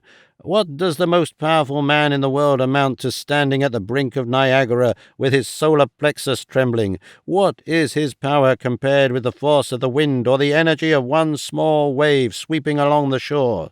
The power which man can build up within himself for himself is nothing. Only the dull reasoning of gratified egotism can make it seem worthwhile. Then, what is worthwhile? Let us look at some of the men who have come and gone, and whose lives inspire us. Take a few at random. Columbus, Michelangelo, Wilberforce, Shakespeare, Galileo, Fulton, Watt, Hargreaves. These will do. Let us ask ourselves this question.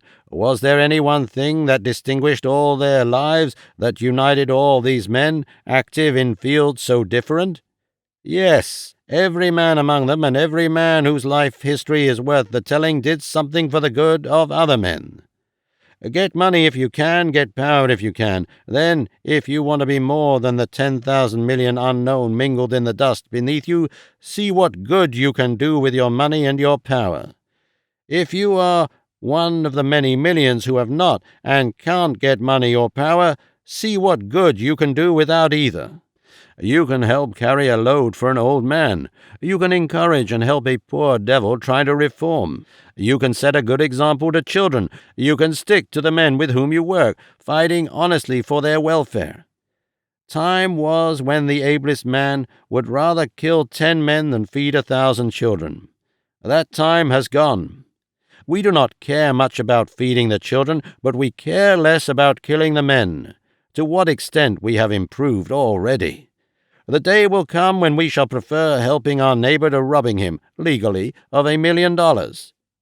Do what good you can now while it is unusual, and have the satisfaction of being a pioneer and an eccentric. It is the voice of the American tradition strained to the utmost to make itself audible to the New World, and cracking into italics and breaking into capitals with the strain. The rest of that enormous bale of paper is eloquent of a public void of moral ambitions, lost to any sense of comprehensive things, deaf to ideas, impervious to generalizations, a public which has carried the conception of freedom to its logical extreme of entire individual detachment. These telltale columns deal with personality and the drama of personal life. They witness to no interest but the interest in intense individual experiences. The engagements, the love affairs, the scandals of conspicuous people are given in pitiless detail in articles adorned with vigorous portraits and sensational pictorial comments. Even the eavesdroppers who write this stuff strike the personal note, and their heavily muscular portraits frown beside the initial letter. Murders and crimes are worked up to the keenest pitch of realization, and any new indelicacy in fashionable costume, any new medical device or cure, any new dance or athleticism, any new breach in the moral code, any novelty in sea-bathing or the woman's seat on horseback, or the like, is given copious and moving illustration, stirring headlines, and eloquent reprobation. There is a coloured supplement of knockabout fun, written chiefly in the quaint dialect of the New York slums. It is the language from which TH has vanished, and it presents a world in which the kicking by a mule of an endless succession of victims is an inexhaustible joy to young and old. Dat old mode. There is a smaller bale dealing with sport. In the advertisement columns one finds nothing but books, nothing of art, but great choice of bust developers, hair restorers, nervous tonics, clothing sales, self-contained flats, and business opportunities.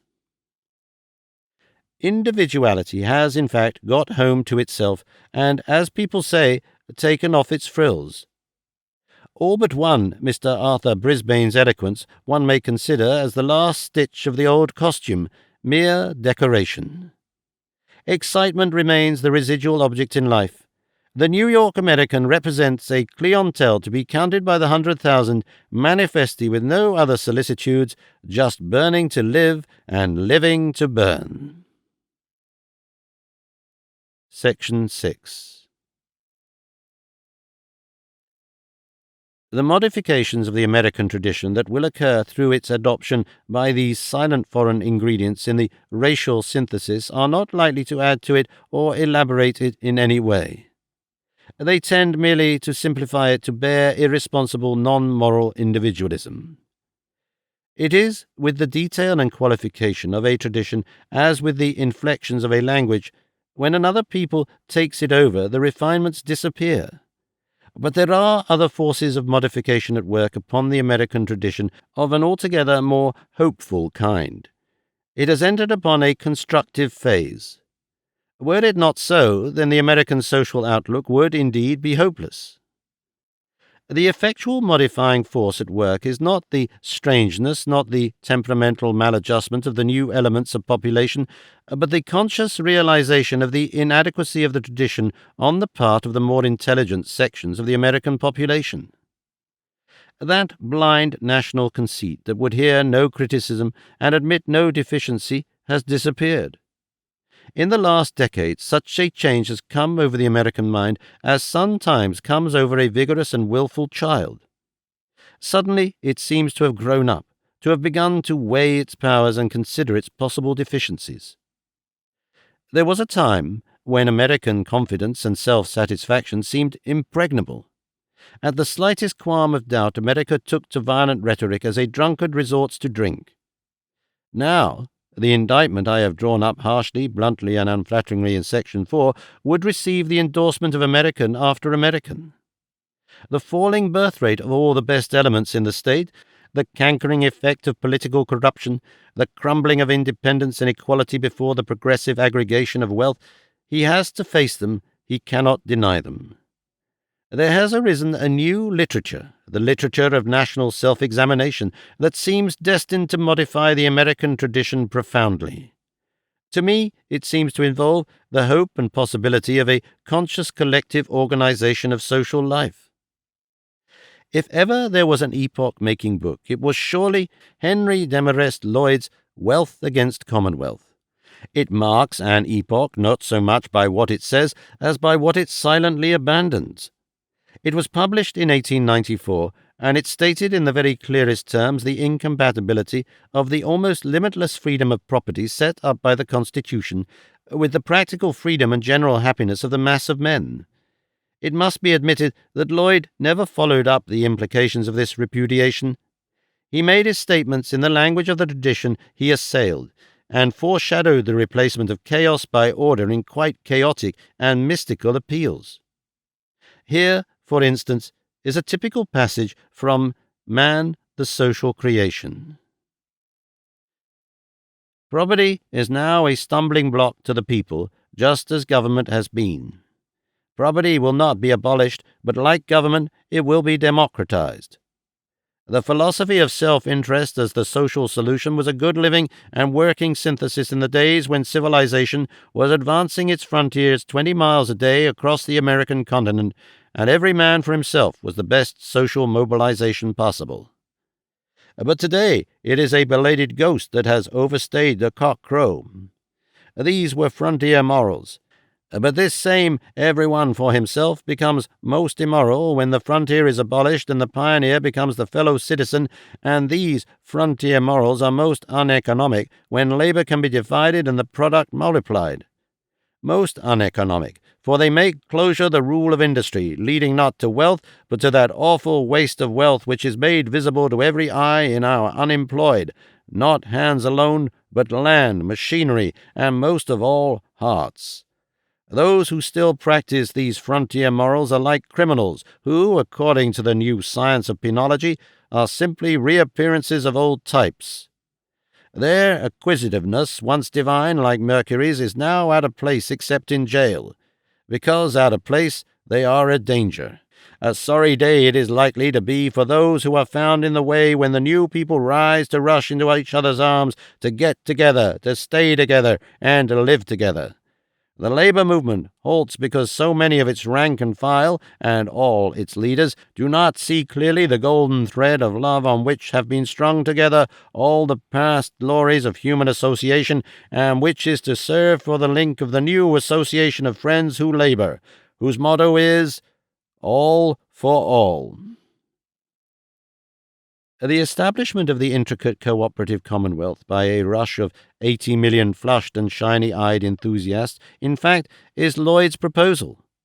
He will not face, and few Americans to this day will face, the cold need of a great science of social adjustment and a disciplined and rightly ordered machinery to turn such enthusiasm to effect. They seem incurably wedded to gush. However, he did express clearly enough the opening phrase of American disillusionment with the wild go-as-you-please that had been the conception of life in America through a vehement, wasteful, expanding century. And he was the precursor of what is now a bulky and extremely influential literature of national criticism.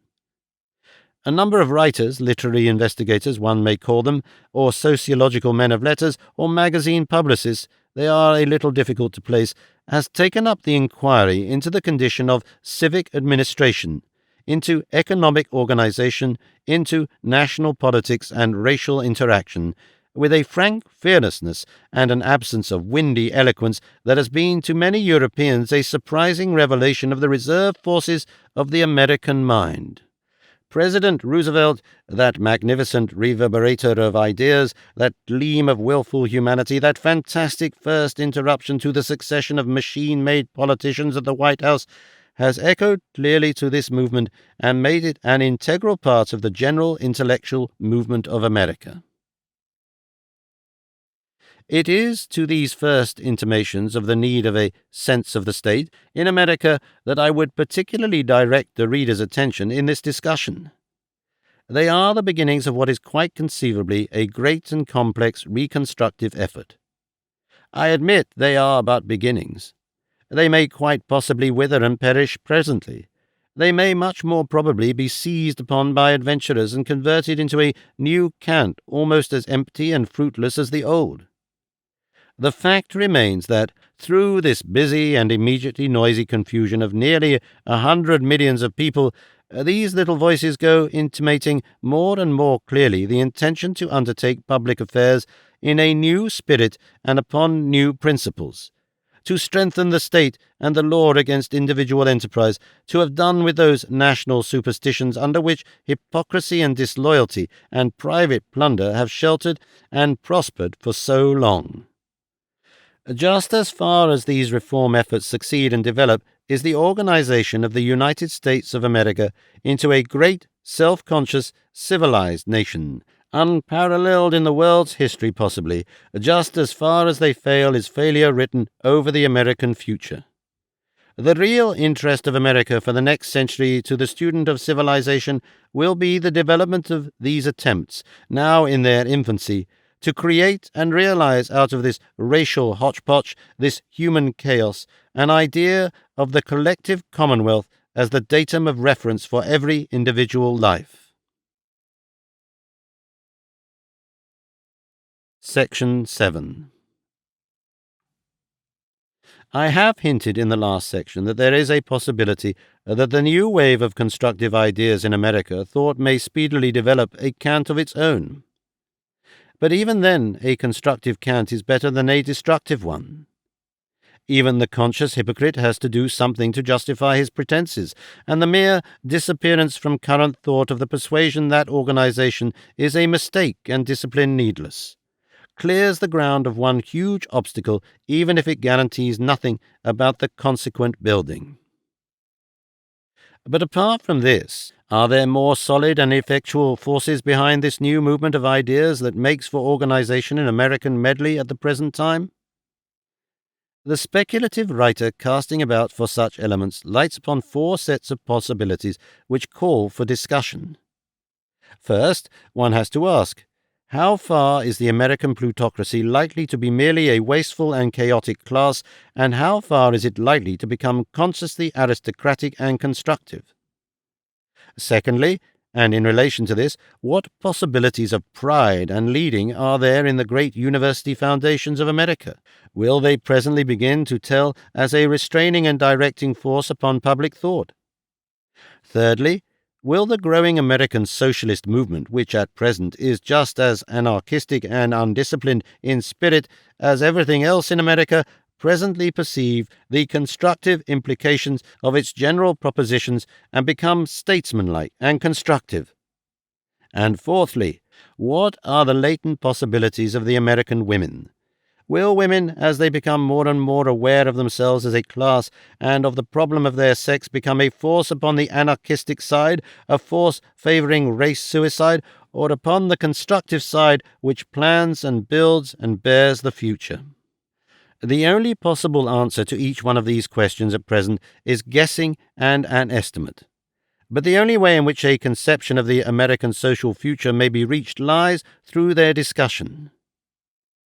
Let us begin by considering what constructive forces may exist in this new plutocracy which already so largely sways American economic and political development.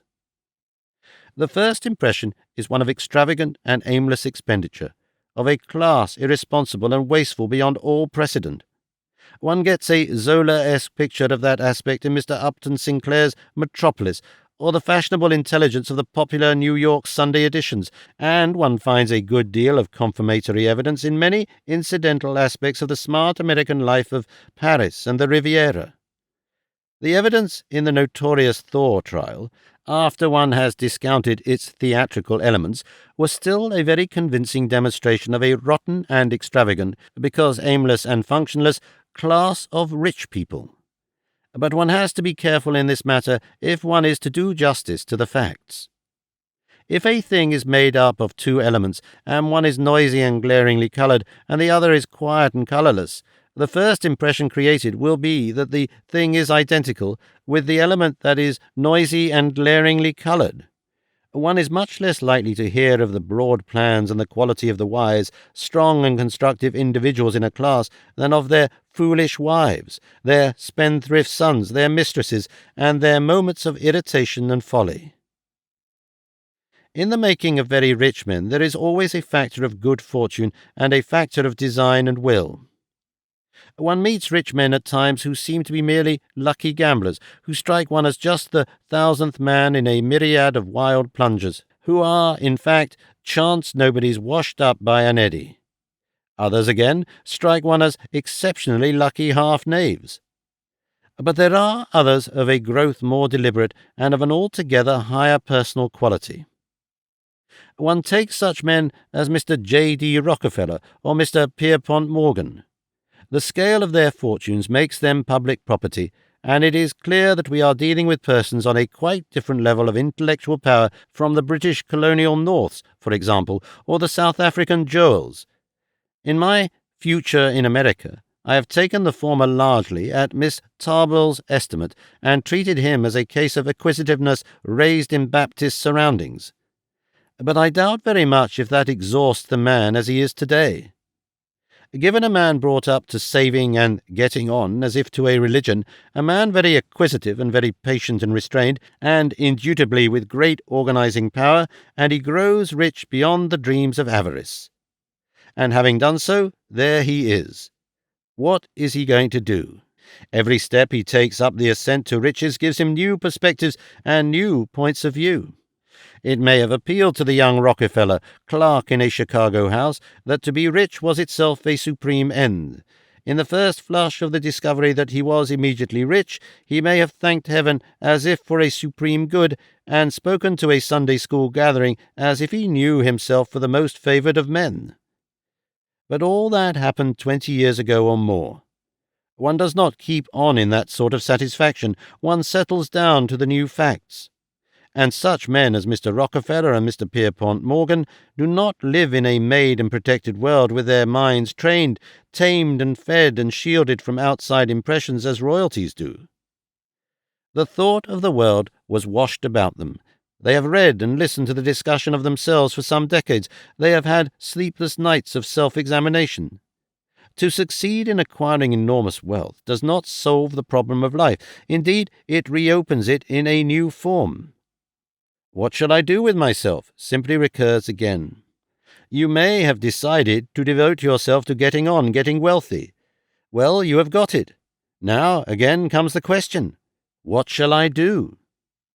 Mr. Pierpont Morgan, I am told, collected works of art.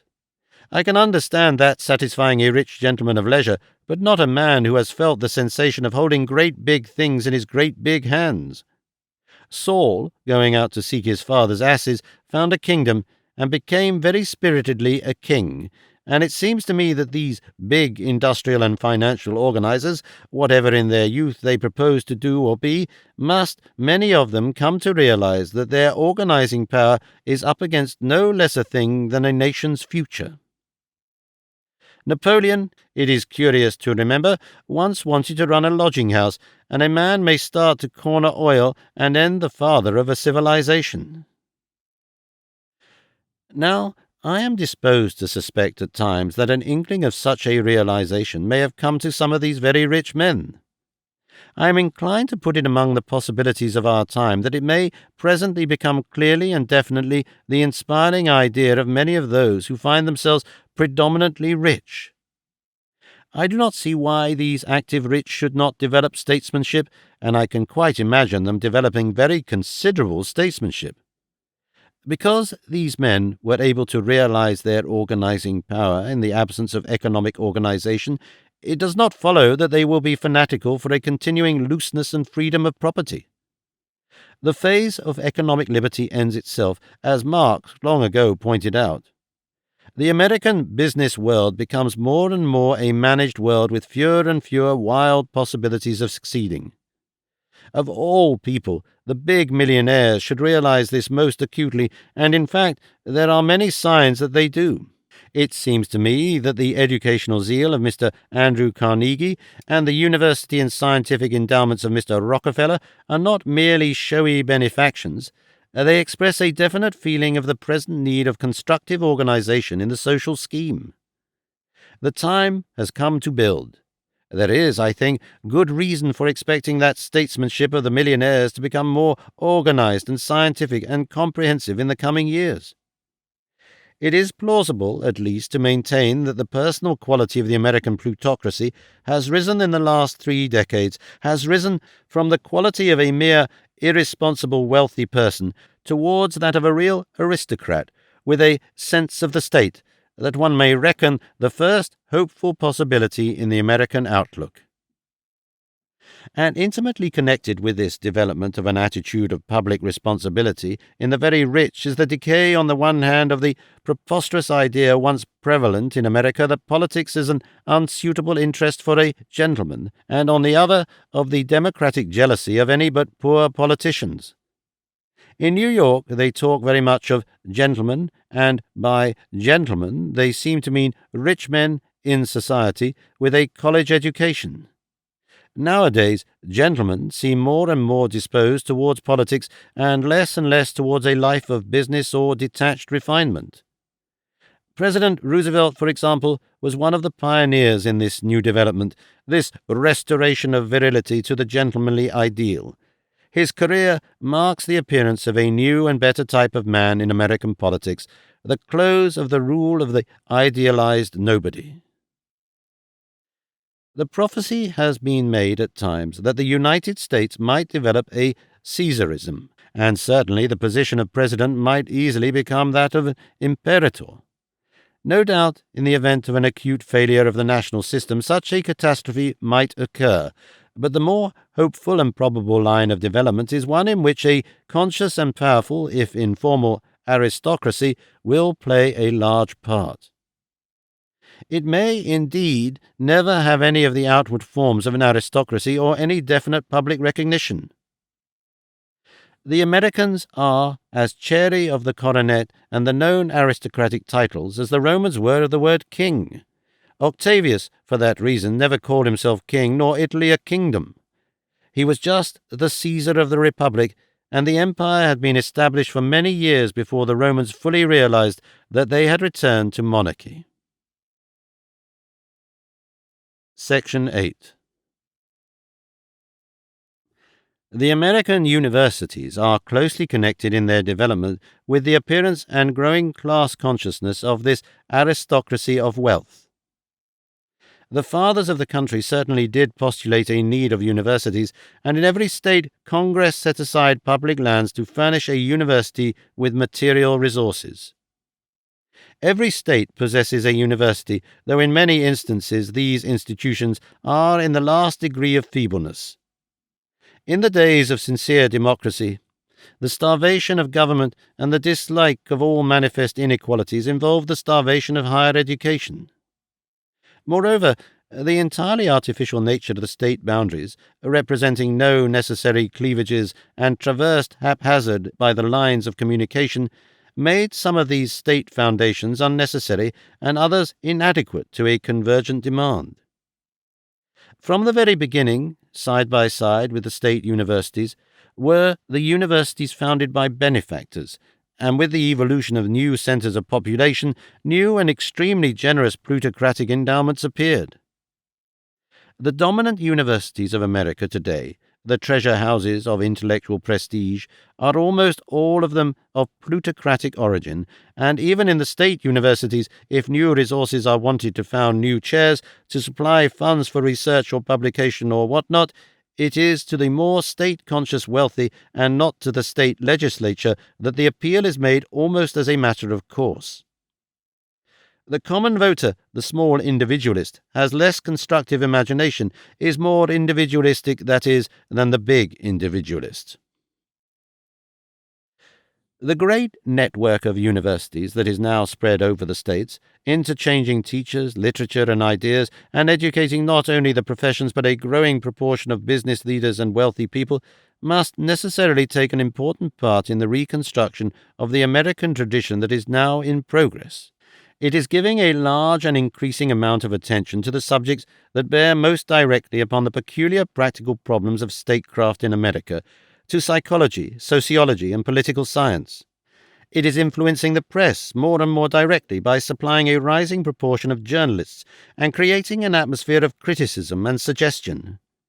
It is keeping itself on the one hand in touch with the popular literature of public criticism in those new and curious organs of public thought, the 10% magazines, and on the other it is making a constantly more solid basis of common understanding upon which the newer generation of plutocrats may meet.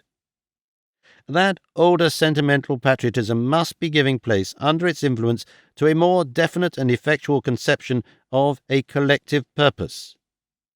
It is to the moral and intellectual influence of sustained scientific study in the universities and a growing increase of the college-trained element in the population that we must look if we are to look anywhere for the new progressive methods, for the substitution of persistent, planned and calculated social development for the former conditions of systematic neglect and corruption in public affairs, varied by epileptic seizures of reform. Section 9. A third influence that may also contribute very materially to the reconstruction of the American tradition is the socialist movement. It is true that so far American socialism has very largely taken an anarchistic form, has been, in fact, little more than a revolutionary movement of the wages-earning class against the property owner. It has already been pointed out that it derives not from contemporary English socialism, but from the Marxist social democracy of the continent of Europe, and has not even so much of the constructive spirit as has been developed by the English socialists of the Fabian and Labour Party group or by the newer German evolutionary socialists. Nevertheless, whenever socialism is intelligently met by discussion, or whenever it draws near to practicable realization, it becomes, by virtue of its inherent implications, a constructive force, and there is no reason to suppose that it will not be intelligently met on the whole and in the long run in America. The alternative to a developing socialism among the laboring masses in America is that revolutionary anarchism from which it is slowly but definitely marking itself off. In America, we have to remember that we are dealing with a huge population of people who are, for the most part, and more evidently destined under the present system of free industrial competition, to be either very small traders, small farmers on the verge of debt, or wage earners for all their lives. They are going to lead limited lives and worried lives, and they know it. Nearly everyone can read and discuss now. The process of concentrating property and the steady fixation of conditions that were once fluid and adventurous goes on in the daylight visibly to everyone. And it has to be borne in mind also that these people are so far under the sway of the American tradition that each thinks himself as good as any man and as much entitled to the fullness of life. Whatever social tradition their fathers had, whatever ideas of a place to be filled humbly and seriously and duties to be done, have been left behind in Europe.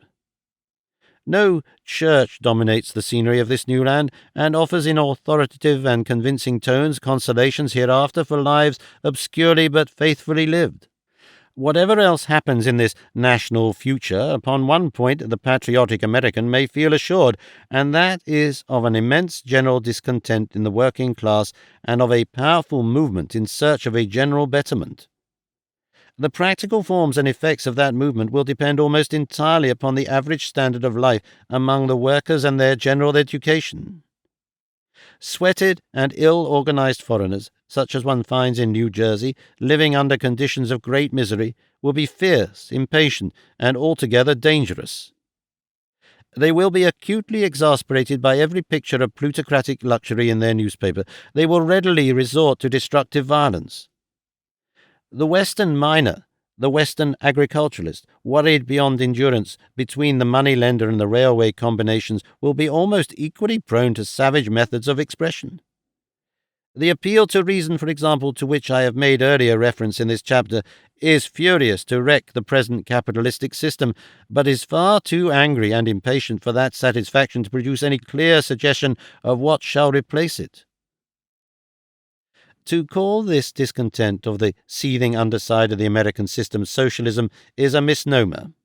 Were there no socialism, there would be just as much of this discontent, just the same insurgent force and desire for violence, taking some other title and far more destructive methods. This discontent is a part of the same planless confusion that gives on the other side the wanton irresponsible extravagances of the smart people of New York. But socialism alone, of all the forms of expression adopted by the losers in the economic struggle, contains constructive possibilities and leads its adherents towards that ideal of an organized state, planned and developed, from which these terrible social stresses may be eliminated, which is also the ideal to which sociology and the thoughts of every constructive-minded and foreseeing man in any position of life tend to today.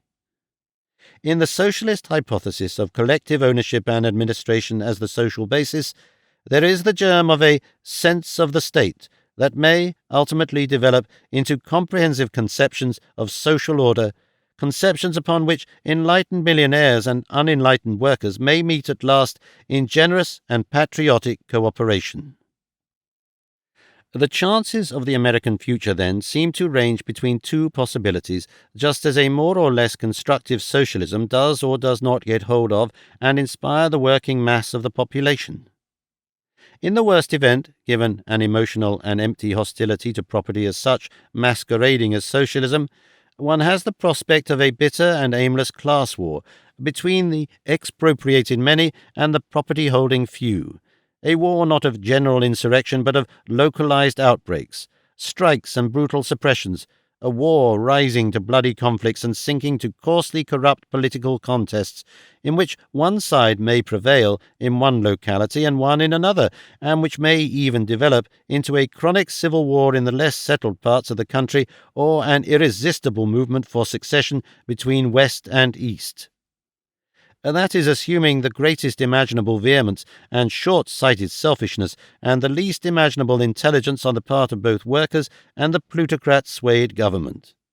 But if the more powerful and educated sections of the American community realize in time the immense moral possibilities of the socialist movement, if they will trouble to understand its good side instead of emphasizing its bad, if they will keep in touch with it and help in the development of a constructive content to its propositions, then it seems to me that popular socialism may count as a third great factor in the making of the civilized American state. In any case, it does not seem to me probable that there can be any national revolutionary movement or any complete arrest in the development of an aristocratic phase in American history. The area of the country is too great and the means of communication between the workers in different parts inadequate for a concerted rising or even for effective political action in mass.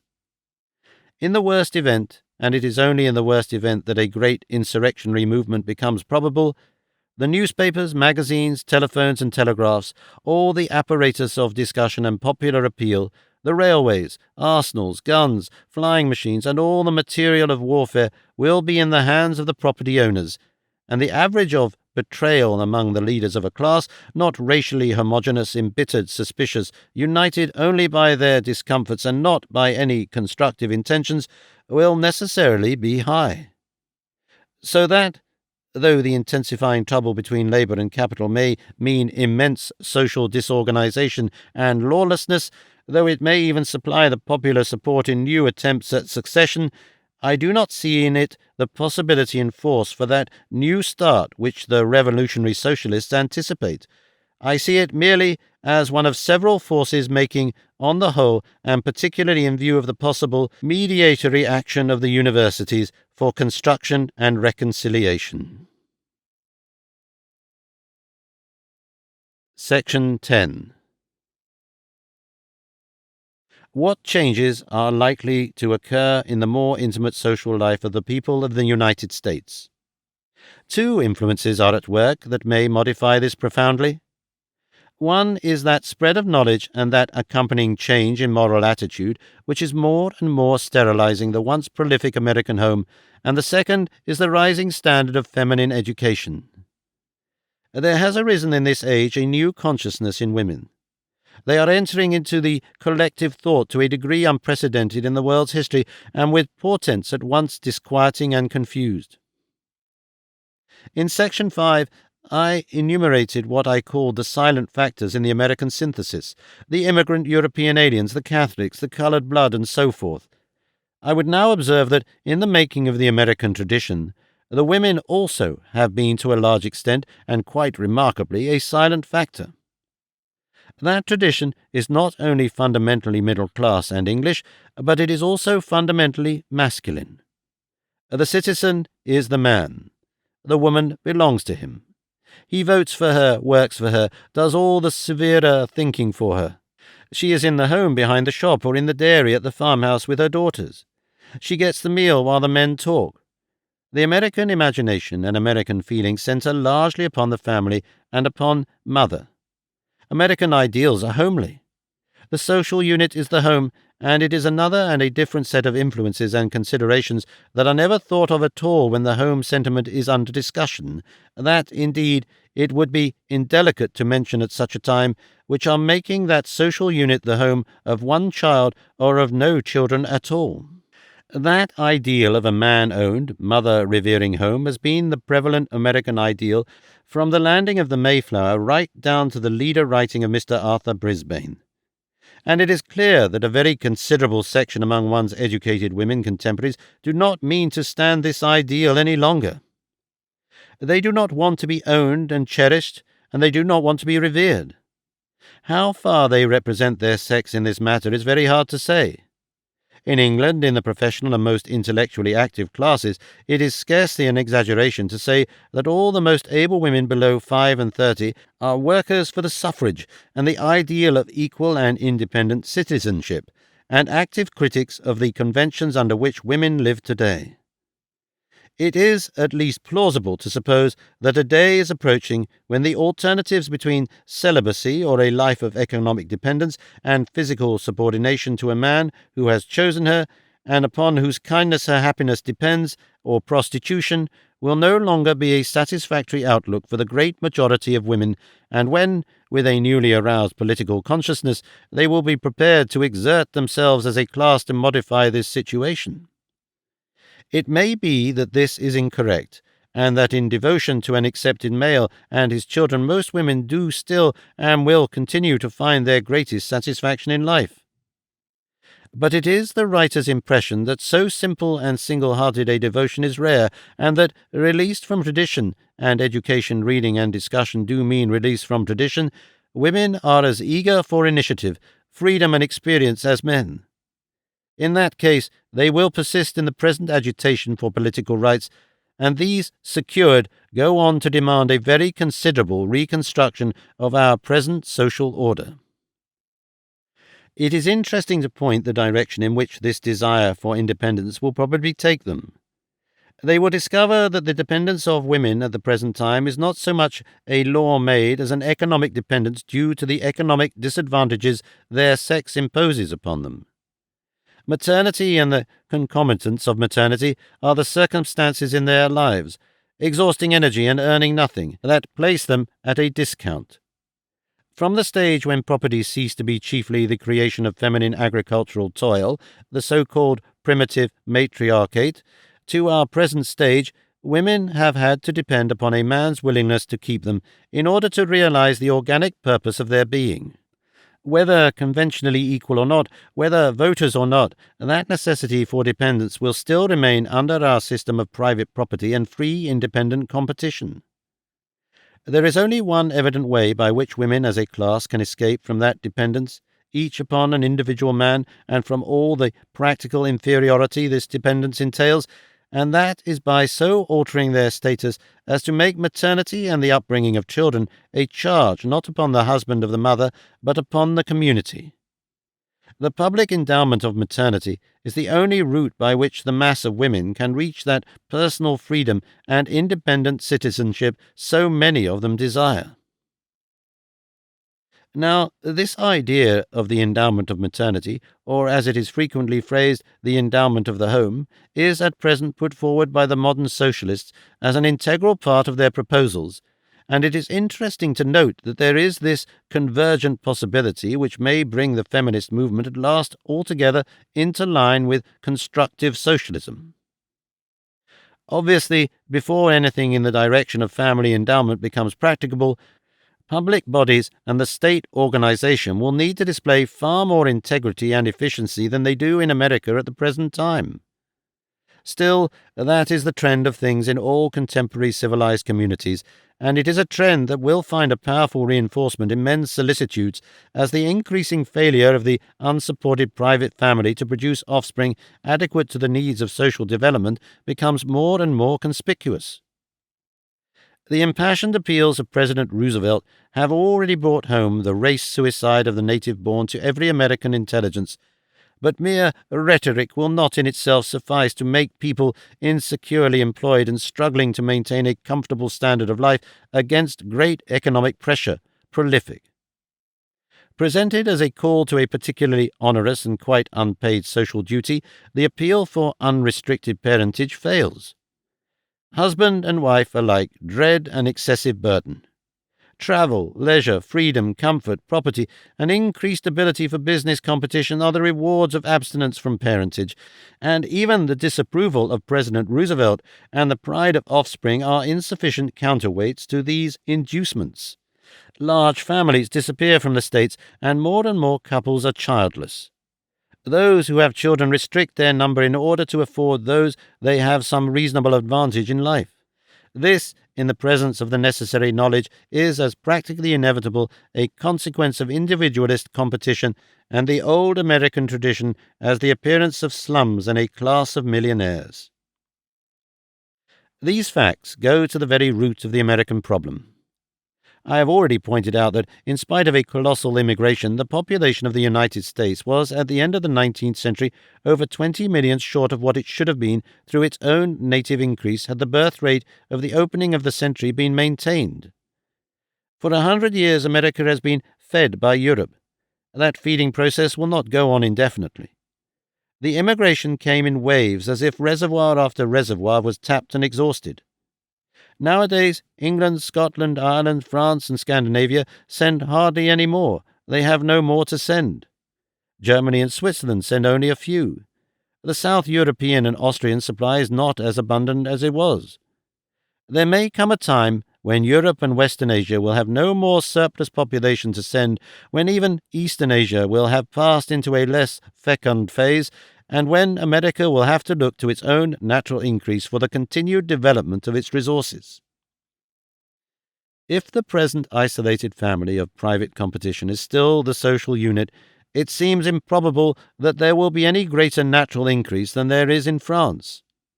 Will the growing idea of a closer social organization have developed by that time to the possibility of some collective effort in this matter? Or will that only come after the population of the world has passed through a phase of absolute recession? The peculiar constitution of the United States gives a remarkable freedom of experiment in these matters to each individual state, and local developments do not need to wait upon a national change of opinion, but on the other hand, the superficial impression of an English visitor is that any such profound interference with domestic autonomy runs counter to all that Americans seem to hold dear at the present time. These are, however, new ideas and new considerations that have still to be brought adequately before the national consciousness, and it is quite impossible to calculate how a population living under changing conditions and with a rising standard of education and a developing feminine consciousness may not think and feel and behave in a generation's time. At present, for all political and collective action, America is a democracy of untutored individualist men who will neither tolerate such interference between themselves and the women they choose to marry as the endowment of motherhood implies, nor view the kids who will at times occur even in the best regulated families as anything but rather embarrassing, rather amusing by-products of the individual affections. I find in the London New Age for August 15, 1908, a description by Mr. Jerome K. Jerome of John Smith, the average British voter. John Smith might serve in some respects for the common man of all the modern civilizations. Among other things, that John Smith thinks and wants, he wants a little house and garden in the country all to himself. His idea is somewhere near 1/2 acre of ground. He would like a piano in the best room. It has always been his dream to have a piano. The youngest girl, he is convinced, is musical. As a man who has knocked about the world and has thought, he quite appreciates the argument that by cooperation, the material side of life can be greatly improved. He quite sees that by combining a dozen families together in one large house, better practical results can be obtained. It is as easy to direct the cooking for 100 as for 6. There would be less waste of food, of coals, of lighting. To put aside one piano for one girl is absurd. He sees all this, but it does not alter one little bit his passionate craving for that small house and garden all to himself. He is built that way. He is typical of a good many other men and women built on the same pattern. What are you going to do with them? Change them? Their instincts, their very nature, rooted in the centuries. Or, as an alternative, vary socialism to fit John Smith. Which is likely to prove the shorter operation? That, however, is by the way. Here is the point at issue. He has heard that socialism proposes to acknowledge women's service to the state by paying her a weekly wage according to the number of children that she bears and rears. I don't propose to repeat his objections to the idea. They could hardly be called objections. There is an ugly look comes into his eyes, something quite undefinable, prehistoric, almost dangerous, looks out of them. In talking to him on this subject, you do not seem to be talking to a man. It is as if you had come face to face with something behind civilization, behind humanity, something deeper down, still among the dim beginnings of creation. Now, no doubt Mr. Jerome is writing with emphasis here, but there is sufficient truth in the passage for it stand here as a rough symbol of another factor in this question. John Smithism, that manly and individualist element in the citizen, stands over against and resists all the forces of organization that would subjugate it to a collective purpose. It is careless of coming national cessation and depopulation, careless of the insurgent spirit beneath the acquiescence of Mrs. Smith, careless of its own inevitable defeat in the economic struggle, careless because it can understand none of these things. It is obstinately muddle-headed, asserting what it conceives to be itself against the universe and all other John Smiths whatsoever.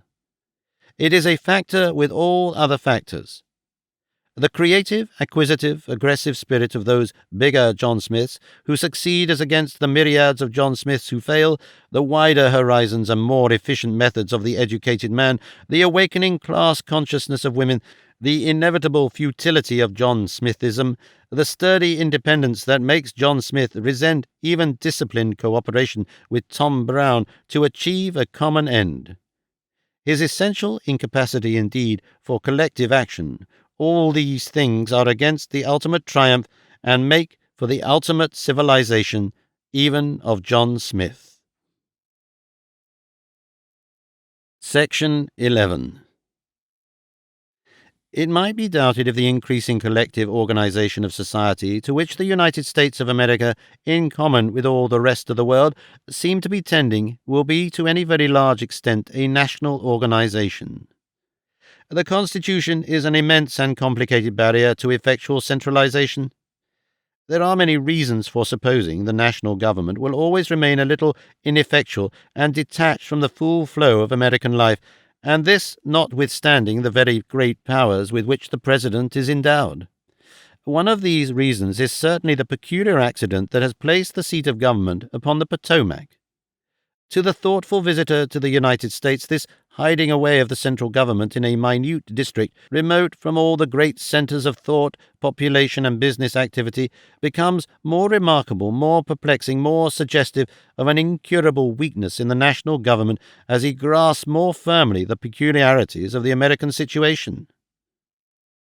I do not see how the central government of that great American nation of which I dream can possibly be at Washington, and I do not see how the present central government can possibly be transferred to any other center. But go to Washington, to see and talk to Washington, is to receive an extraordinary impression of the utter isolation and hopelessness of Washington. The national government has an air of being marooned there, or as though it had crept into a corner to do something in the dark. One goes from the abounding movement and vitality of the northern cities to this sunny and enervating place through the negligently cultivated country of Virginia, and one discovers the slovenly, unfinished promise of a city, broad avenues lined by Negro shanties and patches of cultivation, great public buildings, and an immense post office, a lifeless museum, an inert university, a splendid desert library, a street of souvenir shops, a certain industry of seeing Washington, an idiotic colossal obelisk. It seems an ideal nest for the tariff manipulator, a festering corner of delegates and agents and secondary people. In the White House, in the time of President Roosevelt, the present writer found a transitory glow of intellectual activity. The spittoons and glass screens that had once made it like a London gin palace had been removed, and the former orgies of handshaking reduced to a minimum. It was, one felt, an accidental phase. The assassination of McKinley was an interruption of the normal Washington process. To this place, out of the way of everywhere, come the senators and congressmen, mostly leaving their families behind them in their states of origin, and hitherto are drawn a multitude of journalists and political agents and clerks, a crowd of underbred, mediocre men. For most of them there is neither social nor intellectual life. The thought of America is far away, centered now in New York. The business and economic development centers upon New York. Apart from the president, it is in New York that one meets the people who matter, and the New York atmosphere that grows and develops ideas and purposes. New York is the natural capital of the United States, and would need to be the capital of any highly organized national system. Government from the District of Columbia is in itself the repudiation of any highly organized national system. But government from this ineffectual, inert place is only the most striking outcome of that inflexible constitution the wrangling delegates of 1787-8 did at last produce out of a conflict of state jealousies. They did their best to render centralization or any coalescence of states impossible and private property impregnable, and so far their work has proved extraordinarily effective.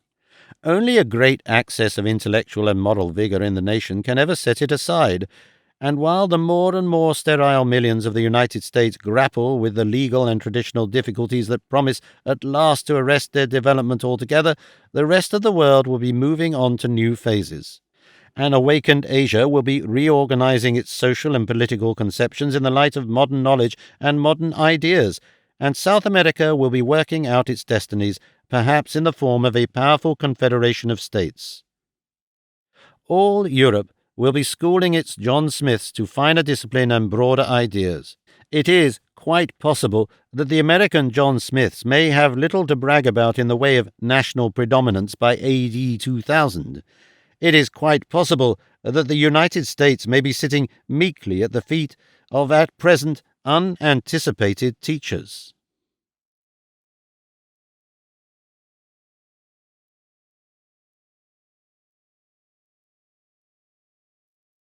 The possible collapse of civilization. New Year, 1909. The editor of the New York World has asked me to guess the general trend of events in the next 30 years or so, with special reference to the outlook for the state and city of New York. I like and rarely refuse such cheerful invitations to prophecy. I have already made a sort of forecast, in my anticipations, of what may happen if the social and economic process goes on fairly smoothly for all that time, and shown a New York relieved from its present congestion by the development of the means of communication, and growing and spreading in wide and splendid suburbs towards Boston and Philadelphia. I made that forecast before ever I passed Sandy Hook, but my recent visit only enhanced my sense of growth and go in things American. Still, we are nowadays all too apt to think that growth is inevitable and progress in the nature of things. The wonderful century, as Dr. Alfred Russel Wallace called the 19th, has made us perhaps overconfident and forgetful of the ruins of great cities and confident prides of the past that litter the world. And here I will write about the other alternative of the progressive process, hitting something and smashing. There are two chief things in modern life that impress me as dangerous and incalculable. The first of these is the modern currency and financial system, and the second is the chance we take of destructive war. Let me dwell first of all on the mysterious possibilities of the former, and then point out one or two uneasy developments of the latter. Now, there is nothing scientific about our currency and finance at all. It is a thing that has grown up and elaborated itself out of very simple beginnings in the course of a century or so. 300 years ago, the edifice had hardly begun to rise from the ground. Most property was real, most people lived directly on the land, most business was on a cash basis, oversea trade was a proportionately small affair, labor was locally fixed. Most of the world was at the level at which much of China remains today, able to get along without even coinage. It was a rudimentary world from the point of view of the modern financier and industrial organizer. Well, on that rude, secure basis there has now been piled the most chancy and insecurely experimental system of conventions and assumptions about money and credit is possible to imagine. There has grown up a vast system of lending and borrowing, a worldwide extension of joint stock enterprises that involve, at last, the most fantastic relationships. I find myself, for example, owning, partially at least, a bank in New Zealand, a railway in Cuba, another in Canada, several in Brazil, an electric power plant in the city of Westminster, and so on. And I use these stocks and shares as a sort of interest-bearing money. If I want money to spend, I sell a railway share much as one might change a £100 banknote. If I have more cash than I need immediately, I buy a few shares. I perceive that the value of these shares oscillates, sometimes rather gravely, and that the value of the alleged money on the cheques I get also oscillates as compared with the things I want to buy. That, indeed, the whole system, which has only existed for a couple of centuries or so, and which keeps on getting higher and giddier, is perpetually swaying and quivering and bending and sagging. But it is only when such a great crisis occurs as that of 1907 that it enters my mind that possibly there is no limit to these oscillations, that possibly the whole vast accidental edifice will presently come smashing down. Why shouldn't it? I defy any economist or financial expert to prove that it cannot.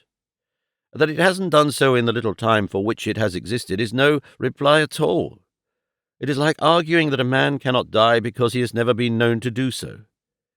Previous men have died, previous civilizations have collapsed, if not of acute, then of chronic financial disorders. The experience of 1907 indicated very clearly how a collapse might occur. A panic, like an avalanche, is a thing much easier to start than stop. Previous panics have been arrested by good luck. This last one in America, for example, found Europe strong and prosperous and helpful. In every panic period there is a huge dislocation of business enterprises. Vast multitudes of men are thrown out of employment. There is grave social and political disorder. But in the end, so far, things have an air of having recovered. But now, suppose the panic wave a little more universal. And panic waves tend to be more extensive than they used to be. Suppose that when securities fall all round, and gold appreciates in New York, and frightened people begin to sell investments and hoard gold, the same thing happens in other parts of the world. Increase the scale of the trouble only 2 or 3 times, and would our system recover? Imagine great masses of men coming out of employment, and angry and savage in all our great towns. Imagine the railways working with reduced staffs on reduced salaries or blocked by strikers. Imagine provision dealers stopping consignments to retailers and retailers hesitating to give credit. A phase would arrive when the police and militia keeping order in the streets would find themselves on short rations and without their weekly pay. What we moderns, with our little 300 years or so of security, do not recognize is that these things go up and down, may, given a certain combination of chances, go down steadily, down and down. What would you do, dear reader? What should I do if a slump went on continually? And that brings me to the second great danger to our modern civilization, and that is war. We have overdeveloped war. While we have left our peace organization in the niggling, slow, self-seeking methods of private enterprise, while we have left the breeding of our peoples to chance, their minds to the halfpenny press and their wealth to the drug manufacturer, we have pushed forward the art of war on severely scientific and socialist lines. We have put all the collective resources of the community and an enormous proportion of its intelligence and invention ungrudgingly into the improvement and manufacture of the apparatus of destruction. Great Britain, for example, is content with the railways and fireplaces and types of housing she had 50 years ago. She still uses telephones and the electric light in the most tentative spirit. But every ironclad she had 25 years ago is old iron now and abandoned. Everything crawls forward, but the science of war, that rushes on. Of what will happen if presently the guns begin to go off, I have no shadow of doubt. Every year has seen the disproportionate increase until now. Every modern European state is more or less likely a cranky, ill-built steamboat in which some idiot has mounted and loaded a monstrous gun with no apparatus to damp its recoil. Whether that gun hits or misses when it is fired, of one thing we may be absolutely certain: it will send the steamboat to the bottom of the sea. Modern warfare is an insanity, not a sane business proposition. Its preparation eats more and more into the resources which should be furnishing a developing civilization. Its possibilities of destruction are incalculable. A new epoch has opened with the coming of the navigable balloon and the flying machine. To begin with, these things open new gulfs for expenditure. In the end, they mean possibilities of destruction beyond all precedent. Such things as the Zeppelin and the Ville de Paris are only the first pygmy essays of the aeronaut. It is clear that to be effective, capable of carrying guns and comparatively insensitive to perforation by shot and shell, these things will have to be very much larger and as costly, perhaps, as a first-class cruiser. Imagine such monsters of the air and wild financial panic below. Here, then, are two associated possibilities with which to modify our expectation of an America advancing steadily on the road to an organized civilization, of New York rebuilding herself in marble, spreading like a garden city over New Jersey and Long Island and New York State, becoming a new and greater Venice, queen of the earth. Perhaps, after all, the 20th century isn't going to be so prosperous as the 19th. Perhaps instead of going resistlessly onward, we are going to have a setback. Perhaps we are going to be put back to learn over again under simpler conditions some of those necessary fundamental lessons our race has learnt as yet insufficiently well: honesty and brotherhood, social collectivism, and the need of some common peace-preserving counsel for the whole world.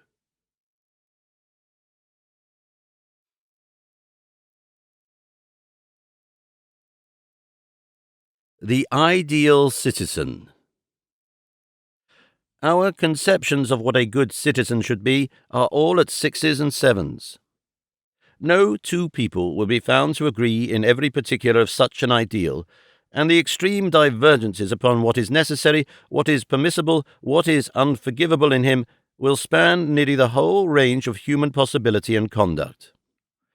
As a consequence, we bring up our children in a mist of vague intimations, in a confusion of warring voices, perplexed as to what they must do, uncertain as to what they may do, doomed to lives of compromise and fluctuating and inoperative opinion. Ideals and suggestions come and go before their eyes like figures in a fog. The commonest pattern, perhaps, the commonest pattern certainly in Sunday schools and edifying books, and on all those places and occasions when morality is sought as an end, is a clean and able-bodied person, truthful to the extent that he does not tell lies, temperate so far as abstinence is concerned, honesty without pedantry, and active in his own affairs, steadfastly law-abiding and respectful to custom and usage, though aloof from the tumult of politics, brave but not adventurous, punctual in some form of religious exercise, devoted to his wife and children, and kind without extravagance to all men. Everyone feels that this is not enough. Everyone feels that something more is wanted and something different. Most people are a little interested in what that difference can be, and it is a business that much of what is more than trivial in our art, our literature, and our drama must do to fill in bit by bit and shade by shade the subtle, the permanent detail of the answer. It does very greatly help in this question to bear in mind the conflict of our origins. Every age is an age of transition, of minglings, of the breaking up of old, narrow cultures, and the breaking down of barriers, of spiritual and often actual interbreeding. Not only is the physical, but the moral and intellectual ancestry of everyone more mixed than ever it was before. We blend our blood, every one of us, and we blend in our ideas and purposes, craftsmen, warriors, savages, peasants, and a score of races, and an endless multitude of social expedients and rules. Go back but 100 generations in the lineage of the most delicate girl you know, and you will find a dozen murderers. You will find liars and cheats, lascivious sinners, women who have sold themselves, slaves, imbeciles, devotees, saints, men of fantastic courage, discreet and watchful persons, usurers, savages, criminals and kings, and every one of this miscellany, not simply fathering or mothering on the way to her, but teaching urgently and with every grade of intensity views and habits for which they stand. Something of it all has come to her, albeit much may seem forgotten. In every human birth, with a new little variation, a fresh slight novelty of arrangement, the old issues rise again. Our ideas, even more than our blood, flow from multitudinous sources.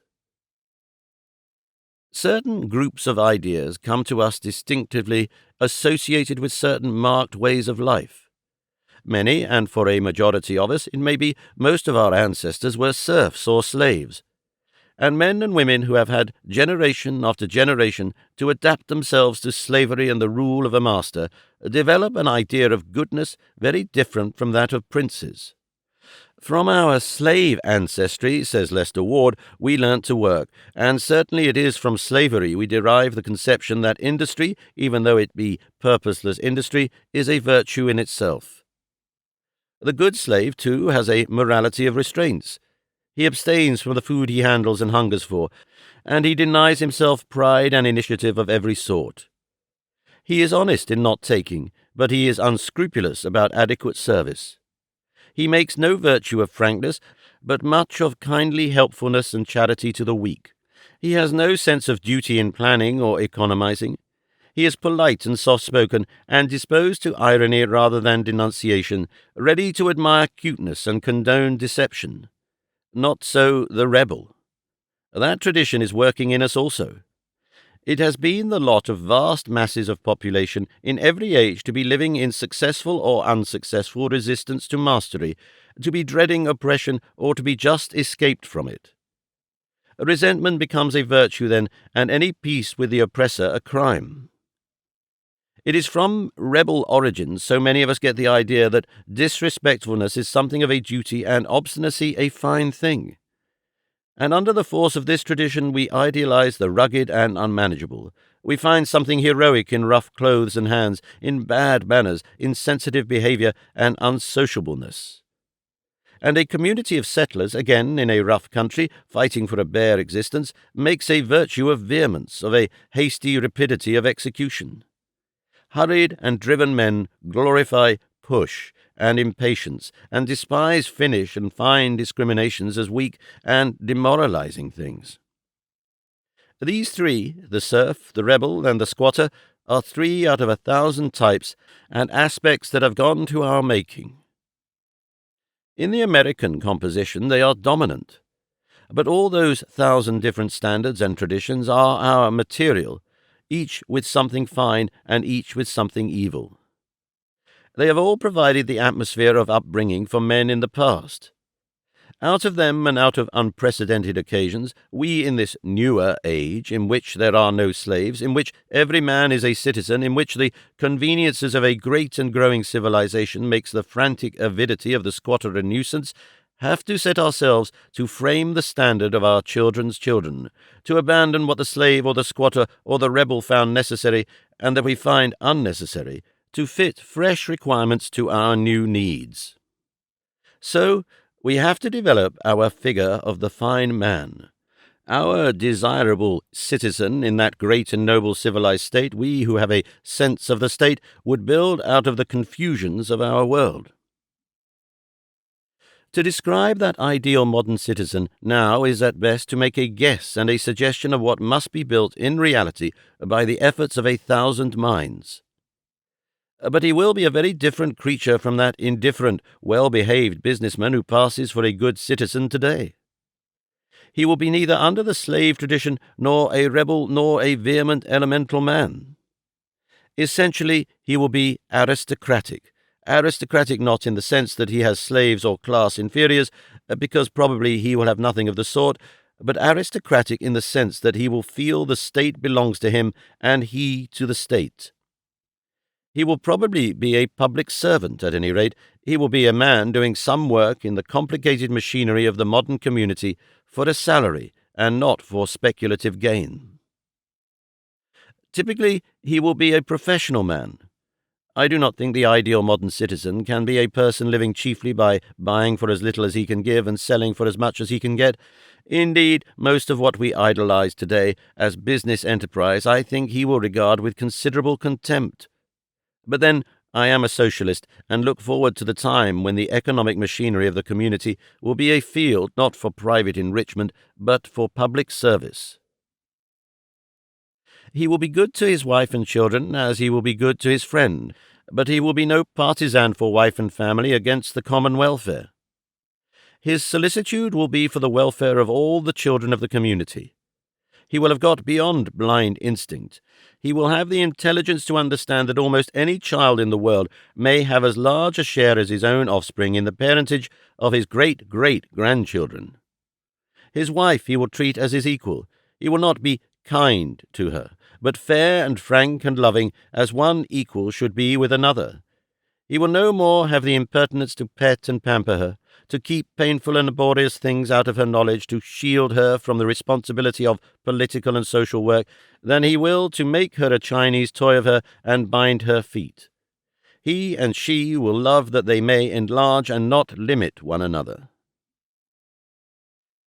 Consciously and deliberately, the ideal citizen will seek beauty in himself and in his way of living. He will be temperate rather than harshly abstinent, and he will keep himself fit and in training as an elementary duty. He will not be a fat or emaciated person. Fat, panting men and thin, enfeebled ones cannot possibly be considered good citizens any more than a dirty or verminous people. He will be just as fine and seemly in his person as he can be, not from vanity and self-assertion, but to be pleasing and agreeable to his fellows. The ugly dress and ugly bearing of the good man of today will be as incomprehensible to him as the filth of a Paleolithic savage is to us. He will not speak of his frame and hang clothes like sacks over it. He will know and feel that he and the people about him have wonderful, delightful, and beautiful bodies. And, I speak of the ideal common citizen, he will be a student and a philosopher. To understand will be one of his necessary duties. His mind, like his body, will be fit and well clothed. He will not be too busy to read and think, though he may be too busy to rush about to get ignorantly and blatantly rich. It follows that, since he will have a mind exercised finely and flexible and alert, he will not be a secretive man. Secretiveness and secret planning are vulgarity. Men and women need to be educated, and he will be educated out of these vices. He will be intensely truthful, not simply in the vulgar sense of not misstating facts when pressed, but truthful in the manner of the scientific man or the artist, and as scornful of concealment as they. Truthful, that is to say, as the expression of a ruling desire to have things made plain and clear, because that so they are most beautiful and life is at its finest. And all that I have written of him is equally true and applies word for word, with only such changes of gender as are needed, to the woman citizen also.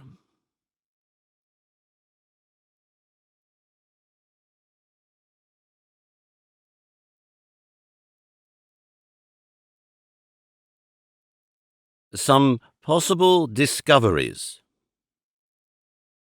The present time is harvest home for the prophets. The happy speculator in future sits on the piled-up wain, singing, "I told you so," with the submarine and the flying machine and the Marconigram and the North Pole successfully achieved. In the tumult of realizations, it perhaps escapes attention that the prophetic output of new hopes is by no means keeping pace with the crop of consummations. The present trend of scientific development is not merely so obvious as it was a score of years ago. Its promises lack the elementary breadth of that simpler time. Once you have flown, you have flown. Once you have steamed about underwater, you have steamed about underwater. There seem no more big things of that kind available, so that I almost regret the precipitance of Commander Peary and Captain Amundsen. No one expects to go beyond that atmosphere for some centuries at least. All the elements are now invaded. Conceivably, man may presently contrive some sort of earthworm apparatus so that he could go through the rocks prospecting very much as an earthworm goes through the soil, excavating in front and dumping behind, but, to put it moderately, there are considerable difficulties, and I doubt the imaginative effect. On the whole, I think material science has got samples now of all its crops at this level, and that what lies before it in the coming years is chiefly to work them out in detail and realize them on the larger scale. No doubt science will still yield all sorts of big, surprising effects, but nothing, I think, to equal the dramatic novelty, the demonstration of man having got to something altogether new and strange, of Montgolfier or the Wright brothers, of Columbus or the polar conquest. There remains, of course, the tapping of atomic energy, but I give 200 years yet before that. So far, then, as mechanical science goes, I am inclined to think the coming period will be, from the point of view of the common man, almost without sensational interest. There will be an immense amount of enrichment and filling in, but of the sort that does not get prominently into the daily papers. At every point there will be economies and simplifications of method, discoveries of new artificial substances with new capabilities, and of new methods of utilizing power. There will be a progressive change in the apparatus and quality of human life, the sort of alteration of the percentages that causes no intellectual shock. Electric heating, for example, will become practicable in our houses, and then cheaper, and at last so cheap and good that nobody will burn coal any more. Little electric contrivances will dispense with menial service in more and more directions. The builder will introduce new, more convenient, healthier and prettier substances, and the young architect will become increasingly the intelligent student of novelty. The steam engine, the coal yard, and the tail chimney, and indeed all chimneys, will vanish quietly from our urban landscape. The speeding up and cheapening of travel and the increase in its swiftness and comfort will go on steadily, widening experience. A more systematic and understanding social science will be estimating the probable growth and movement of population and planning town and country on lines that would seem today almost inconceivably wise and generous.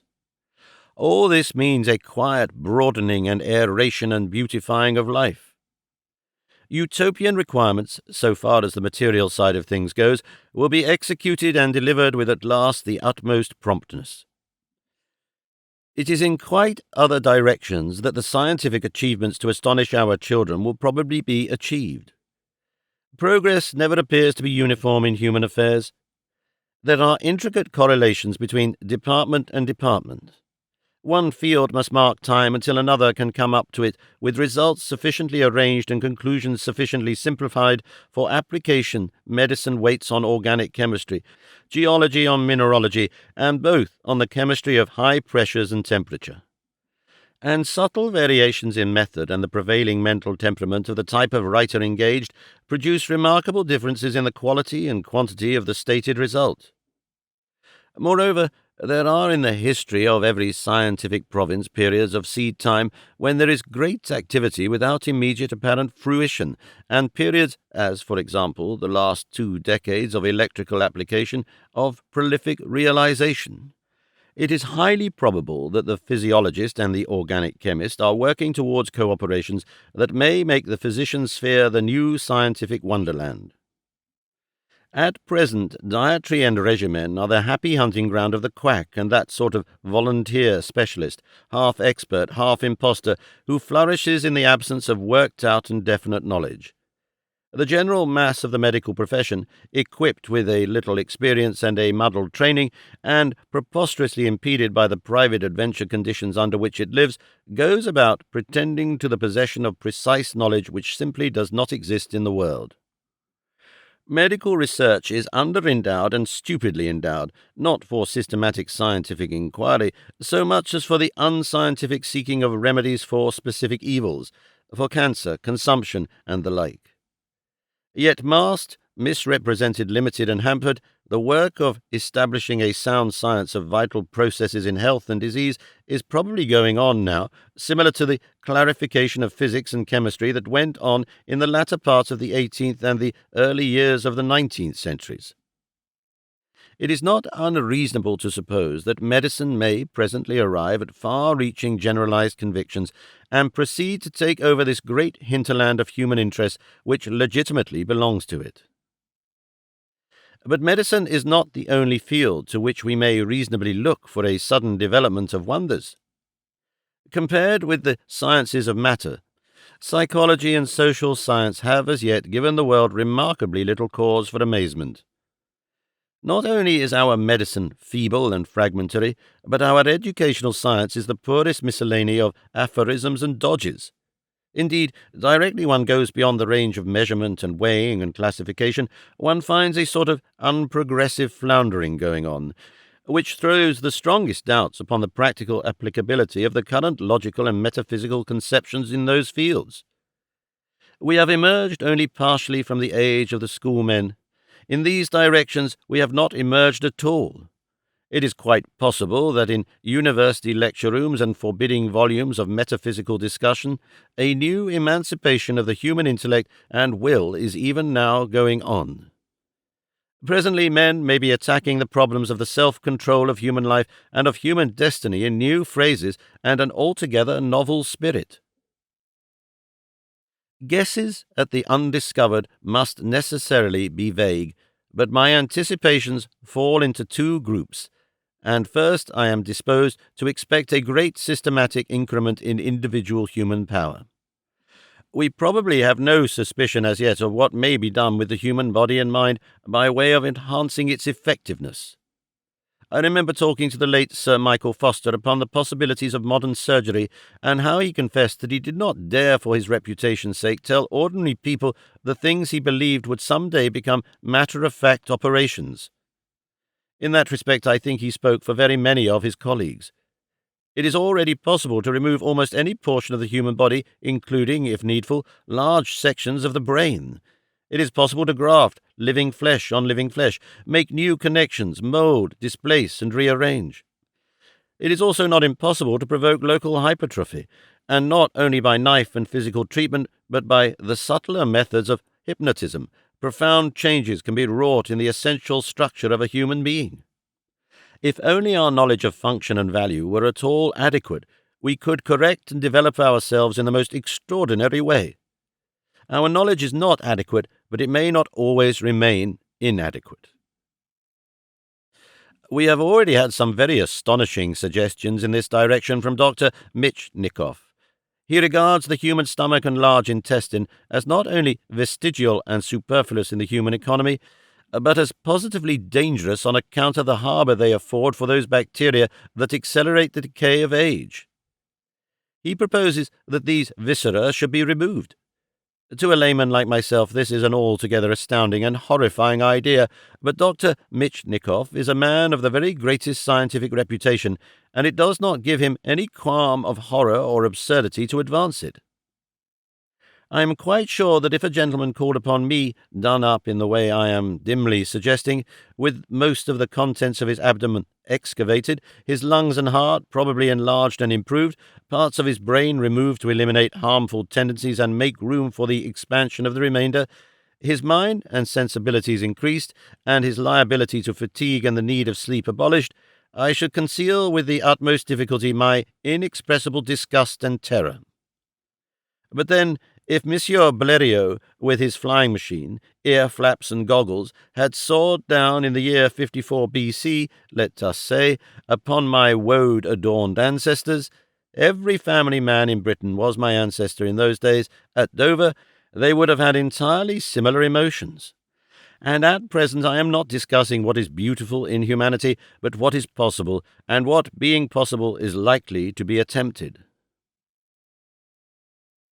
It does not follow that because men will some day have this enormous power over themselves, physically and mentally, that they will necessarily make themselves horrible. Even by our present standards, quite a lot of us would be all the slenderer and more active and graceful for Michnikofing, nor does surgery exhaust the available methods.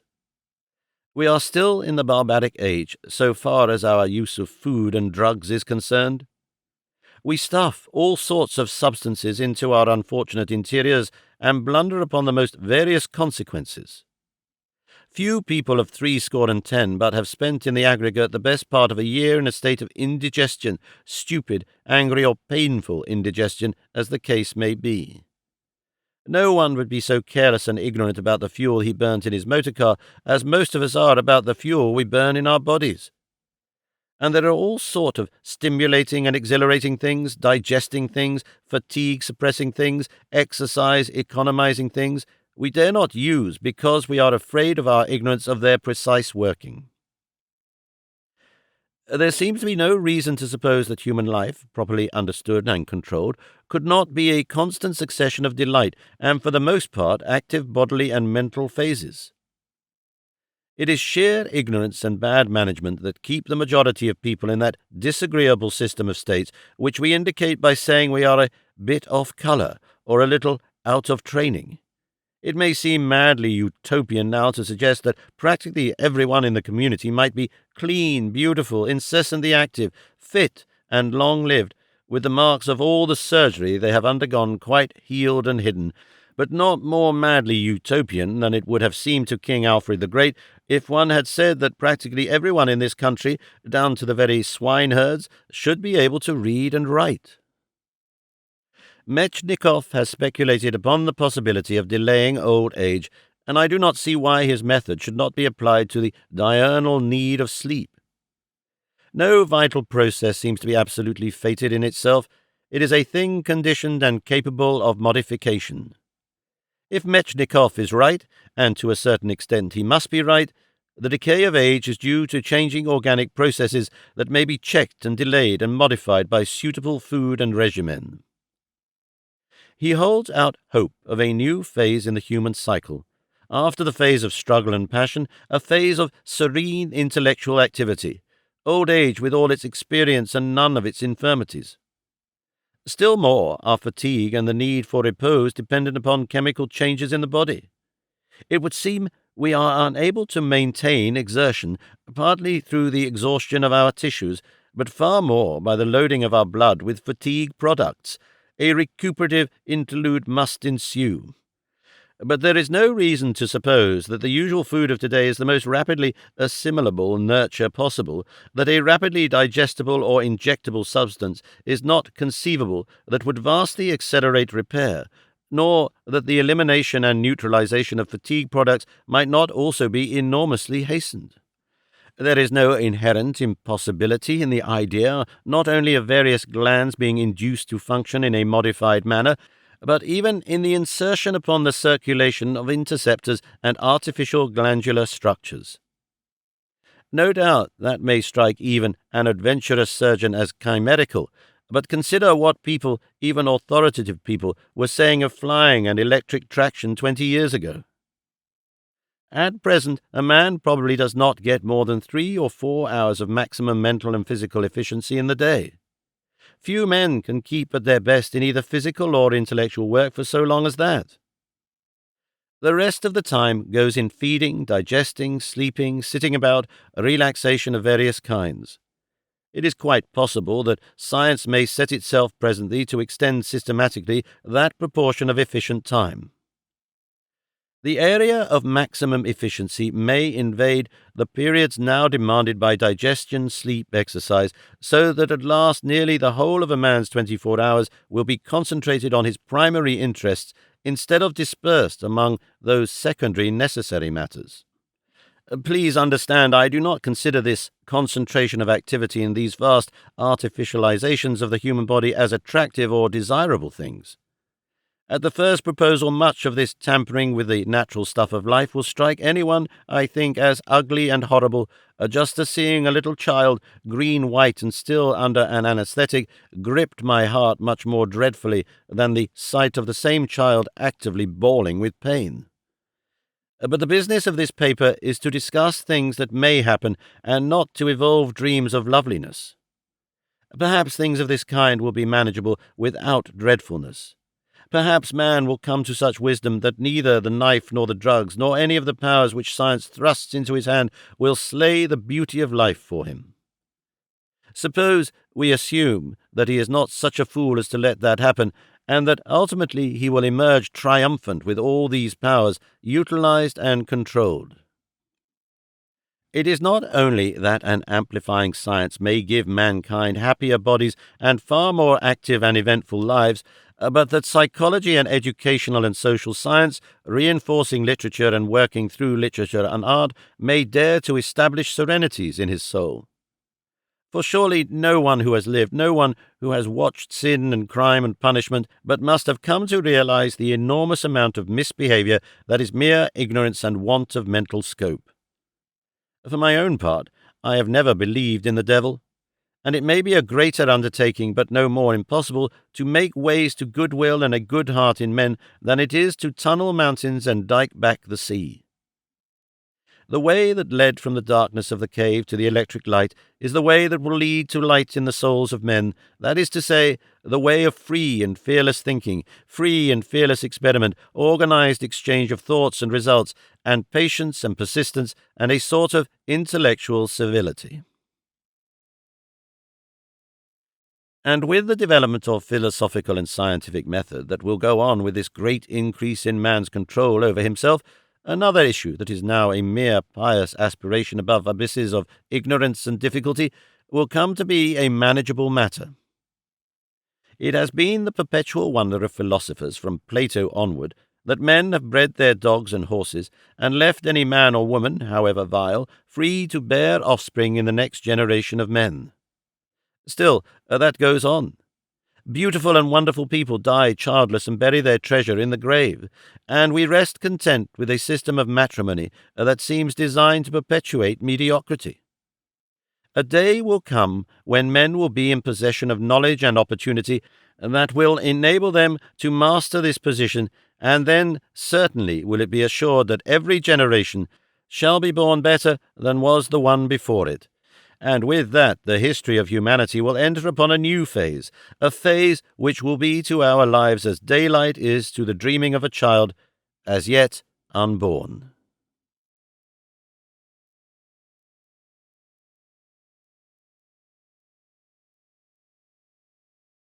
The Human Adventure. Alone among all the living things this globe has borne, man reckons with destiny. All other living things obey the forces that created them, and when the mood of the power changes, submit themselves passively to extinction. Man only looks upon these forces in the face, anticipates the exhaustion of nature's kindliness, seeks weapons to defend himself. Last of the children of Saturn, he escapes their general doom. He dispossesses his begetter of all possibility of replacement and grasps the sceptre of the world. Before man, the great and prevalent creatures followed one another processionally to extinction. The early monsters of ancient seas, the clumsy amphibians struggling breathless to the land, the reptiles, the therioforma, and the dinosaurs, the bat-winged reptiles of the Mesozoic forests, the colossal grotesque first mammals, the giant sloths, the mastodons and mammoths. It is as if some idle dreamer moulded them and broke them and cast them aside, until at last comes man and seizes the creative wrist that would wipe him out of being again. There is nothing else in the world that so turns against the powers that have made it, unless it be man's follower fire. But fire is witless. A little stream, a changing breeze can stop it. Man circumvents. If fire were human, it would build boats across the rivers and outmaneuver the wind. It would lie in wait in sheltered places, smouldering, husbanding its fuel until the grass was yellow and the forest sere. But fire is a mere creature of man's. Our world, before his coming, knew nothing of it in any of its habitable places, never saw it except in the lightning flash or remotely on some volcanic coronet. Man brought it into the commerce of life, a shining, resentful slave, to hound off the startled beast from his sleeping place and serve him like a dog.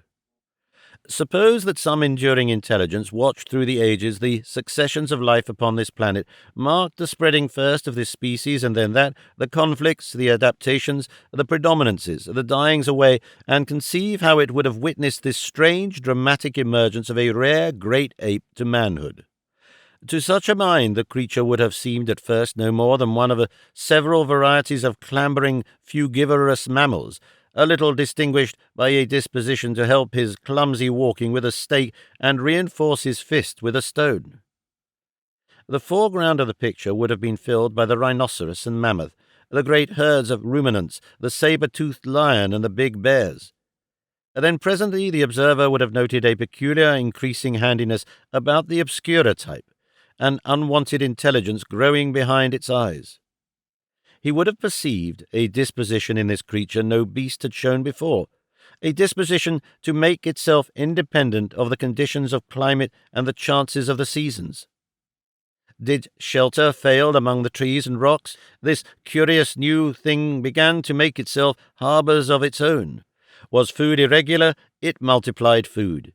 It began to spread out from its original circumstances, fitting itself to novel needs, leaving the forests, invading the plains, following the watercourses upward and downward, presently carrying the smoke of its fires like a banner of conquest into wintry desolations and the high places of the earth.